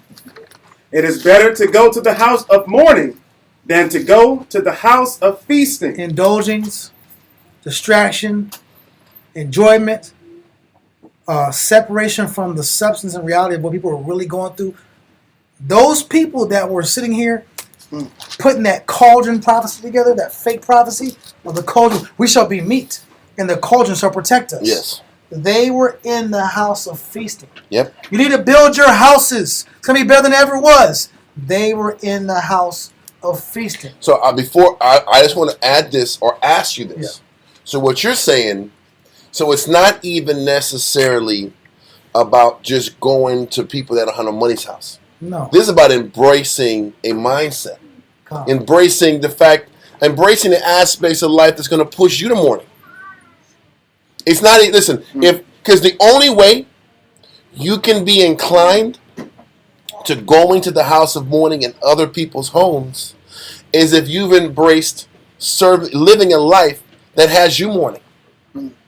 If you haven't embraced a life of putting yourself last and mourning, why are you going to be inclined to want to be around other mourners? Can't. You can't. You're not going to be inclined to go to the house in the morning if you haven't embraced the mourning in your life. I can't get past myself. Because if I sit back here and I live a life and I choose comfort in my life, why am I going to want to sit back here and go to uncomfortable places in other people's lives?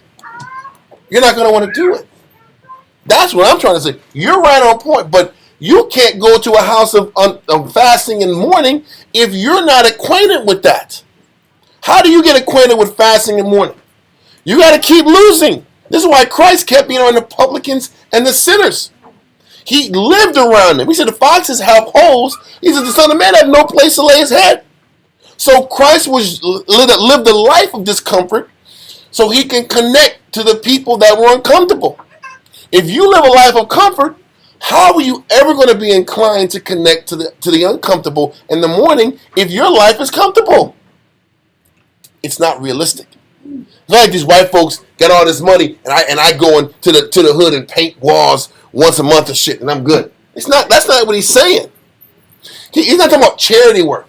Your life has to be immersed in suffering for you to really understand the mind of somebody who suffers. You're immersed in the affairs of others and their misfortunes. And you're sitting there making yourself a benefit for their sake. And you're giving your mind, your conscience, and your personal time. And really your mind, the space in your mind, the empty space, that mental freedom, your mind starts to become consumed with other people's matters more than your own. That's the point. Okay? It says, and laying it to read. That's my yes read. It is better to go to the house of mourning than to go to the house of feasting. Read on. For that is the end of all men. It's the end of all men, bro. When you get comfortable. Yep. When you retire. Getting comfortable is retirement. In this realm, it's retirement. When you get comfortable and you choose ease and not being around the body and what they need. Keep going. Read on. For that is the end of all men, and the living will lay it to his heart. People will always analyze how do I go from one state of spirituality to a different weakened state of spirituality. How this man decline or how this man incline. Mm-hmm. It doesn't have to be at that point. Read verse 1. Verse 1. A good name is better than precious ointment. Because do people know me as one that always choosing ease, or do they know me as a person that would want to suffer with them? Yep. How is my reputation amongst people? Do they know me for one that always chooses ease and comforts, or do they know me as a person that says, you know what, when I was suffering, that brother was always there with me when I was low, or that brother was always there to lift me up when I didn't understand what I was going through. As a wife, am I known to support my husband and his wishes, or am I known to do what I want to do when I want to do it? To hell with what he wants. What am I known as a wife? Am I known about choosing what I want, the people I care about, or am I known to sit back here and put my desires last and my husband's desires first? It ain't just for men. Continue. Can read it. Verse 2. Verse 3. Verse 3. Ecclesiastes chapter 7, verse 3. Uh-huh. Sorrow is better than laughter. Now, we're not just some gothic people here just pushing sadness. That's not the concept. Stoics. Yeah, that's stoics out here. We're out here just no emotion. Loss. I'm losing. You ever see those Catholic guys that walk around with the cat of nine tails? Yeah. And just hitting them so with their backs. They're missing the picture, bro. That's not the point. They're completely missing the picture. The sorrow, we keep reading, I'm going to it. Sorrow is better than laughter. Why? Read. For by the sadness of the countenance, the heart is made better. People learn more in a state of defeat than they learn in a state of victory. Yep. People are more conscious of the Father. Their ears are more open. Yes. Their ears are open. Men's ears closed in comfort, and men's ears open in poverty. Yep. So if you don't master the ability to maintain open ears when you're doing well, you're asking for poverty. That's for brothers that don't get it. Yep. You're asking for poverty and sadness and loss, and it's not. I'm talking unnecessary sadness and loss. Just by your inability to listen when your situation is good, your wheels are riding. Can nobody tell you nothing? You're asking to be walking. You got a rib? Can't nobody tell you nothing? You're asking to go long since of time without a rib. I'm talking about forever and ever, ever. Right? You're asking for that. You can't hear nothing. You can't talk. You when you have money, no one can counsel or direct you. You're asking to be broke so you can be counseled. The Most High directs your life towards the opening of your ear. That's why through sorrow the heart is made better. But if you take the mindset, I'm going to absorb my sorrow, see in the purest light, get past my weakness so I can feed others, Most High will lift you out the dunghill. He'll lift you out the dunghill because you're willing, despite your comforts, quote unquote, despite your condition, quote unquote, you're sitting here wanting to get your hands dirty for the weak, for the sheep. So he'll elevate you for that alone. Because the wealth or the benefits don't affect your servitude. Men's servitude is conditional based off their socioeconomic position or their relationship life or how they feel about themselves, their self-esteem. Sometimes you got to lose your ego. Sometimes you're going to lose your image. Sometimes you're going to be a loser. Can you accept being a loser? People in your past come up, oh, what's up with you, bro? You are not the dude I looked up to. In high school, you Who was are a man, you? homie. Yeah. Yeah, you're sitting here working at this location. You're doing this. You're being told to do by a man. You're doing push-ups. You're reading the Bible. The Bible, bro. That's not the dude I knew. That's not the real nigga I knew. This nigga ain't real. No You used to be a go-getter. You used to be a go-getter, bro. You was about that paper like everybody else. You about getting. I won. Somewhere in your life, you started to settle. You're settling for less. That's the worst one. Though. You're settling for less. That's the life you chose. I want to help you. I feel sorry for you. What can I do for you? Yeah. And you can't explain to people the whole Bible and show them the scriptures. You can't show them. They like, Not in 5 minutes, bro. Like you know what? I just have to holler at you later. But I go to the bathroom. I can't argue with you. Bathroom time. I'm gonna be in the bathroom for 30 minutes, man. I mean, can you take a walk? I gotta go to the bathroom. I don't know how long I'm gonna be there. You just gotta get the hell out of there. You can't win that battle. Take the L and walk away. Oh my God. Right? Oh, you have some urgent responsibilities to do. I got a phone call that came out of nowhere. I can talk about this later. And when you talk about later, you're busy. They'll wait. They know you're running out. They know you're getting the hell out of there. I'll wait for you. I'll go get something to eat and I'll come right back. No. Then you start explaining the Bible, like, what kind of God is this? Yeah. Like this is not your, it's not white Jesus. But you know it's crazy when you read line for line, chapter for chapter, it makes a lot more sense. We just gloss over things and hear a verse here and verse here. When you sit back and read the hardness of what this is, you realize how much you got to give your life to it out. This is the benefit of going as far as you can to really understand this in context. But I'm sorry, I didn't make a turn. That's perfect. Verse 4. Verse 4. The heart of the wise is in the house of mourning. You get the wisdom in the house of mourning. Because you're teaching the people that are mourning. You're counseling the people that are mourning. The power comes from you losing, you overcoming things, so you can go to the house of mourning and do more than just give niggas some cake. You know what Jay does? In the house of mourning, you just give them food. Yep. Right or wrong? They ain't finna eat. In the house of mourning, you just give them food. Right? Let's get something to eat. Let's get something to eat. You'll feel better. Cakes, feel better. Get a drink. Or let's get some alcohol. But in the house of mourning, you got to give them counseling and advice. Yeah. The house of mourning is the house of problems. Yes. And Israel gets tired of problems and get tired of being needed. Those are two things Israel's like. It's like kryptonite for Jews out. Yep. Oh, it's problems here? Oh, I got more things to do. I got my own problems. Yeah. Oh, you need me? I need me. And it's constant. Because when people are suffering, do you think one talk is going to do with that? When people are suffering, you think one talk is enough? It's multiple calls. It's multiple times. It's multiple reach outs. You got to sit back and come out of yourself until they're good. You get that phone call, so you're on the phone. You busy? That's damn well. This is going to be an hour. You busy? If he asks if you're busy, just throw away an hour. By chance. Whatever you had going on, an hour is out of there. Yeah. And that's okay. It might be longer than an hour, but it's at least an hour. That's how you got to prep your mind. You're like, oh, the brother say it's going to be real quick. Shit. That might be an hour and a half. Let's be real. I got a quick question. Yeah, right. You like this. Karnak, I got time. Yeah. Yes, I do. And that's what it's supposed to be. And that's what you sacrifice and go through and you battle and you get counsel for. So to prepare yourself to do it for somebody else. Yep. Keep reading, sir. Verse 4. The heart of the wise is in the house of mourning, Uh-huh. but the heart of fools is in the house of mirth. But the house of fools, and the heart of fools is in the house of mirth. Men want to laugh away their issues. They want to distract away their issues. They want to really desensitize. Yeah. Disconnect. They want to disconnect from the real energy going on. I don't want to feel no more. I want to be numb. That house of mirth is a person that's using different agents to numb themselves. To run. To ignore what's really going on. And I get it. I actually get that one. The problem is the pain goes right back. As soon as you get tired, as soon as the distraction's over, TV show's over, you're back to where you're at. And then you might as well get through it so you'll have more information and lessons to give to somebody else. Okay. You're only as good as the last battle you overcame. You're only as potent as the last obstacle you overcame. Read verse 8. Verse 5 too. Verse 5. Go. Verse 5. It is better to hear the rebuke of the wise than for a man to hear the song of fools. Because a lot of times what you think, you're going to listen to music, and music is going to be the answer to all your problems.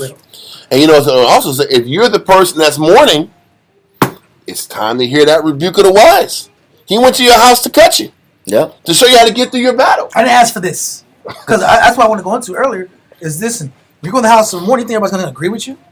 No, they're going to show you what. Listen, I counseled with somebody yesterday. A person was down and had a negative outlook about a breakup, and I'm like, this person's been this way this whole time. Why are you acting like this didn't happen? This person's been this way. Oh, I didn't call you to be judged. Like, whoa! To judge me. But you're presenting this crazy, ludicrous scenario. I'm not supposed to say, cool, I get it. I got your back. How can I help you? I got your back. That's craziness. You need to hear that what she was doing was foolish. So you don't do it again. Or how you took the situation, or how you were looking at the situation and the losses the wrong way. Because that happens also. You know, when people go through something, they're always looking at it from one side. Yep. What about me? What about what I'm lost? What about what I'm going through? Because nobody cares about what I lost and what I had to give up. Well, you know what? You're looking at it the wrong way. And a lot of times we don't want to hear that we're looking at it the wrong way. Because that's all that we seem to understand is, I'm the one that out of this whole situation, I'm the one left suffering. Okay, well, can you interpret that in a good way? Can you at least say, you know what? I got cheated on because Christ got cheated on. And Christ said, no, if they hated you, they hated me first. Yeah. I got cheated on because I chose the wrong person. Yeah. I made bad. I don't make good decisions in this arena. I didn't see no red flags. Well, I chose not to see it. Yeah. People told me. I just didn't want to listen to them. Yeah. Yeah. Nobody wants to accept that.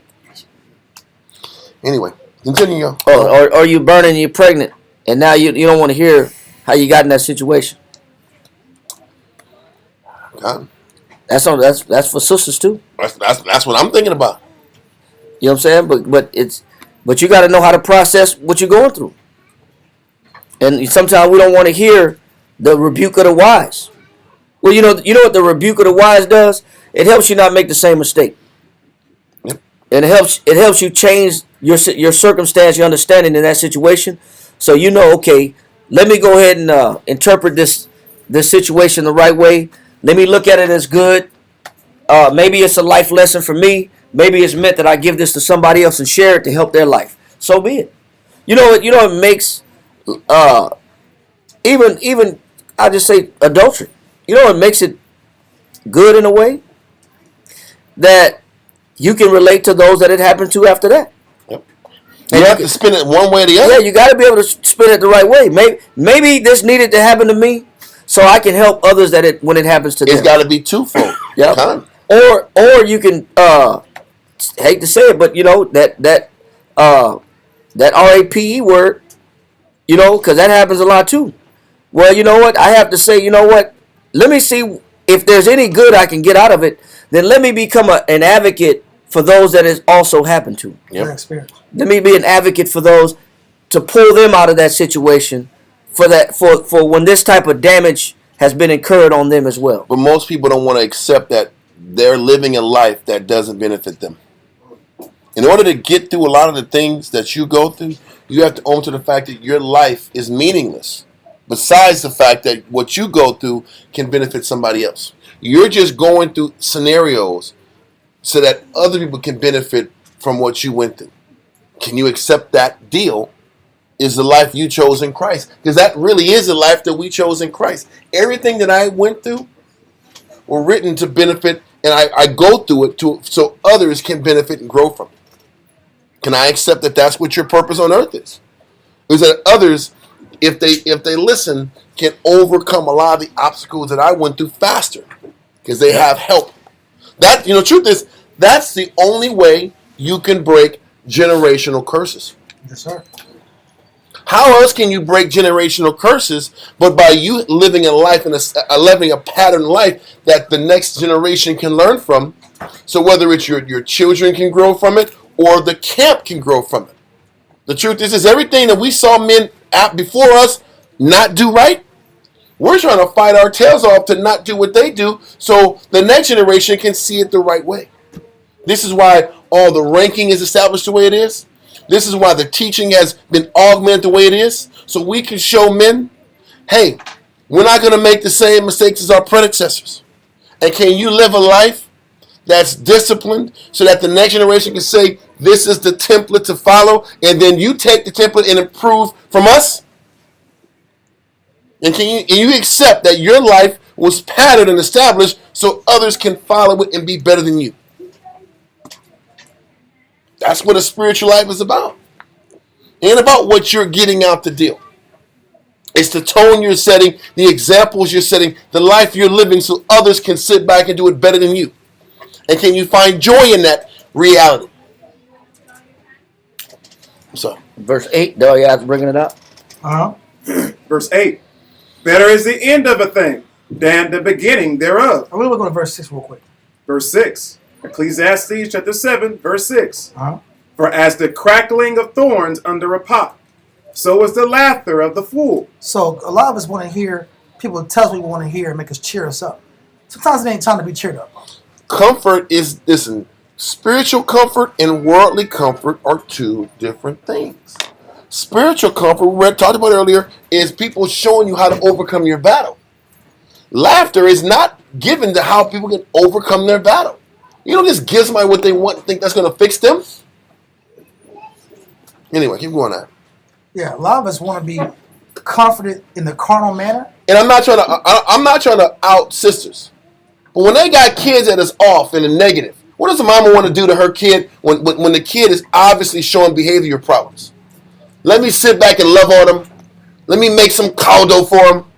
Let me sit back and make a meal for this kid to help them get through their issues. The problem is meals and dinners and monetary gifts going to deal with a person's spiritual and moral issues? No cupcakes for quitters, bro. Listen, no, sprinkles are for winners. That's the one. Sprinkles are for winners. Yeah. But that's a joke, but you get the point. Yeah. A mom sometimes wants to just coddle the kid and make him feel good with presents and meals and dinners. But that ain't the problem. That ain't why they're in the situation they're in. They're sitting back here hooked on drugs because they had a spiritual issue. They lack discipline. How do you remedy somebody on drugs? How do you remedy somebody who can't keep a job? Dinner? Does that sit back here and solve why the person can't keep their job? This is all I needed. I needed mom's food. I need to sit back and stay at mom's house to get my life together. No, you need somebody to tell you, why the hell can't you sit back and follow orders? Why can't you allow somebody to give you instruction? Why is following instruction such a problem to you? That's the real issue. Or the dad will be angry that the mom is coddling the child, and then you got a 25-year-old in home. That's the point. They can't be told nothing. Can't be told nothing. So is the issue feeding and food and coddling, or letting somebody show them what the real problem is? This is a perfect example of how laughter is for a fool. All the coddling doesn't help a person's problems. Getting a person to see you are the problem. It's not dad, it's not uncle, it's not cousin, it's not the coach, it's not the boss, it's you. And somebody has to get this person to see that. For their benefit. And they got to fall. Because sometimes we be holding our kid up. And the fall is what they need to rehabilitate. But we don't want to sit back here. We really don't want them to change. We don't want them to change as much as we're afraid that they fall. Or I don't want them to hate me later. Yeah. But you know what the reality is? They got to fall so they can get fixed. And you got to get out of the way of their rock bottom. And a lot of times parents can't do that. They can't get out of the way of the rock bottom. And you sit back and prolong the suffering. This is an example of how chasing the mirth and the comfort is doing detriment to your children. You're going something, sorry. God, so the crackling of thorns under a pot means completely out of the spirit and it's out of the... Listen, when you hear crackling under a pot or nails against the wall, it's irksome process. It's very irksome. That's what the Most High feels when we're enablers. Our enabling is irksome to the Lord. No different than somebody scratching their nails. I'm gonna put their nails right here and scratch this chalkboard. Yeah. Somebody got some nails under a pot and scratch. There's no harmony to it. There's no melody to it. It's completely. I would say it's extremely displeasurable. Distasteful, yes. So the Most High is displeasured by our speeches of enabling to the ones the Most High is trying to raise up and teach the spiritual fear, the element of spiritual fear, so they can stand up on their own 2 feet. Because after we die, they have to live their life without our protection. So you're supposed to nurture them, not just say crazy statements. We're supposed to nurture them and be a symbol of strength for them. But you nurture with discipline. That's what the Most High said. You nurture with discipline, not coddling. Yeah. Keep going. Now verse 8, sir? Verse verse 7. Ecclesiastes chapter 7, verse 7. Uh-huh. Surely oppression maketh a wise man mad. We in the scripture a lot of times. Surely oppression makes a wise man mad. Kawakar breaks it down. The oppression makes a wise man crazy. We get that point, but we're trying to go. I want to harp on the second point. Read. And a gift destroyeth the heart. That enabling element, that element of, I'm going to give you gifts to make you change. I'm going to bribe you. You know that bribe and that gift spoils a person. Yeah. And then they always make themselves the victim. Because if there's always that one person who makes an excuse for them, they're going to always look for the excuse. Yep. It's like when Shashwan mentioned about raising the child. If both parties don't agree with the chastisement, the kid never learns a lesson. If that kid has a scapegoat, they're going to always use the scapegoat. They're going to always be the victim their whole life. I've seen it with so many young people. They'll sit back and always feed the weakness because weakness is always given to them.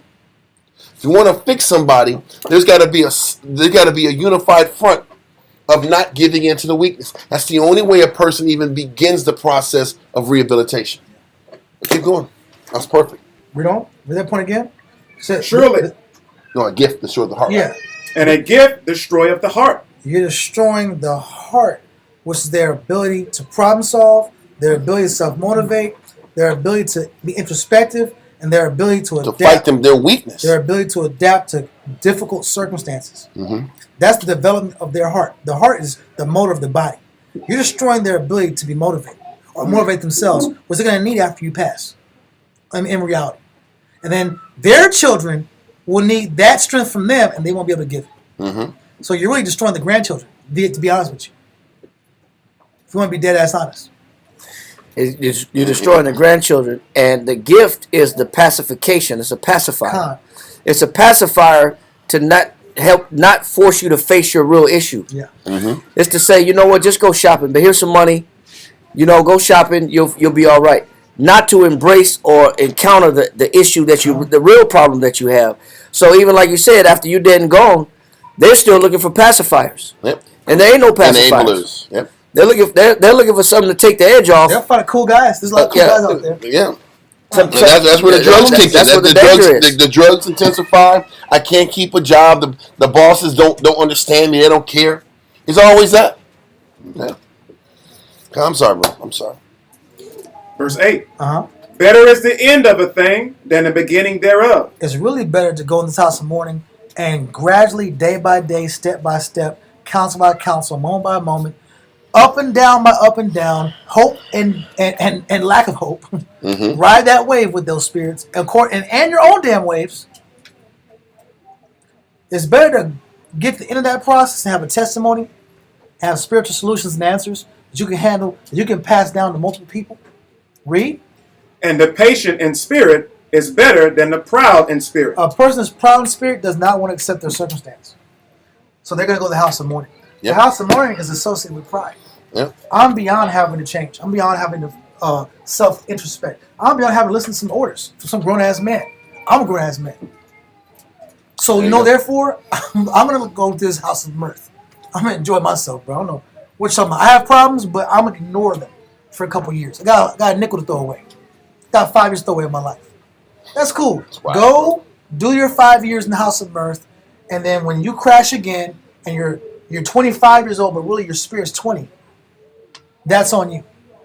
When you could have ate that, learned it, got the lesson in a year, maybe a year and 2 months, depending on how serious it is, and then you could have grown past your age, and your physical age would not match your spiritual age. You might be spiritually 40 years old, but your body is 22. Based off of what house you want to go in. So there's a maturity issue based on each house. Mirth, you're given to running and not learning, so it really underdevelops your thinking. Where the morning is, it exercises your problem-solving ability, it exercises your humility, it exercises your communication ability, it exercises you putting yourself last. Make your mind up. We're going to sit back and finish this up. Go to Ezekiel 24 and 24. We're going to read to 27. Ezekiel chapter 24, verse 24. Thus Ezekiel is unto you a sign. According to all that he hath done, shall ye do. And when this cometh, ye shall know that I am the Lord power. Read on. Also, thou son of man, shall it not be in the day when I take from them their strength, the joy of their glory, the desire of their eyes, and that whereupon they set their minds, their sons and their daughters, that he that escapeth in that day shall come unto thee, to cause thee to hear it with thine ears. So everything that Ezekiel is going through is for the generations to come to figure out how did things fall apart so quickly. How did we fall apart and be a nothing nation? Read on. In that day shall thy mouth be open to him which is escaped. For the ones that escape, for the ones that want to know why the Most High broke us down, Ezekiel and the message he has, and the lesson that the people learn from Ezekiel are going to be what's used to teach people of what not to do down the line. It's a reiterating of the fact that the prophets, us, the people that have tried to follow the pattern of the prophets, have to lose and suffer and go through all these spiritual up and downs so that the next generation have a better grasp of how to fight their battles. That is the epitome of what a selfless life is. Read on. And thou shalt speak. In that day shall thy mouth be open to him which is escaped. And thou shalt speak, and be no more dumb. Is now the lessons have to be stuck and given to the next generation. Read on. And thou shalt be a sign unto them, and they shall know that I am the Most High. We're going to leave it at that. I hope today's class was painted a picture about really the life that teachers and students that are working to be teachers has to learn to embrace if they want to grow in this realm. This is a selfless life. The ups and downs we go through are for the lessons of others.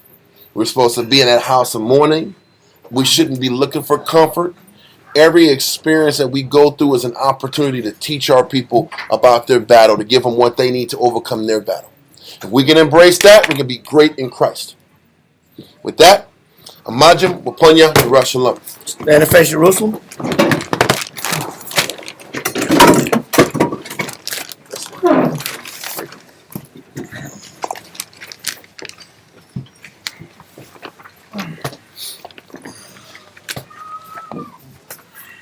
Please watch your feet. Yahweh. Yahweh. In the name of Yahweh Shai. In the name of Yahweh Shai. Please listen to us right now. Please listen to us right now. Send Michael Send Michael and the righteous angels and the righteous angels to watch over, bless, heal, protect, and make strong and make strong the people of Yahshua. the people of Yahshua. Also send unto us much wisdom, much knowledge, much understanding, much patience, much faith, much brotherhood, and much power, spiritual power. And forgive all of our sins. Yahweh shall come quickly. For in thee is our hope. Always. And forever. Amen.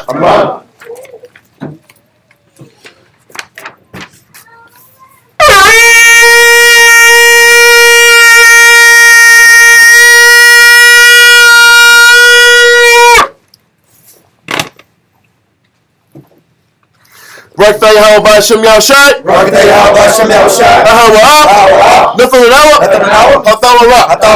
Blessed are you, Yahweh, in the name of Yahweh Shai that gives to us the law. Barakatah Yahweh B'Hashem Yahushai.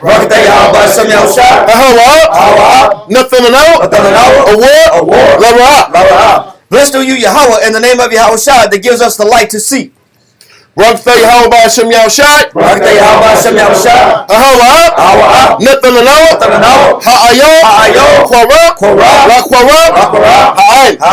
Blessed are you, Yahweh, in the name of Yahweh Shai that gives us the ram's horn to call the people. Barakatah Yahweh B'Hashem Yahushai. Shaman, Zayaf, Ramashak, Yashua. Blessed are you, Yahweh, in the name of Yahweh Shai that gives us the olive oil to anoint Israel. Psalms 92. It is a good thing to give thanks unto the Lord. It is a good thing to give thanks to the Lord. And to sing praise unto thy name. And to sing praise unto thy name. O Yahweh. To show forth thy loving kindness in the morning. To show forth thy loving kindness in the morning. And thy faithfulness every night. And thy faithfulness every night. Upon an instrument of 10 strings. Upon an instrument of 10 strings. And upon the psaltery. And upon the psaltery. Upon the harp. Upon the harp. With the solemn sound. With the solemn sound. For thou Yahweh. For thou Yahweh. Hast made me glad through thy work. Has made me glad through thy work. I will triumph. In the works of thy hands. In the works of thy hands. O Yahweh.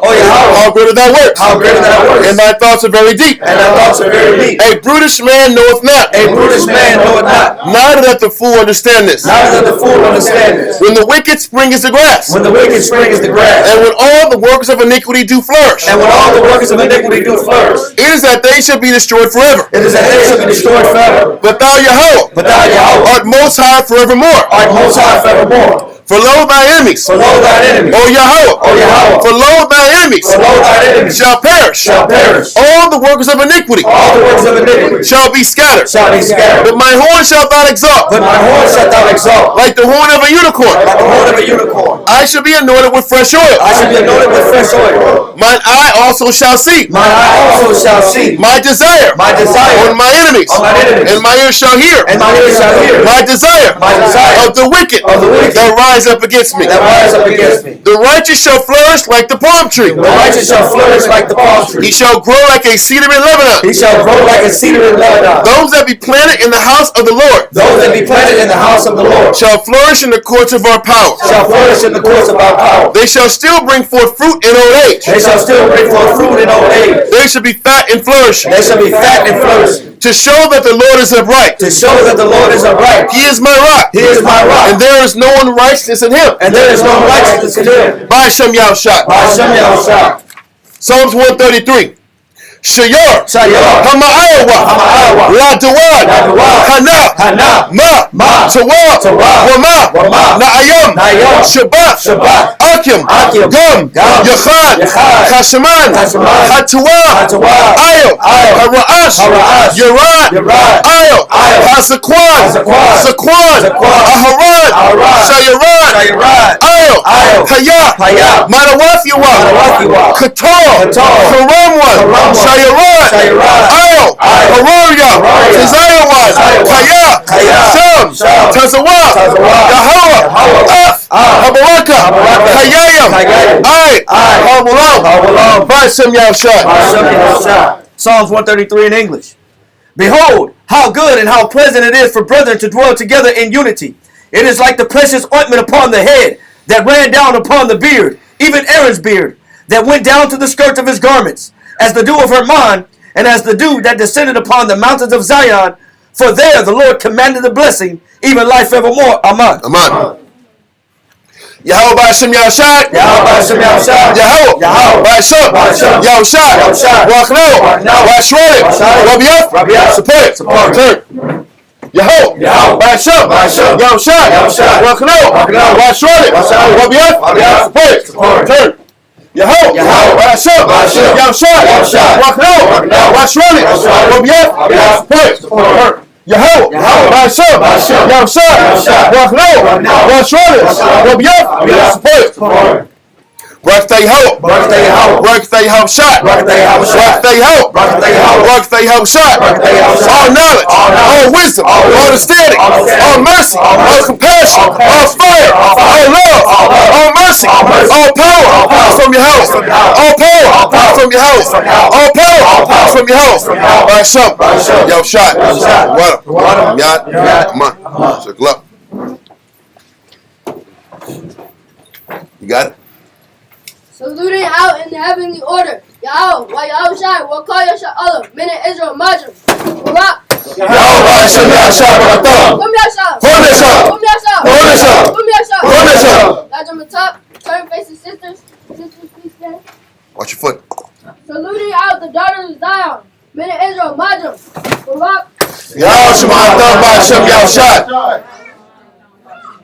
Yashmatah. Dismiss. Hold up. To all of y'all for listening and tuning in. Hold on a second. And we'll see you guys on Monday, all right? Tawada and Shalom.